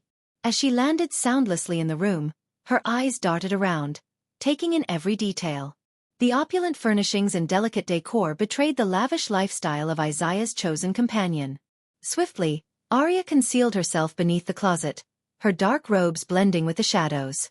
She had meticulously studied the schedule of the maids, learning their routines and timing. It was part of her thorough preparation, understanding that disguise and adopting another identity were essential elements in getting close to her target. A voice echoed in her memory, Michael's words ringing true in her mind. "To truly understand your target, Arya, you must become someone else, someone they least expect. Disguises are powerful tools in the arsenal of an assassin." As she waited in the hidden recesses of the room, Arya's senses remained sharp, attuned to the subtlest of sounds. She anticipated the arrival of a maid, knowing that her disguise would grant her access to areas that would otherwise be off-limits. Arya was patient, her focus unyielding, ready to seize the opportune moment and move one step closer to her ultimate objective. As the door creaked open, a young maid stepped into the room, her presence announced by the soft swish of her uniform. Her attire consisted of a pristine white blouse adorned with delicate lace, accompanied by a knee-length black skirt that swayed with her every movement. Arya observed her closely, taking note of her slender figure and the floral apron neatly tied around her waist. Time seemed to slow as Arya remained hidden beneath the closet, her breathing steady and controlled. She waited for the perfect moment, allowing the maid to approach the closet with unsuspecting steps. As the maid drew near, her curiosity piqued by a sense of disarray within the closet, Arya struck. With lightning speed and precision, Arya's hand shot out, covering the maid's mouth to stifle any potential outcry. The maid's eyes widened in shock and fear, but before she could react, Arya applied pressure, rendering her unconscious.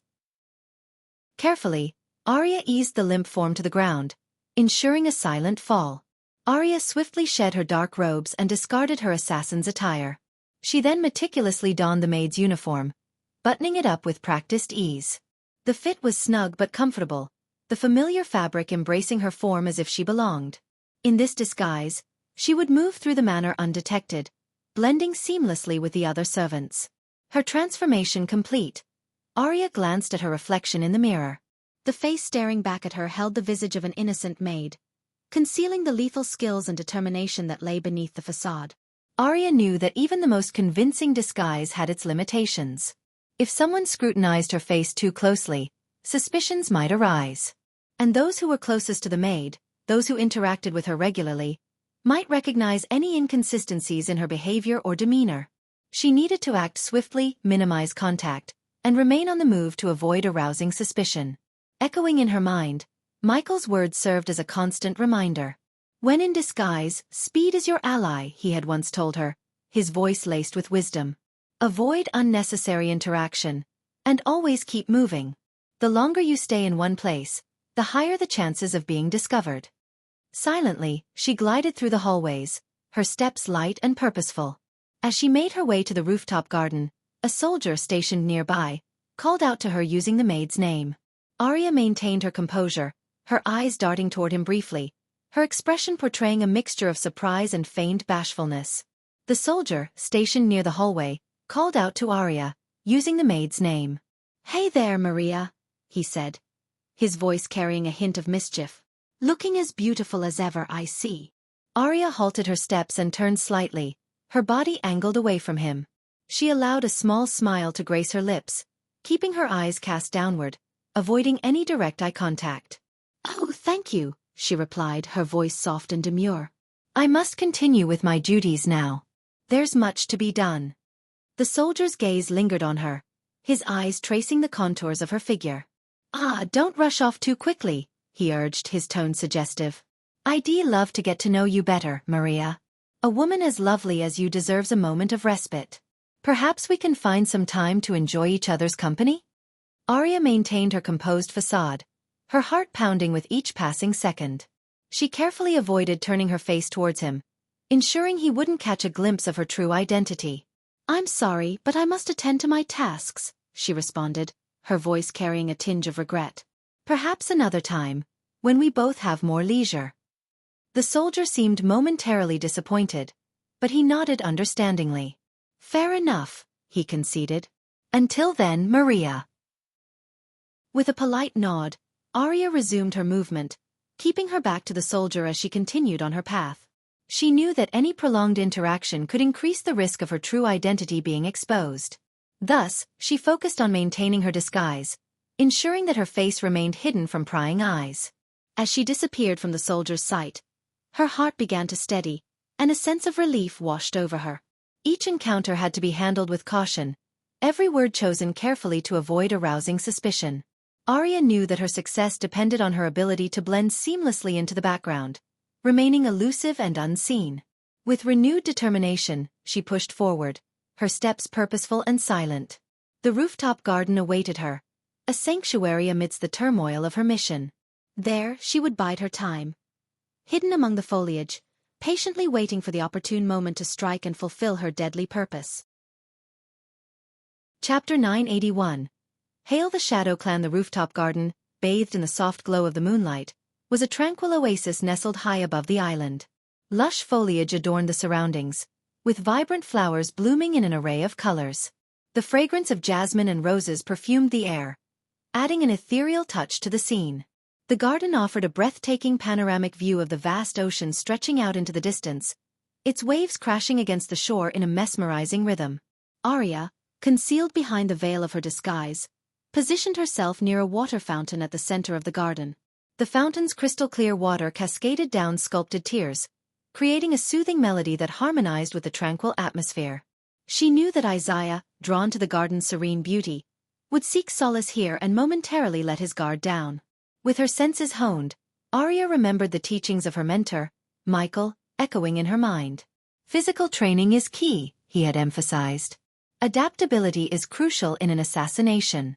You must become one with your surroundings, capable of blending in and maneuvering in any given situation."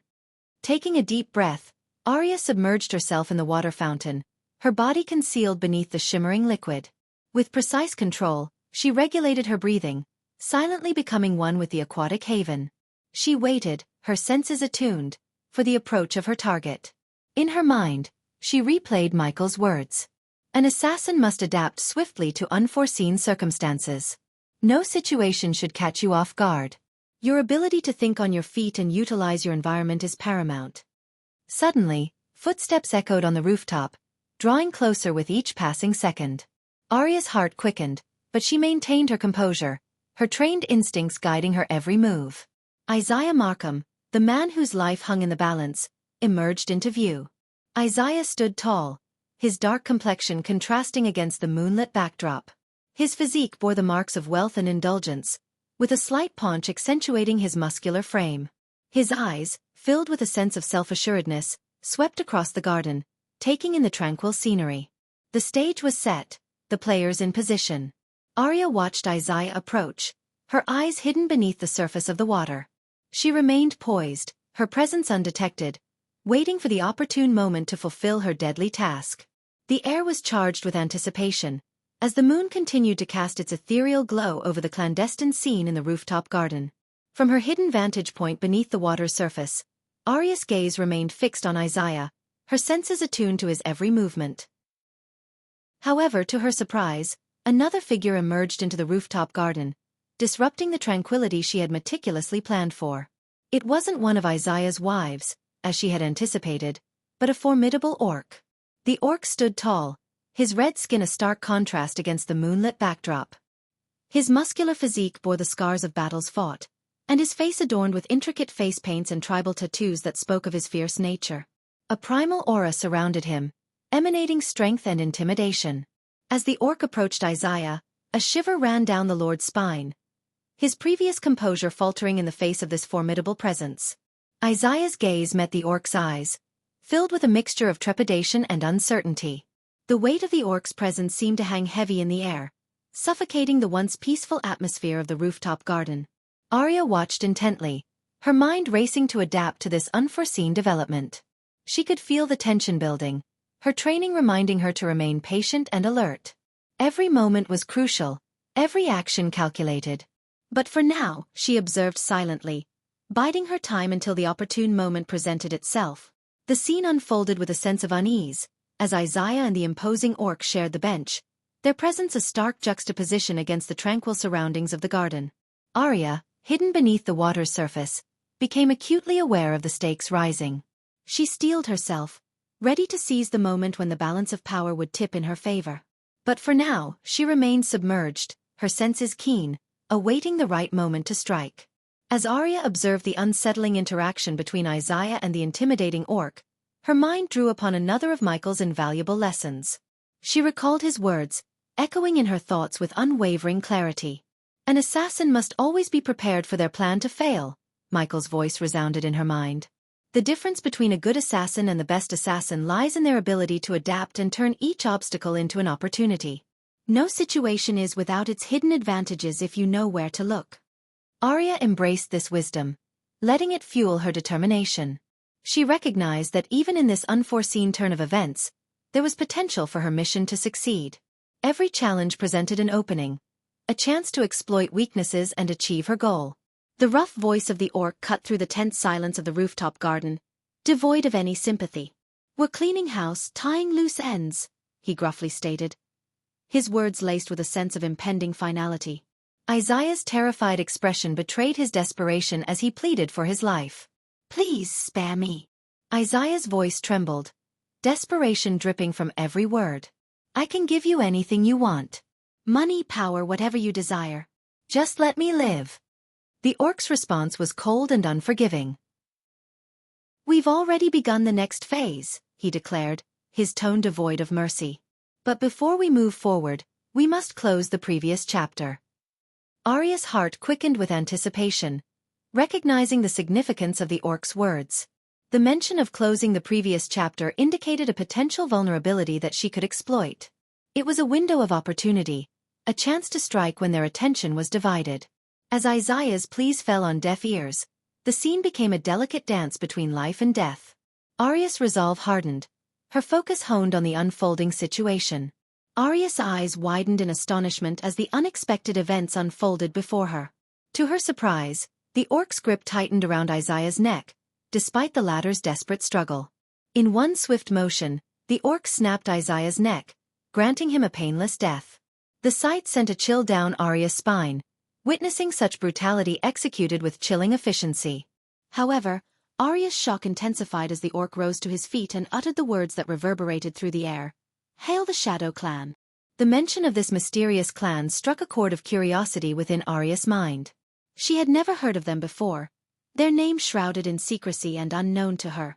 But the scene took an even more perplexing turn as the orc retrieved a glowing dark crystal from within his pocket. A sinister aura emanated from the crystal, captivating Arya's attention. With a firm grip, the orc crushed the crystal, releasing a plume of swirling smoke that rose into the air. As Arya watched in awe, the smoke merged with the orc's body, seeping into his very being. It was an unsettling sight, as if the essence of life itself was being transferred. And then, just as abruptly as it began, the light of life left the orc's body. He collapsed to the ground, lifeless and devoid of the mysterious force that had animated him moments ago. Arya's mind raced with questions and confusion. The significance of the Shadow Clan and the nature of the Dark Crystal remained a mystery to her. Yet, she understood that this unexpected turn of events had opened a new chapter in her mission. She would need to uncover the truth behind the Shadow Clan, their motives, and their connection to Isaiah. With a renewed sense of purpose, Arya made a silent vow to unravel this enigma, even if it meant delving into the darkest depths of intrigue and danger. The mission had taken an unforeseen turn, but her determination burned brighter than ever.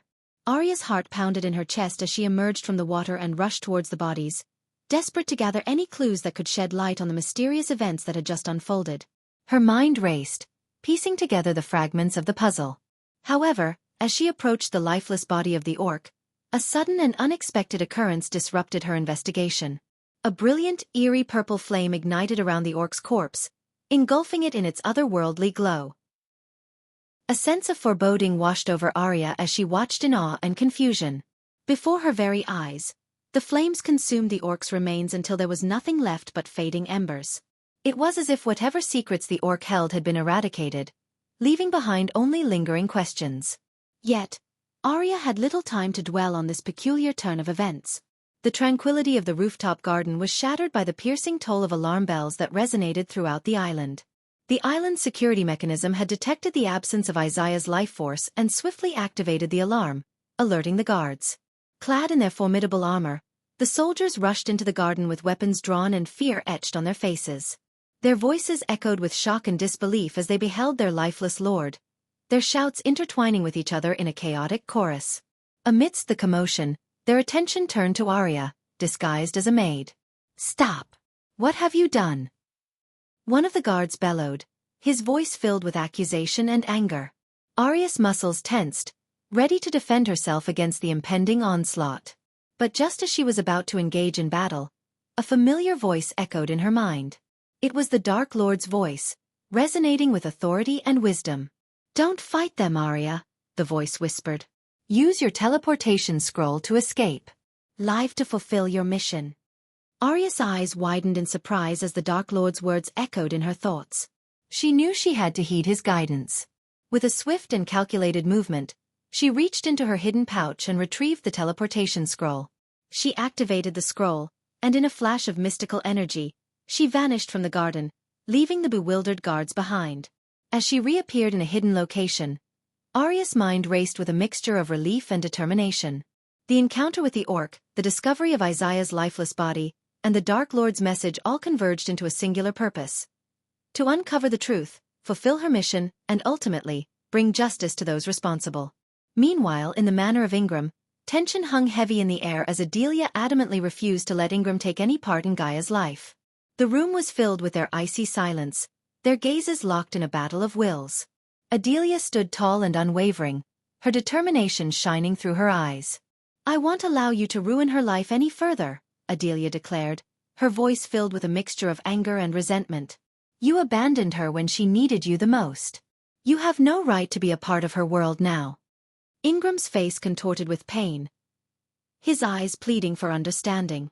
"Adelia, I've made mistakes, I admit that. But I've changed. I've spent centuries trying to protect her from the darkness that lurks out there." Adelia scoffed, her voice laced with bitterness. "Protect her? You, an elder vampire working for Dagon, the ruler of hell. You abandoned her when she was just a baby. Don't you dare claim to be her protector now." Ingram's voice grew desperate, his words aching with remorse. "I did what I had to do to keep her safe. You have no idea the sacrifices I've made, the battles I've fought. One day, Adelia, I will make you see. I will make up for everything." Before Adelia could retort, A sudden shift in the atmosphere caught her attention. A powerful force was approaching, one that sent shivers down her spine.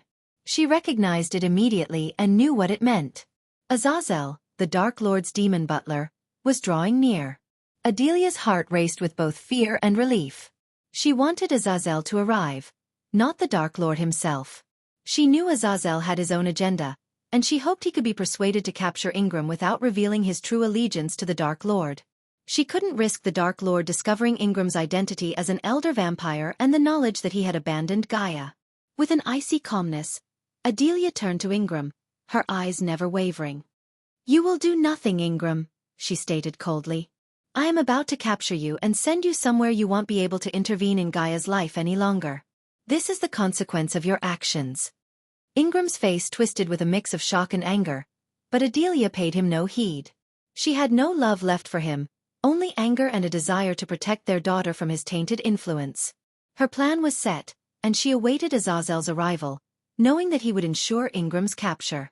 Deep down, Adelia knew that Azazel's presence signaled danger, but she couldn't risk the greater threat that the Dark Lord posed. Her focus was on safeguarding Gaia's future, even if it meant sacrificing any lingering shards of affection she once held for the man before her. Adelia's mind raced with conflicting emotions as she anxiously awaited Azazel's arrival. Her loyalty to the Dark Lord remained steadfast, and she knew that Gaia was a cherished being in his eyes. Adelia couldn't bear the thought of jeopardizing her daughter's position in the Dark Lord's realm, but she also didn't wish for Ingram's life to be extinguished by the Dark Lord's wrath.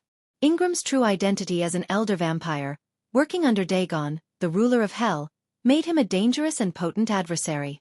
Adelia was well aware of his formidable power, one that surpassed her own. She knew that engaging in a direct confrontation with Ingram would be not only futile but also potentially lethal for her.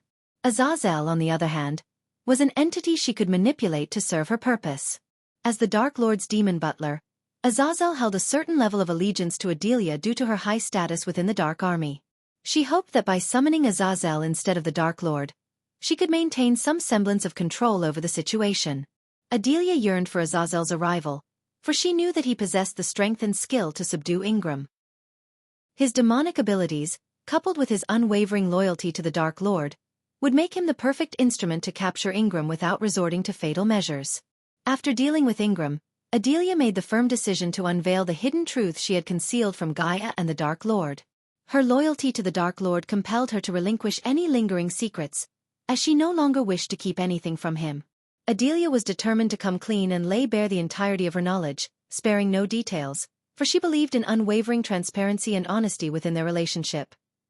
You're tuning in to the Xiaofan's Wuxia Tales YouTube channel. Don't forget to subscribe and join us on this journey to catch the most captivating stories.